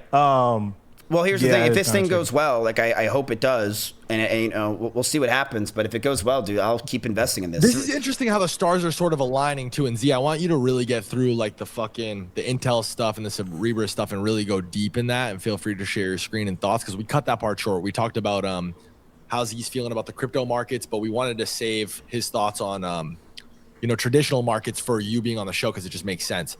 I do want to hear Z's ideas around the 30-day challenge because he's doing something similar, like just randomly. He's doing this competition, which Miz, honestly, low-key mission. You should hop in, bro. You should hop in. Oh, sure. It's gonna be lit. It's gonna be fun. It's 4 weeks, and everybody's self-funded. You start with 25K with a 25K bankroll, and whoever makes the most money in the 30 days wins 100 bands. Gets 100K. And Anson's gonna do that. But Z, what is gonna be your strategy going into that? Because obviously it's I mean, so yeah, it's gonna be over 4 weeks, and it's gonna be perps. So I don't know, Miz, if you know what perpetual futures are. Yeah. Yeah. So it's 24/7. You can trade anything. We're doing it through Hyperliquid on my app Bullpen, and it'll be like stocks. So stocks will be on there. A lot of the stocks are doing a lot of volume. Crypto will be on there. But my strategy is gonna be it's gonna be shorter time frame stuff, like optimizing for that instead of like longer term, like multi-year holds. So I'm gonna be day trading a lot. Like, can I just invest in a crypto and then have my chat pump it up and then sell it and then win? Well, it's perps. So like, no, you can't do that. You shouldn't do that. But it's perps. So like the tickers and what are available on perps, whatever is there, you can trade. I listen. If you invite me, I'll do it, bro. I love finance. I live for this shit. I mean, I literally love all this kind of stuff. Let's do it. So yeah. Is that your advice? Is that your advice to him how he should invest with his chat over the next 30 days is perps rather than like spot buying? Because everything what you're saying, and by the way, I'm curious your thoughts, Ansem. Like, does he pass the sniff test? Like everything he's saying, the cat stuff. I saw you shaking your head, nodding your head through a lot of what he was saying. It sounds like Miz has a little bit good grasp for sure. A good grasp on things for sure. I didn't know what to expect when he said he was. You said there's a streamer who's really popular and he's doing an investing thing. I'm like, I don't know what that really means, but yeah, he's definitely on his game. We actually talked about Eaton last week for the same reasons that he's talking about Caterpillar. Like they build a lot of the stuff for the data centers. So we're kind of in the same ballpark. I like a lot of the AI stuff. We align on a lot of that. 30 days is tough. It's just because it's so short term that you can pick really good companies and then you could be down still. So like, it's more day trading, I would say, if you want to like be aggressive with it. Like in this competition, it's going to be a ton of people. They're trying to make a lot in a shorter amount of time instead of like trying to have longer term plays that you compound over years. I mean, it's just two different ways of investing. But well, keep in mind, if the goal is like, I think if we can make like 10 to 15%, which I do think is very possible with just a good upswing in the market, that's $30,000, $40,000, $50,000 my chat splitting between the people that participated. That's insane. legendary. Right? It's like, and then, okay, what if I could do $1 million next month? They're splitting, $100,000 between the chat. That's crazy money, right? That's fucking awesome. So you're learning finance. You're being entertained by me. There's a couple Asian girls that go in the background while at the same time you're making money. That's awesome, right? And that's the goal, is to just like, how can I make my chat money while I get to entertain and be stupid while, I continue to grow my brand. And it's wins all. I try to get wins all around for everybody.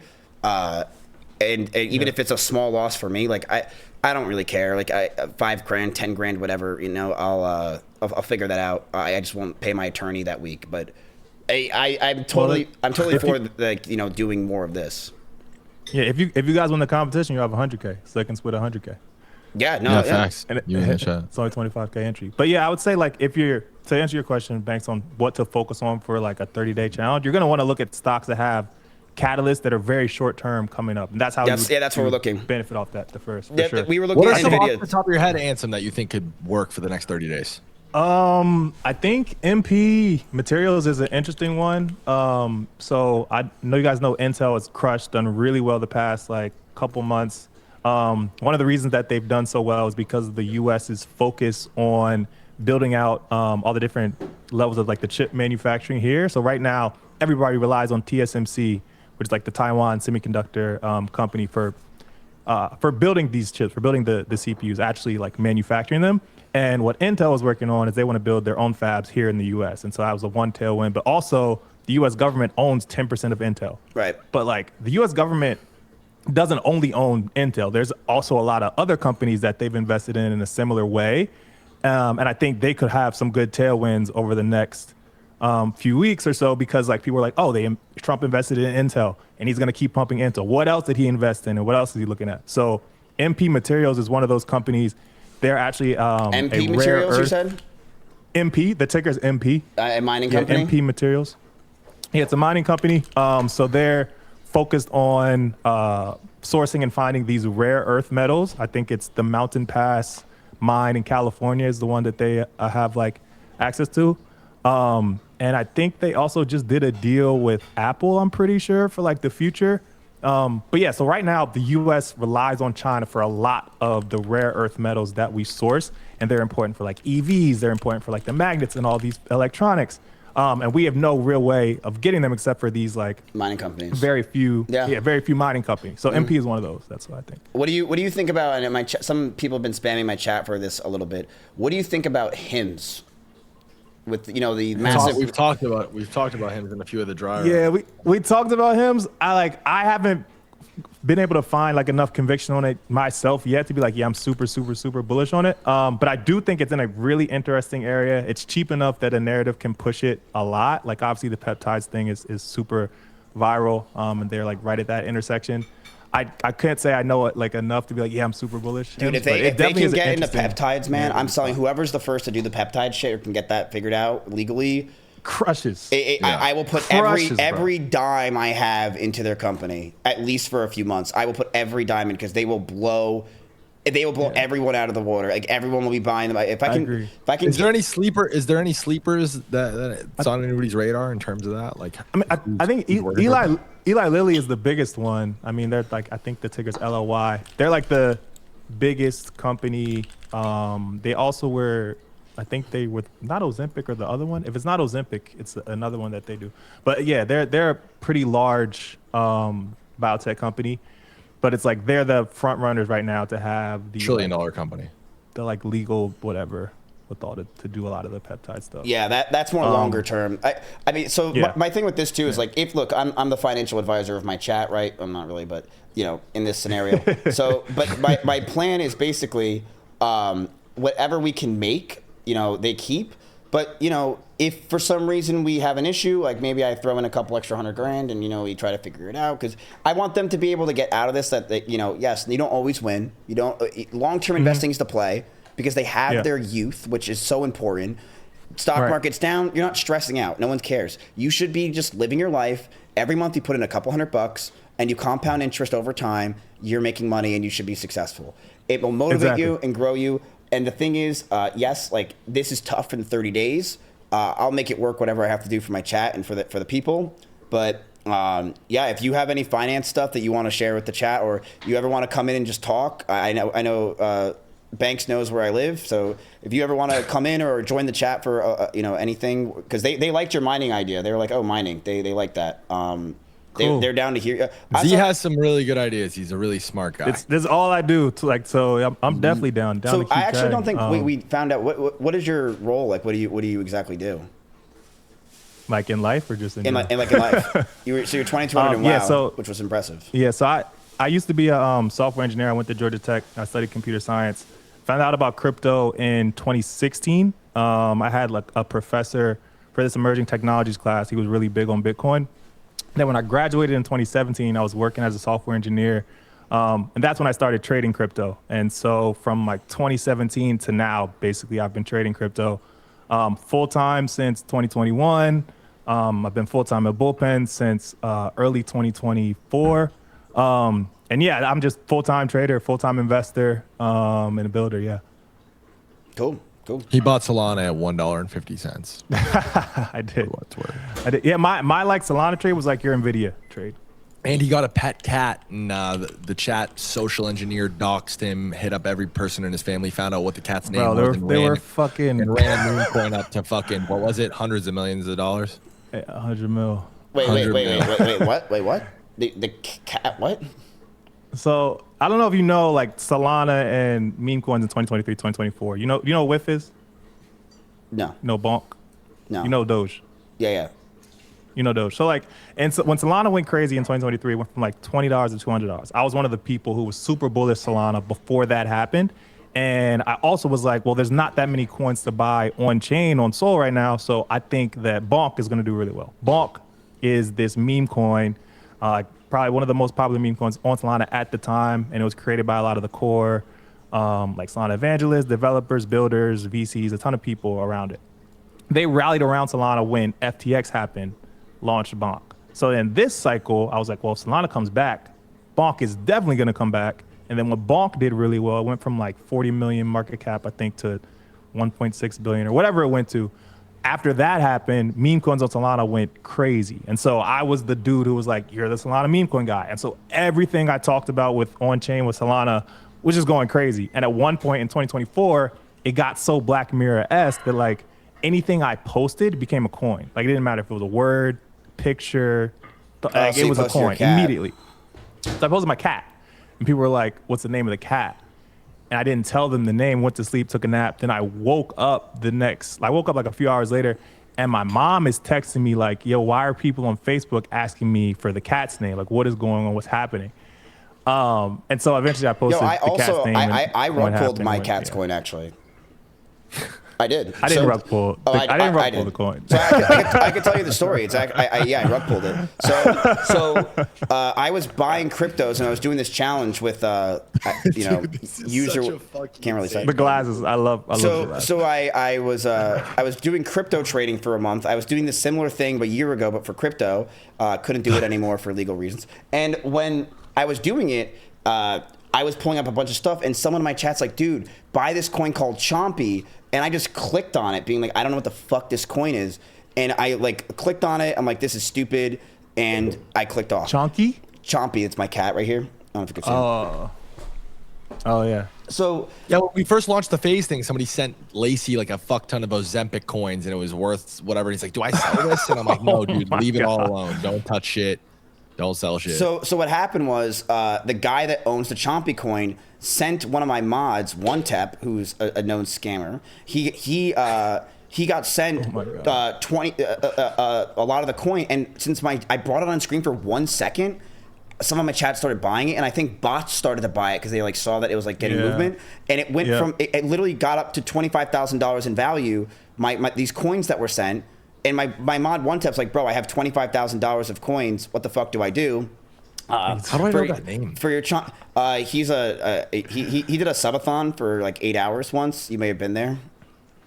Definitely not. Did he play Among Us? A lot of Among Us? Yes, he did. That's crazy. You remember him from that? Wow, that is fucking insane. Well, I played a lot of Among Us during that time. I was like, that was the one time I was ever in like a ton of streams. I don't know if anybody watching this remembers that, but like when Train and everybody would play. You probably played in a couple lobbies, but like it was XUC, it was Train, it was like the We played all day, every day. It was 5 Up and those kids. Yes. Harambe and fucking. So, that was where one tip was. It's crazy you remember that. So, Chompy coin blew up, and I'm like, I don't know what the fuck to do here. And everyone's like, dude, Miz, you're rug pulling. And I went, got some views on Twitter, and then one tip gave me the coin. So I just fucking sold it for cash. Obviously, I don't know what the fuck I'm gonna do here. I don't give a fuck. Like, and I told my chat, I said, dude, if you're stupid enough to buy this shit and you really did this, you're an idiot. And there's 25 grand of mine now that you're an idiot for. And I don't even think my viewers really bought it. I think it was bots that just saw the growth because it was just so dumb. And that's basically it. I didn't care for the money. I was like, this is so dumb. Like, so. He made me 25 grand pretty quickly, so shout out to Chompy. So you're actually a fucking scammer, by the way. Yeah, I've never done anything even remotely close to this, and I've been labeled X, Y, and Z. So you're actually a fucking scammer. I have been called everything at this point, besides one thing, and I've been called everything under the sun, and I also am a scammer. Yes.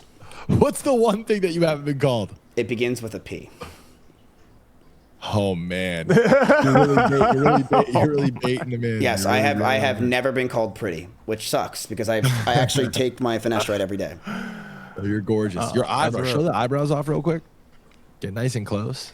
Bro, doesn't he low-key look like Rasmer? Am I tripping? I mean, am I making that up? He's a lot more handsome than Rasmer. And Raz, I love you, but like Miz has a good Miz is a good-looking kid. You're a good-looking kid, bro. You are. Thank you, man. It's that trauma weight I lost. It's the Dibby numbers. Yeah, you're in good shape. But are you becoming more unrelatable because of that? I think my relatability now is. Or is it just about refining and attracting a new audience? Yes, but I think my relatability for sure is my failures. Because if I was successful as a streamer, if everyone loved me, if I was doing really well, my relatability is over. That era is done. I'm too rich. I have too much money. I don't look like shit anymore. But the fact that I've tumbled so far down, the fact that I've had such hardships and things could not go my way and I've been fucked over, I'm now relatable to the chat. So I guess that's the one good thing about all this is I'm very relatable to them where it's like, damn, I've been thrown terrible bones and fucked over. And now that I'm resilient and I don't give up, that motivates them where it's like, yeah, dude, like he's not giving up. This guy, despite literally being in a 20v1, is winning the 20v1 and hasn't given up because he's so resilient. And I think that is the relationship now. You should never bet against a resilient motherfucker. Like that's a especially one that's been successful through as many metas and eras as you have. And that's how I feel about myself too. I feel like if you were a fucking chart, I'm buying low on you. I'd fucking slam myself, full porting myself. And this has been a cool conversation. Z, I want you to get into the Cerebrus stuff because it relates back to I think what me and Miz were talking about yesterday. What's your whole thesis on Cerebrus? Why do you think it's it's a good interesting play? And that's the one I'm most excited about you talking about, like traditional market. Yeah, so Cerebrus is interesting. It's one of the most popular like private AI companies right now. They are CBRS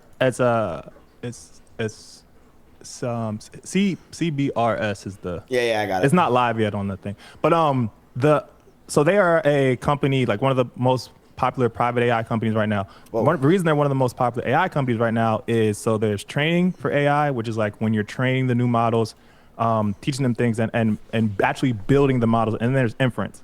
So inference in AI is whenever we go to chat or go to Claude and we ask it something and then we're trying to get an answer and trying to build something. So that's inference. And there are a lot of companies who focus on building chips that are specifically for inference and are more performant in that way of computing. And Cerebrus is one of the companies that's doing that. So they are reportedly like 50x more performant than NVIDIA's inference. And the way that they do it, they have this like huge chip instead of a lot of the other semi companies have like smaller GPUs that are all connected together. They have one like really, really, really big chip. And the way they designed it makes them like the best company to go to for inference. So OpenAI is like, they're really cool. As you look them up, they the TBPN guys did a great interview with them, the CEO like last September. So I just watched that recently. It's really good. But yeah, so OpenAI is like using them for all their inference right now, and their entire backlog is like 90% OpenAI. So I think it's like something crazy like 20 billion of commitments that they have to like basically like, yo, go build as many of these chips as possible. We will fill whatever you can build, as many as you can build them, up to like 20 billion. And OpenAI is the one supporting that. So this is a really hyped IPO. And the reason it's important is because Anthropic, as we know, is like 1 trillion valuation. OpenAI is like 1 trillion valuation. A lot of the other AI companies that are so integral to this this bull market, you can't get access to. But Cerebras they're is hitting a trillion market, yeah. Yeah, so Cerebras is trying to IPO, and they want to IPO, I think, at like 40 billion. Jesus Christ. Yeah, they are trying to raise like 3.6, but it's obviously already oversubscribed. Can you trade this anywhere right now? Can you trade this on Hyperliquid, Bullpen? You can trade it on Bullpen. Yeah, so you can trade Cerebras on Bullpen. What's the market cap at? I think it's at like 60 billion right now on Bullpen. Again, this next to fucking Nvidia or any of these multi-trillion-dollar. Yeah, they're calling it the Nvidia killer. That's what they're calling it, literally. Like that's what the popular tagline is for them. What? Yeah. So when are they going to IPO? I believe like definitely this year. I think over like the next few months. So I know people who are trying to like get in the round to buy like the actual raise that they're doing, and I know people who are buying like through Bullpen on Hyperliquid. So Hyperliquid you and your chat should really look into Hyperliquid and the platform and the product, because definitely for sure, like this will give you guys the option to like Robinhood. You're confined to what's actually out there in the public, right? Like, but on Hyperliquid, you could literally trade Anthropic right now. It's trading at whatever 1.2 trillion, and if you think that's underpriced, but it was a lot lower too. Like you could have traded it when it was when did they open that market on Hyperliquid, and what did it open at on Hyperliquid? Do you know? I want to say it was like around 500B. I think. Yeah, fuck, man, fuck. I think. But yeah, so like Hyperliquid is interesting because as a decentralized protocol, they allow other people to build on top of them, and so there are other companies that are enabling trading of like these pre-IPO companies, and they're just using perps for them because obviously it doesn't trade yet. It's not on the public markets, but people know generally like what it should be valued at, and so the volume that the perp does kind of determines the price, and that's why you can trade it now. Interesting. Okay. I mean, yeah, I'll look into CBRS or Hyperliquid. I'll look into these things. I do like your mining one. I think we're going to look into that literally right after the show. Is your mining idea, because I think mining is something that's very big for all metals that are needed. So I think that's a good play. My chat did like that one, and we'll look into it. I for the sake of what we're doing, this content for the stream shit, I'm really trying to like stay away from crypto because I want my chat to understand that you don't need to do crazy play crypto stuff to try to make a big play. You could just invest slowly into the market. You can invest in the Googles. You don't need to do wild and insane shit to really build up money over time. And yes, cryptos can make sense. Even Hyperliquid makes sense, but I want people to understand that stocks are very important, and it's everything, and that they can make money through that as well. Because I think right now a lot of people's sentiment for crypto is like it just goes towards scam, which it shouldn't in some ways. For some of them, like I think Ethereum's great, I think Bitcoin's great, but I think right now the sentiment is why even care about crypto when the stock market's doing so well, when you could just invest in Google and make way more money than Bitcoin. I mean, I saw a tweet today that someone said if you invested if you're 30 and you invested when you're in 18 Ethereum, if you invested you were at the same amount of money you were today or something like that. Ethereum's flat over the past 5 years. I actually said it at the beginning of this episode. Like AI stocks have crushed crypto over the past 2 years. Right, now, that's crazy to think that it's literally just flat. It's had its highs and lows, but it's nuts.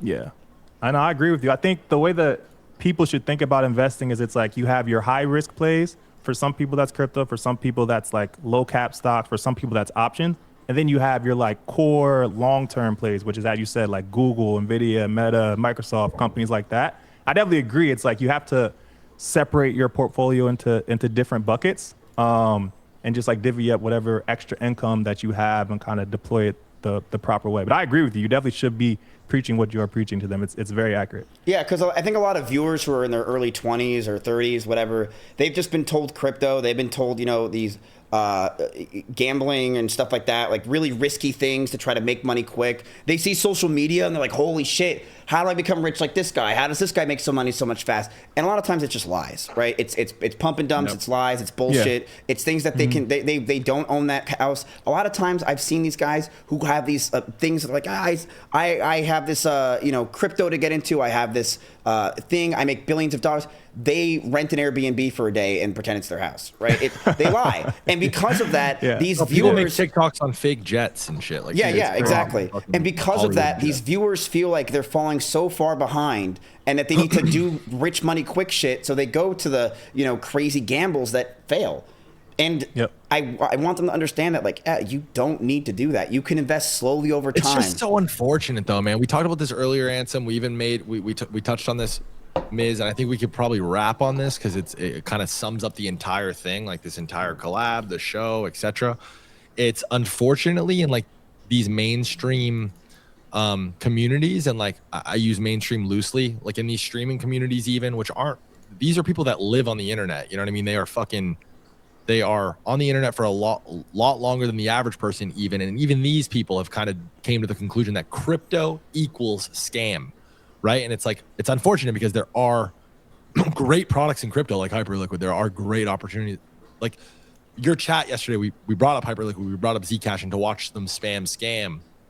It's our fault though. Like it's crypto people's fault. I agree, but like it's like the fucking snake eating its own tail situation where it's like, fuck, man. Like, what is the how do we fix it? Like we're sitting here trying to. Sorry, but sorry to cut you off. But you fixed it by highlighting the important projects and highlighting what's doing well and what's innovating. I think that's the way, because it's true. I mean, we said it earlier. It's like 90% of startups fail. Like a lot of VCs make investments that aren't great investments. So like if you're in a space that's one of the newest spaces, the most innovative, you're obviously going to see people try new things that don't work. And you're going to see people, bad actors come into this space. The thing about crypto, it's permissionless. And when you have something that's permissionless and decentralized, obviously it's like you have people who are going to take advantage of that. But the same thing that makes Hyperliquid such a great platform is the same thing that allows people to scam in that way. Well, so it's also a double-edged sword. Because you got 99% of everything is a fucking scam, right? Like 99% of the fucking the tweets you read are a fucking lie and a fucking scam. Yes. It kind of goes hand in hand with everything, though. The way that you, the viewer, and the average person should navigate the internet in general, or anything in general, is be hyper skeptical. And like do deep research and come to your own conclusion. Like use all the tools that you can. That's the fucking thing that bothers me. That's too much work for them. They don't want to do that. Well, then they need other people to do it for them. and those people point and fucking blame us. Like, I don't know, dude. I'm so still passionate about crypto, and I've just been. I feel like I've been in a lot of ways. Like the baby has been thrown out with the bathwater. Like this fucking scam crypto narrative really bothers me, and I like feel like it's part of my fucking purpose and part of my job to like correct that. But then you have like CT who fucking, you know what I mean, freaks out about X, Y, and Z, and it's just like fucking so weird. So I think a big problem with crypto too is not necessarily just the scams. I think it's the people behind the scams that have made people very annoyed. Because you got like crypto bros were a very popular thing, right? Like these guys with backwards hats, they act like douchebags. They're drinking beer all day. You know, they're trying to tell you how to make money. They made $1 billion this year. They're trying to tell you how to do stuff. They're the ones that were successful. And they kind of ruined that feeling, these like chud-like people. When now, like you want professionalism. You know, you don't see that a lot with crypto. And maybe it's getting better now. But for those eras during COVID and et cetera, it felt like these people really didn't understand what they were saying. They felt like they were taking advantage of you, and it's what caused that problem. Nowadays, I think like people love stocks. It's more buttoned up. It's more professional. It feels more professional. It doesn't feel like you're being conned into something. It doesn't feel like you're talking to a guy outside of high school, right? And I think that's why they feel that way with crypto. It has that same NFT feel, right? Where it's like, oh, I think it's just much I think it's much worse than anybody on CT wants to admit. Like I really think it's like so much worse.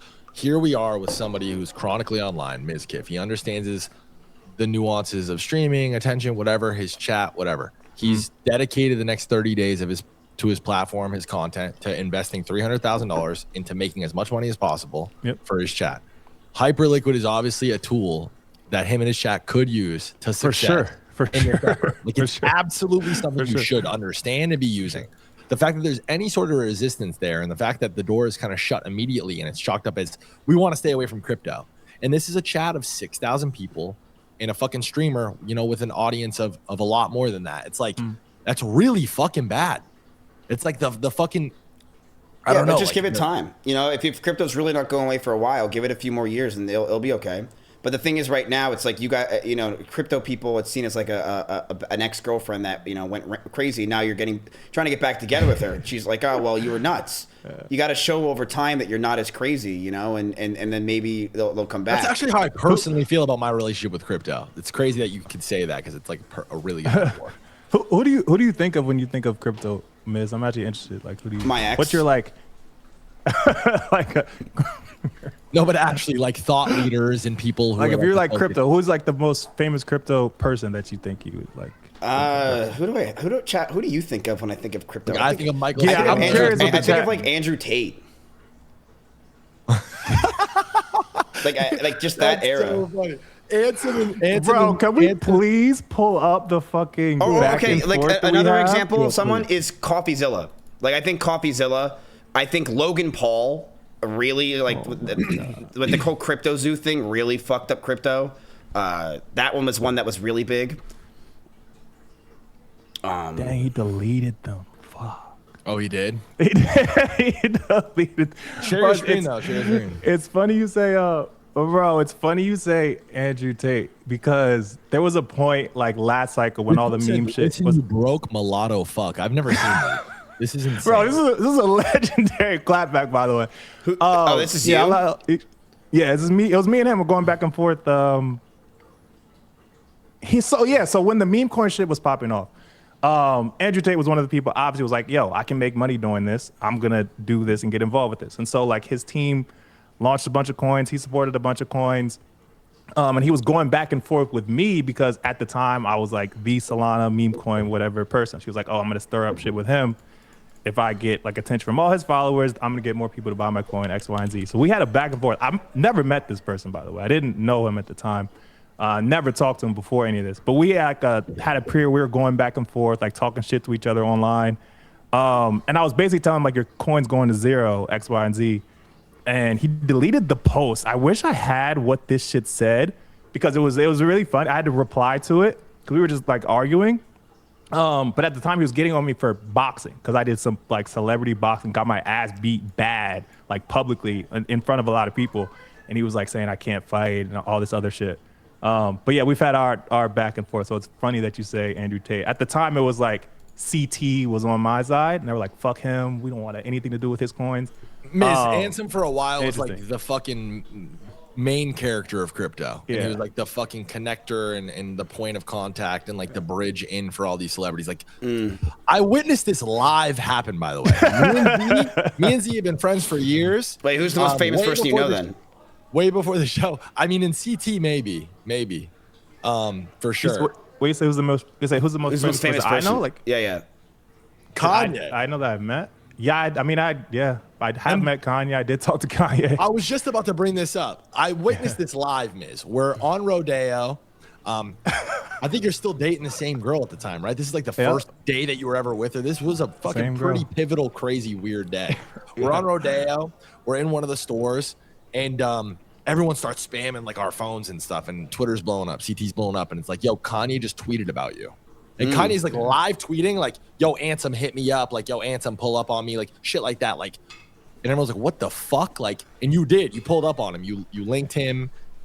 Yeah, but I mean, that was when we were on Rodeo. That was when I was already out there. He was tweeting the video of us talking back and forth to each other. That's what it was. Okay. Yeah, he was texting me like, "Yo, what should the caption be for it?" And then he tweeted the video because he like had asked me to come out and talk to him about crypto and like teach him about crypto, what he should do, what he shouldn't do. Well, that's why I was actually in LA. That's why I was out there. Yeah, that was a crazy week. That was a crazy week.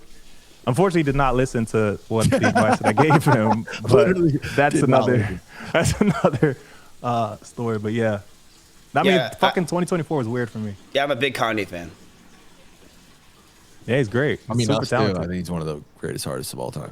Yeah, he's the greatest artist of all time. that's crazy, dude. I mean, you sound like you've met. I mean, I think the most famous person I've met is Banks. Probably. I mean, honestly, I don't really know famous people. I know like yeah. I don't have that kind of ability. I typed in Aiden Ross's chat one time and he responded, so that was pretty cool. Oh no, I know, and I know Mark Zuckerberg. My favorite famous person is Saquon. Saquon's the GOAT. Saquon Barkley. SB's the GOAT. He is. He's a good guy. Yeah, I mean, it sounds like you're listen, I followed you on Twitter too. If you ever want to come on stream and talk, like, if you have ideas, you guys should, bro. You guys really should. And I floated a couple other names at you too, and I would trust Ansem more with this, but he could put you in touch with and in contact with people who would love to talk more to you about this shit, or accounts to follow or whatever. Down. Yeah, and also like there's a ton of, I don't want to say like crypto does have a bad reputation, but there's also a lot of really reputable people in crypto. They're just like not as well known as the people who are doing the bad thing. That's the fucked up part about crypto. It's like the people who are very good at marketing and like very good at attracting attention to themselves are usually the worst people. And there's a lot of good people who have like the core tenets of crypto at heart and are great evangelists of the technology that people don't really know about or get to talk to. So like if you ever want to talk to those people, I can put you in touch with those people as well. There's a lot of really great people in crypto. Can you get me in touch with Kanye? I don't know about that one, bro. I don't know how close we are. Does he want to invest and see if he can beat my chat? Maybe. I think Miz, we're gonna probably have to have a follow up next week. I think we should. I'm down to pull up for sure though. I'm down to come on. Cool. Miz, if you're down, I think you should pop in for at least a little 15-minute window for the rest of the month. Next episode and the two following that, and we can kind of follow you on your journey and follow up this conversation. It makes sense. It's totally in line with what we're doing and what we're about. This is a really interesting conversation. I think it was. This was cool. It was fucking sick. It was cool to watch you guys go back and forth. It was cool to watch you, Z, kind of download all the information in real time around like the streaming shit, the nuances of that. Yeah, best of luck to you and your chat as far as this fucking challenge goes. I think what you're doing is great. I think it's God's work. Yep. And we relate on a lot of things, and I appreciate you. I appreciate your resilience. Don't give up. Keep pushing forward. Just be the best you can be, and everything else will work out. Cream rises to the top, baby. No, we have a very similar path, but one thing I know is that it's a path. It's not the end. You know, we're resilient. We work hard, and you know, I think now I've got good people in my corner, which is basically just my cat, and now I'll be good to go. But I the appreciate 6 it. Asian girls that are tied up in the closet. Such a weird scene, bro. You're such a weird person. I feel like you're making that up, bro. I don't see them. They're not on stream. They were there yesterday. He might have the maids might have came this morning. I don't know. Well, they are the maids. One sleeps on my couch. She's actually a very successful person in K-pop. We just met watching Grey's Anatomy with each other one day. There's one. Yeah, Look, that's a There's Bulbasaur. one. And then we have there was a MILF in my bed who slept over. Yeah, it's, you know, they were all Asian. You definitely have a type. You definitely have a type. No, I don't. It's just how it's just where the road takes you. I actually like Latinos the most, but we can talk about that next podcast. Yeah, we'll talk about that next show. Thank you, Mrs. Chat. You guys were good to me yesterday, and it was really, really fun. And this is great. Hey, thank you so much. Thank you, bro. If I linked up with you. If you're in Faze Banks chat, if you want to watch me whenever he's not streaming, I'm on Kick. I'm doing this every single day. We're a very active community. We're constantly trading. So if you guys want to come over here and watch, make some money yourself, we're here. And Mrs. Chat, I know at least a few of you guys like me, so maybe follow me in these episodes that we do and support the show. Spam his channel. And fucking follow me on this. I need people on this side. I appreciate you guys, and we're kind of all interested in the same type of shit. Appreciate you, Miz. Love, brother. Hey, love. later, Thank guys. you for coming on the show. No problem. Love, bro. Peace out, guys, and thank you for everything. Peace. Later. Later.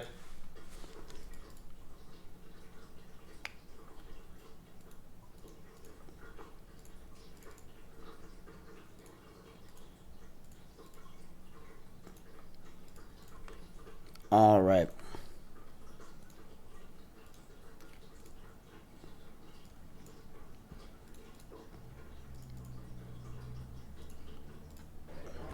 Talk amongst yourselves. Everybody talk amongst yourselves. What's going on? You did surprisingly well? What do you mean surprisingly well? Like, what does that even fucking mean, dude? What do you mean surprisingly well? Mods, you can spam Bank's channel. Go for it. You're not brain dead. No, I'm not. When did anyone ever say Miz is a brain dead? Okay, well, they do say that. No, I'm not. I've never been a stupid guy, okay? Ever. Like, I faked my autism. I don't really have it, chat. It's a lie. It's a lie. All right? I also faked cancer. We can get in that later. I'm a piece of shit. All right? That's why we're buying Palantir. But I only faked cancer once. I swear to God, it was only one time. All right? All right, let's see. Wait, was I on Twitch? Ew. I just realized that. I was on Twitch the entire time. Ugh. I thought I was on some other website. Gross. God damn it. I couldn't stand it. I don't think... Did you guys even go over there, or you just watched me the entire time?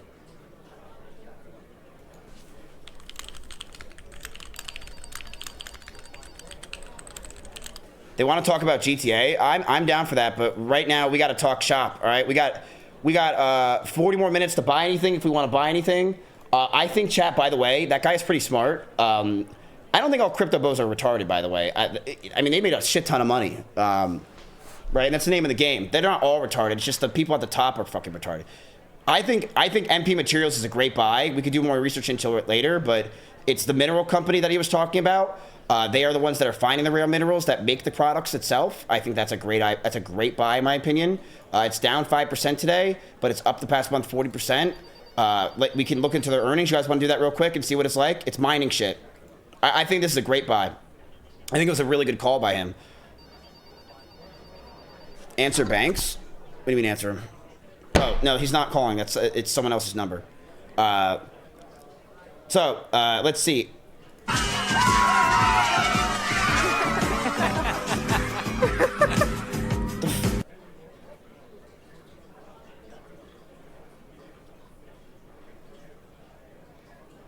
What the fuck was that?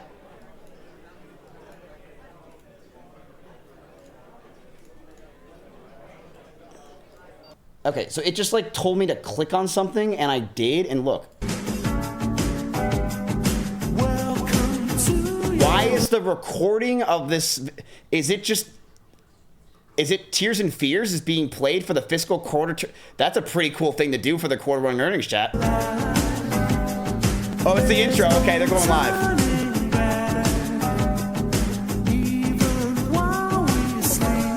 All right, I like this company.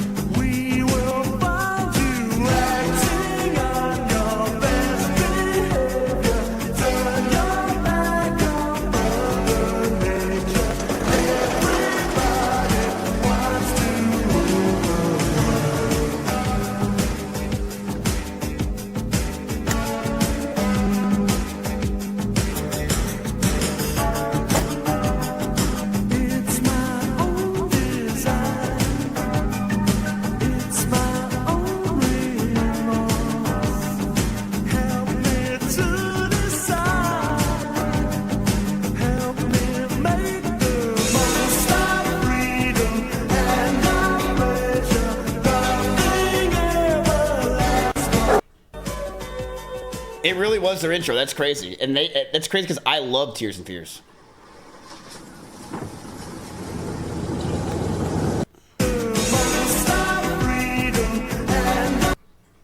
Okay, so did they actually talk? And those are not They the do. materials that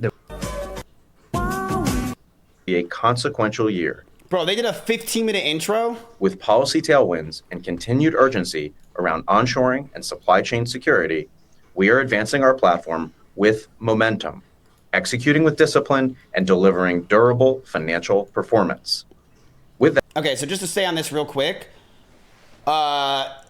streamer viewership peaks around 3 hours. If a streamer is hitting their highest viewership in the first 30 minutes, they are just built different. This is partially true, partially not true. The reason why this is partially true is if you're a long-time streamer, if you've been around for a while, yes. If you're a new streamer and you're in that hype wave of TikTok viewers that have just followed you, you could peak early because your notifications are still fresh. So that's not always true. But yeah, if you're a streamer that's been streaming for over like a year and you're peaking in the first 30 minutes, it's bots. if you're a streamer that you should be peaking around an hour to 2 hours. They should not be peaking within the first 30 minutes. That's bullshit. All right, let's listen to this fiscal call real quick, chat. I think this could be a great viewer. I think this could be a great buy for you guys. It's minerals, it's different, and also is the ones building the chips, which is really important. Let's listen. That, I'll turn it over to I'll be right Ryan back. I to gotta pee. provide a brief overview of the quarter's financial and operating metrics. Ryan? Thanks, Jim. At the consolidated level, the company generated $132.9 million of revenue and PPA income, representing a 28% sequential increase from the fourth quarter, along with $36.6 million of adjusted EBITDA. These results were driven by the record NdPr oxide sales volumes, higher market prices, and PPA income. These factors also drove adjusted diluted EPS to 3 cents per share, compared to a loss of 12 cents per share in the first quarter of last year. On a sequential basis, adjusted EBITDA declined modestly, primarily reflecting the composition of PPA income in the prior quarter. As of March 31st, we had approximately 815 tons of NdPr oxide and metal on hand, in transit, at toll processors, or waiting for shipment. Regarding pricing, most contracts continue to price on approximately a 1-quarter lag to prevailing NdPr market prices, with shipment timing driving some puts and takes. Based on our current view of sales mix and timing, we expect second quarter realized pricing to be in the low to mid 90s per kilogram, with the PPA agreement mostly offsetting any difference between our realized price and the $110 per kilogram floor. As concentrate production available for stockpiling continues to decline with the ongoing ramp-up of our midstream operations, and with NdPr market prices remaining close to or above the $110 per kilogram floor, we do not expect to generate a material amount of PPA income from stockpiled concentrate in the coming quarters. Turning to magnetics, as Jim noted, the segment delivered another solid quarter of revenue and EBITDA performance. This leaves approximately $62 million of prepaid revenue to be earned for magnetic precursor products over the next 4 quarters on a modestly declining basis quarter to quarter. Chad, I'm mad at Belle. I'm going to say it publicly. All right, this is my trigger warning. It's about Belle. She upset me today. I wanted her to do a funny skit when we were talking to Faze Banks. I'll show you guys what it was going to be. Wait, no, let's do it next call. We could do it next call. It doesn't matter. The chat won't give a shit. Why? All right. So I was gonna copy your rage and basically have a girl come on stream and act like a toddler. So I want you guys ever see this interview where this guy is talking and the kids crash it? I wanted her to crash the interview with me and Faze Banks, and then I'm just like sitting like this, and then Asian Andy comes in and grabs her and pulls her away, and I'm just like, I'm so sorry about that, and we just copied this exact thing, but she didn't respond in time. I was waiting for her to do it. And they did. Wouldn't that have been great? It would have been such a good clip. Yeah, I know. I know. I'm pissed, bro. I'm pissed. Okay, let's keep going through this. Can we do it next call? Yeah, we could do it next call. I saw it 8 minutes late. I'm sorry. Yeah, you saw it 8 minutes late, bro. I know, chat. I know. It's okay. All right. So, how boring was it listening to this chat? It's crazy that you guys are listening to mineral content. Isn't that fun? What? You did not just say that. Let's see. Let's go through stuff that makes more sense to listen to. Let's do a deep search. Give me an overview of MP. MP materials climbed significantly over the past month. 30% as investors anticipated Q1 2026 earnings. They have strong momentum. Analysts project continued outperformance as the company scales its domestic rare earth supply chain. So chat, they are the earth supply chain company that gets the minerals for these companies. Strategic domestic supply leadership. It's successfully transitioning to a vertically integrated national champion, bolstered by a $110 per kilogram price floor agreement with the Department of Defense. So they work with the fucking government. With over $1.7 billion in cash, which is nutty, the company is uniquely positioned to secure domestic supply chains for EVs and defense technologies against the Chinese. So Chad, if you do not like Chinese people, this is for you. Positive production and sales momentum. NdPr has produced volume surge 63% over the year to, oh wow, they've had a 63% volume surge alone in sales. Wow. The company is advancing downstream expansion as its Independence facility has broken ground on the 10X project, with heavy rare earths separation commission expected to begin imminently. Wow, so they are building, growing, getting faster. They have cash on hand. What is their stock price and what are they valued at right now? So they are the MP Material Group. Let's just check them out real quick. They are at a market cap of only $12 billion, chat. And they have $1 billion cash? What?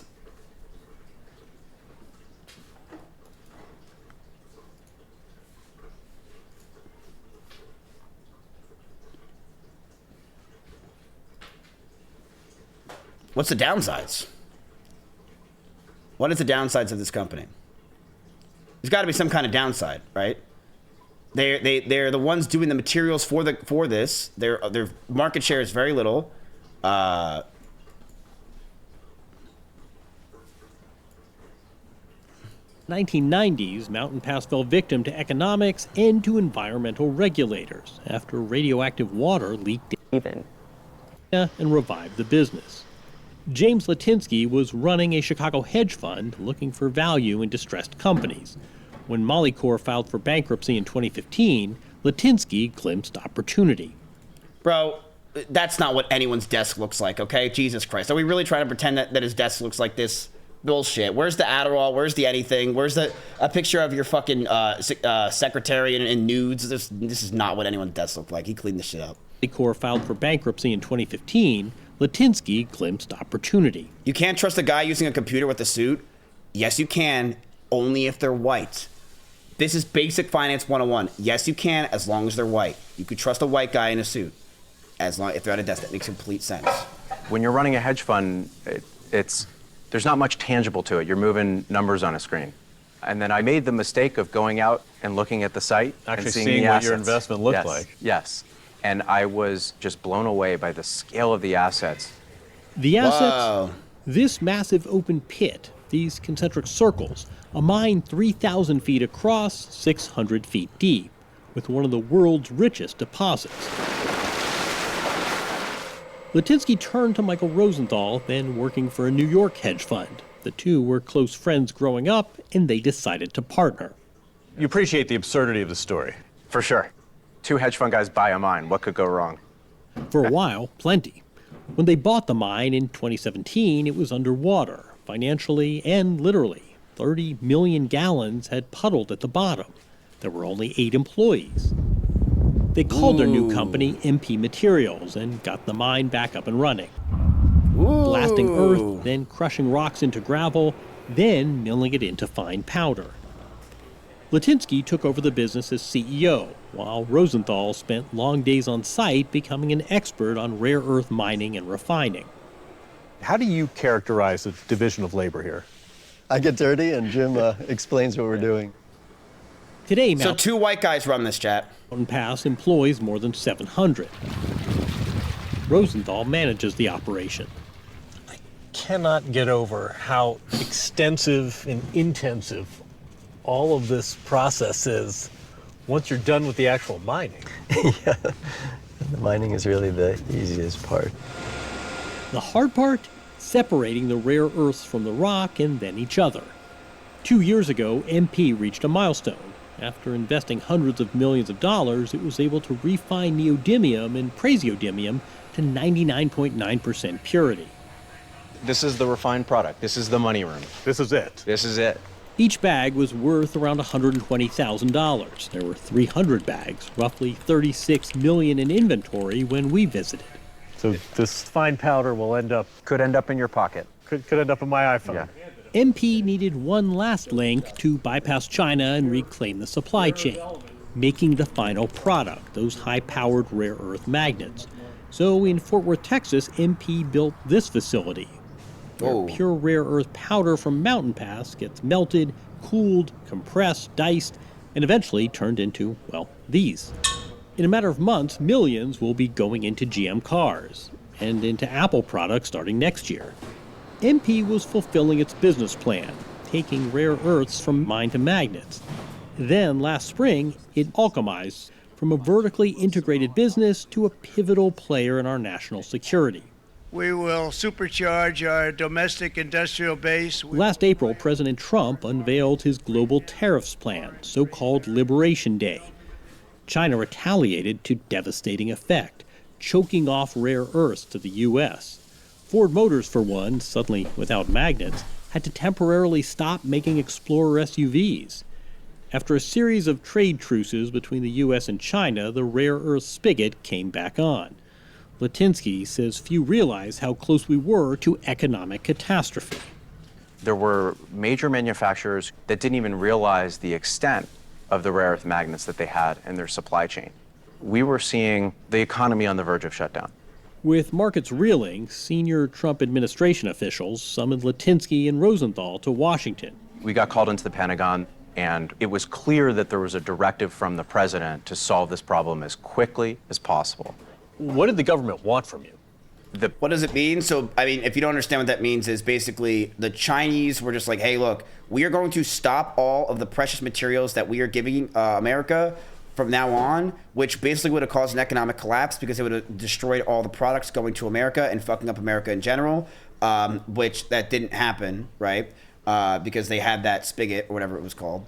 So that was about to happen and it didn't. So he's saying it was an economic collapse. Just to let you guys know, I did some small research. Claudia did actually. So MP Materials that you're seeing right now, this company, they are in hard drive storages. They are in the power converters in robotic maintenance systems. They are also part of the AI supply chain in general because it relies only and solely on rare earths.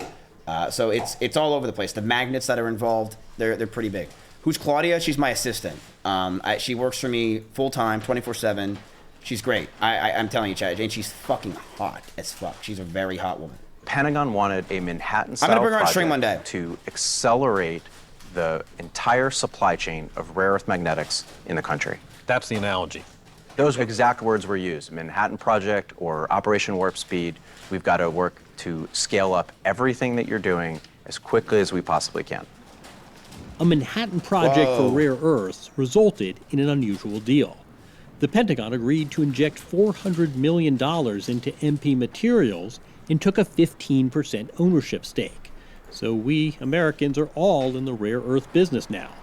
Plus, critically, the deal came with a guaranteed 10-year price floor for rare earths. So even if China tries to flood the market again, driving down prices, MP is covered. Nice. Oh, wow. Has there ever been anything like this? Well, exactly like this, maybe not. But if you look back, whether it was the railroads or aluminum for aviation prior to World War II or the semiconductor industry, there's actually a long tradition of really critical industries where our country needs to bring online infrastructure.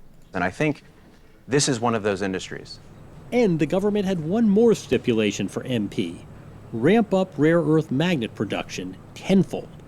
To do so, MP is building an even bigger rare earth magnet factory also in Texas that, it says, could produce enough to meet the country's needs. It's expected to be complete in 2028. Still, as we sit here today, what percentage of the world's rare earth magnets are made in China? Well north of 90%. Whoa. So China, in effect, can still hold the world hostage here. They currently do. Back in Washington, Secretary Burgum has been a vocal supporter of stockpiling America's critical minerals. So, Chad, this is another white guy. He defends the MP deal, even if it strays from the principles of market capitalism. You're talking about equity positions in private companies and price floors, and in this case, a demand that production increases 10x, tenfold. Wait a second, that has the whiff of socialism.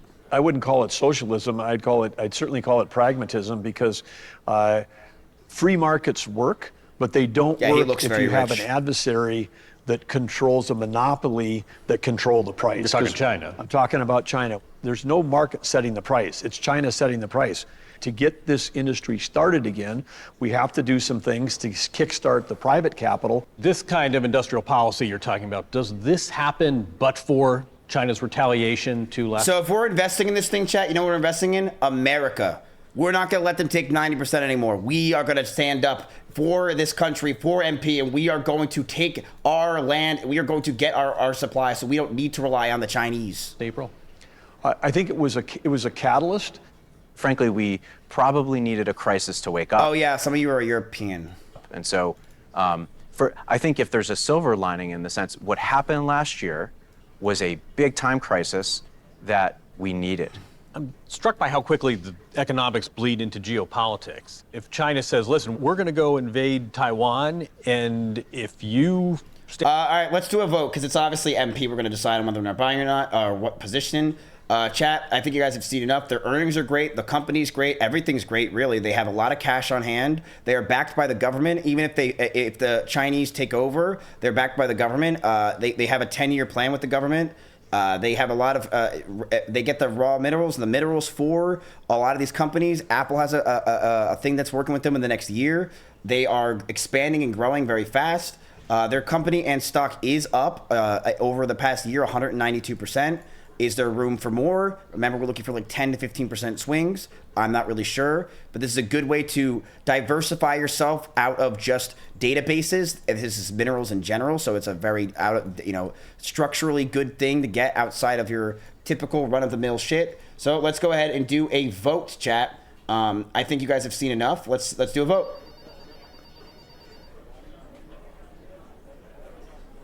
Let's do a vote.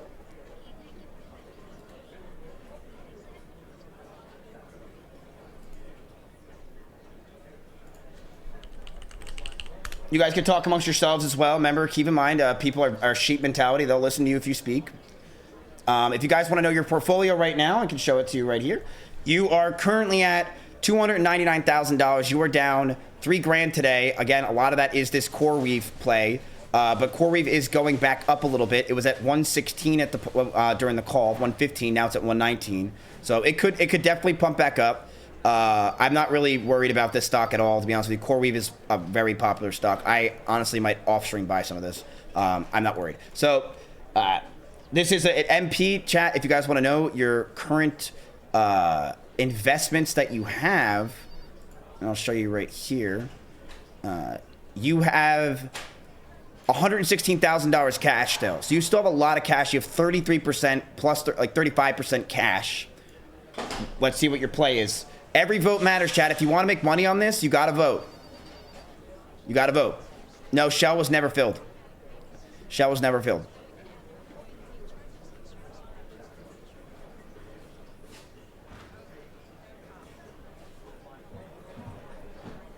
Every vote counts. If you want to make money on this, chat, if we make money, you gotta go for it.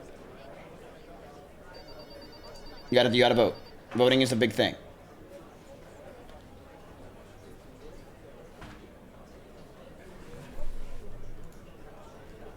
All right, we are at large. It's looking like large. It's looking like large, John. All right, we are going to look into MP materials. I think it's a good buy. I honestly think this is a good buy for myself. We're gonna bring that guy on stream, by the way. I think he's a good guy to talk to. We're gonna do a $1 billion buy. Now we're gonna do what is it, 500? I guess no, 300. All right, we're doing a buy for $20,000 at $70.94. All right, I think this is a great buy. Let's see how it goes. We're gonna buy it right here, chat. $21,000.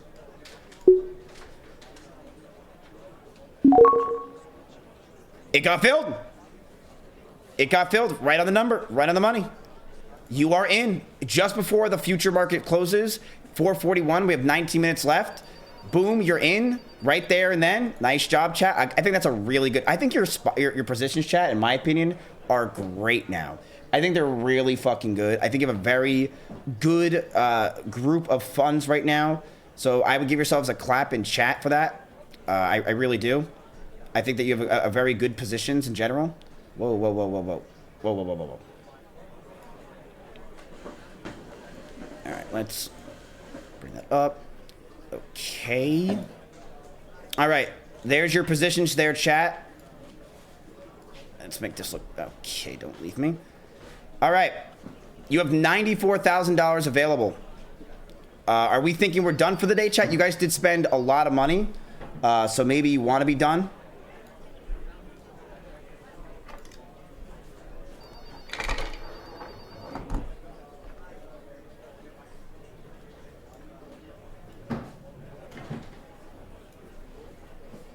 What's going on with this?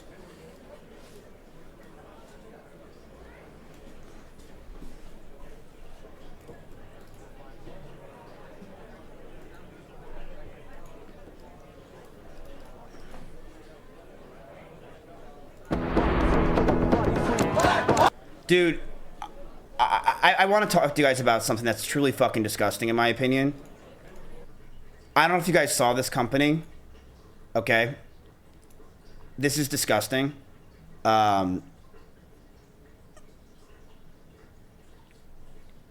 It's gross. If you guys didn't know what this is, it's everything is gambling. You guys know that everything is gambling, right? And they're trying to do it to everything so that way you can, because it works.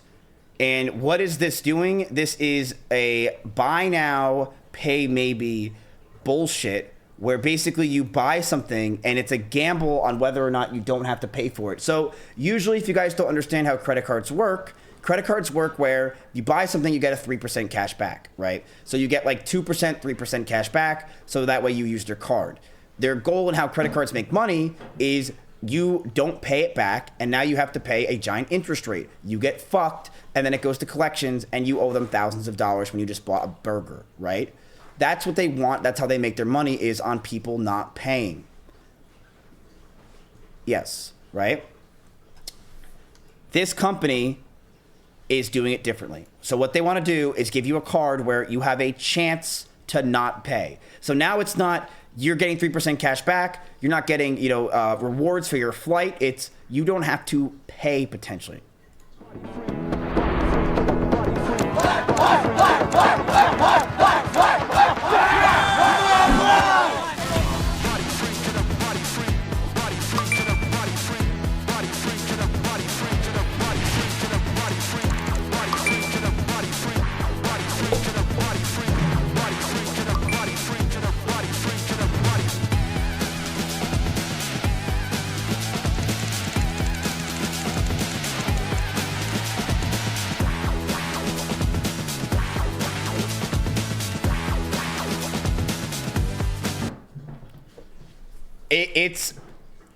This is good. This is so bad. It's a debit card where Toyo has sole discretion over the purchases that are pay maybe, aka free for the user. So 0 odds, 0 stats. Slot machines are more predictable. This one's going to result in a whole lot of overdraft fees for Toyo because it's inevitably people who will get addicted and spend more. Definitely a way to build smart spending habits. So chat, this company, yes, this company is worse than gambling. And I think this is something that needs to get addressed in this country, because it is people and kids nowadays are not realizing that it's gambling, and they're doing gambling stuff and they think there's a chance, but dude, there's no chance, right? It's disgusting. It's truly sad.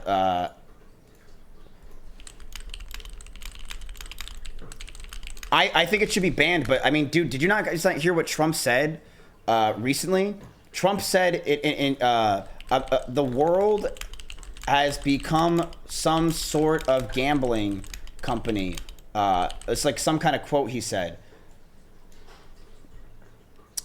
He said, the whole world, unfortunately, has become somewhat of a casino. That's what he said.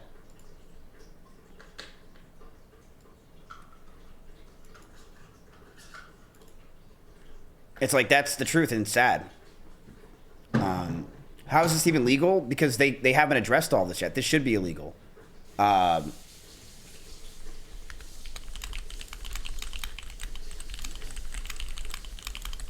should start doing what Hassan does and just start tweeting everything.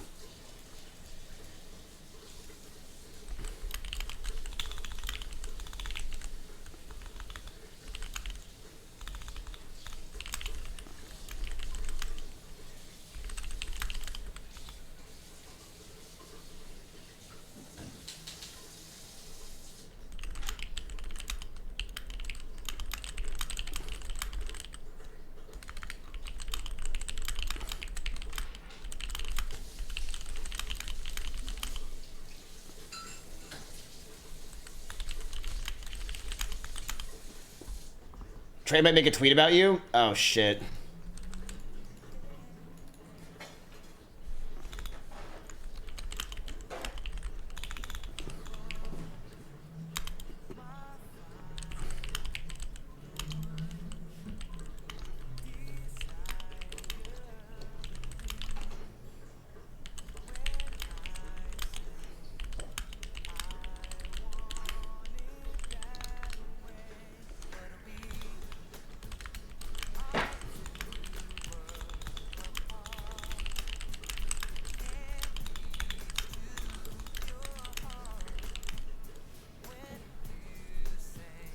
What the fuck is this? Why can't I spell?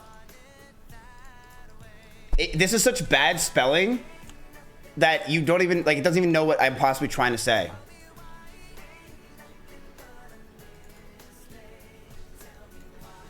Discretion?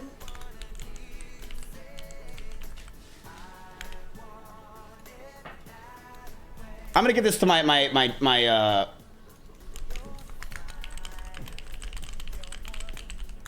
I'm just gonna make this go to my Claudia. She's my my PA. Let's see if she can make this sound a little bit better.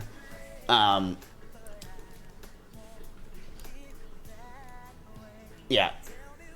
Wow, she's so quick. Okay, Claudia she already sent it to me. She already knew what Claudia, stop with these M dashes. I don't need this. I don't know what you're trying to do there. Okay, this Claudia, this is a little much.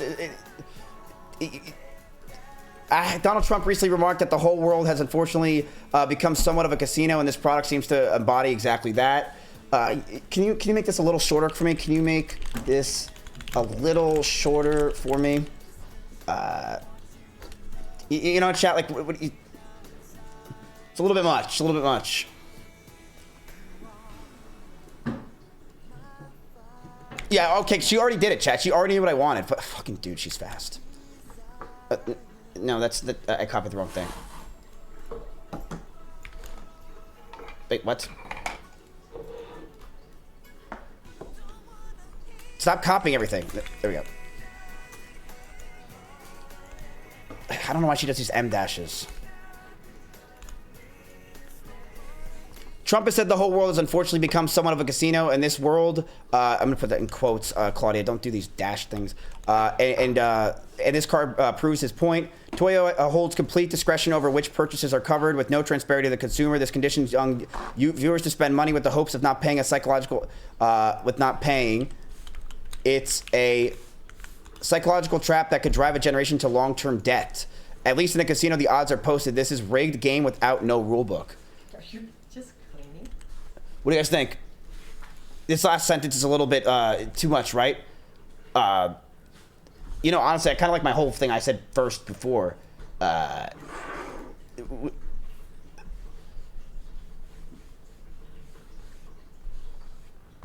You're retarded? Oh, sorry. This is weird.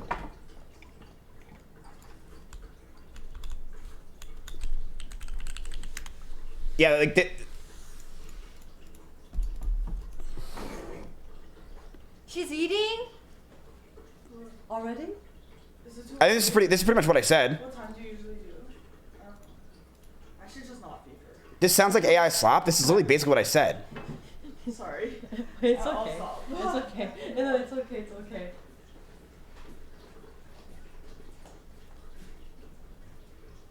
Dude, she eats so good. Yeah. Look, Chad, I'm a finance guy. You know what I'm gonna do?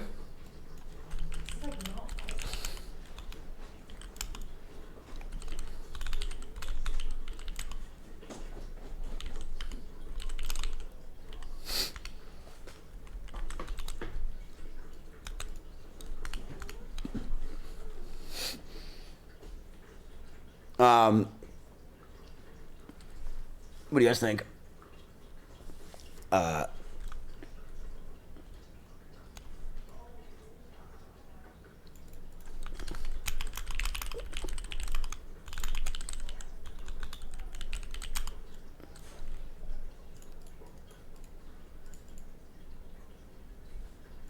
What do you think?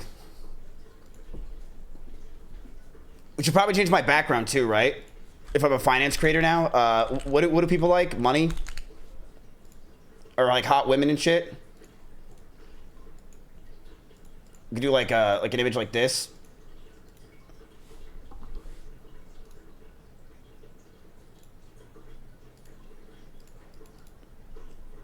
Dude, I got a funny one to show you.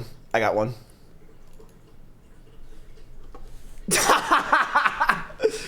Perfect. Complete rebranding.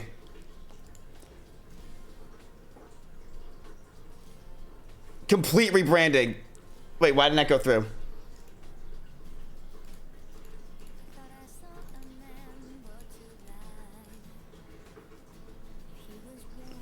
what the hell? Something went wrong, but don't fret. It's not your fault. What the hell? Wait, what'd I say? Okay. Maybe we should change the Mizrael Defense Force now.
What do you think, chat?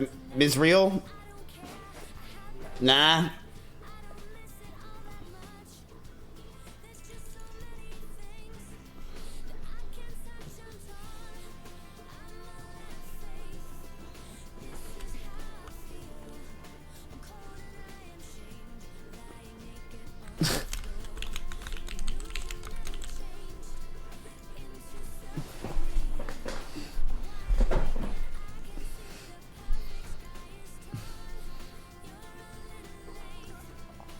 This got 6 likes. I said all this got 6 likes. Oh, fuck. I forgot when you do this, it gets under review and your account gets... I'm shadow banned. Fuck.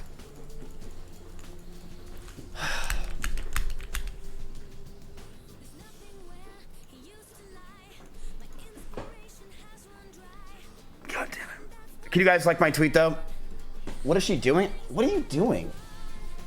I'm trying to make a burrito. You're making her into a burrito?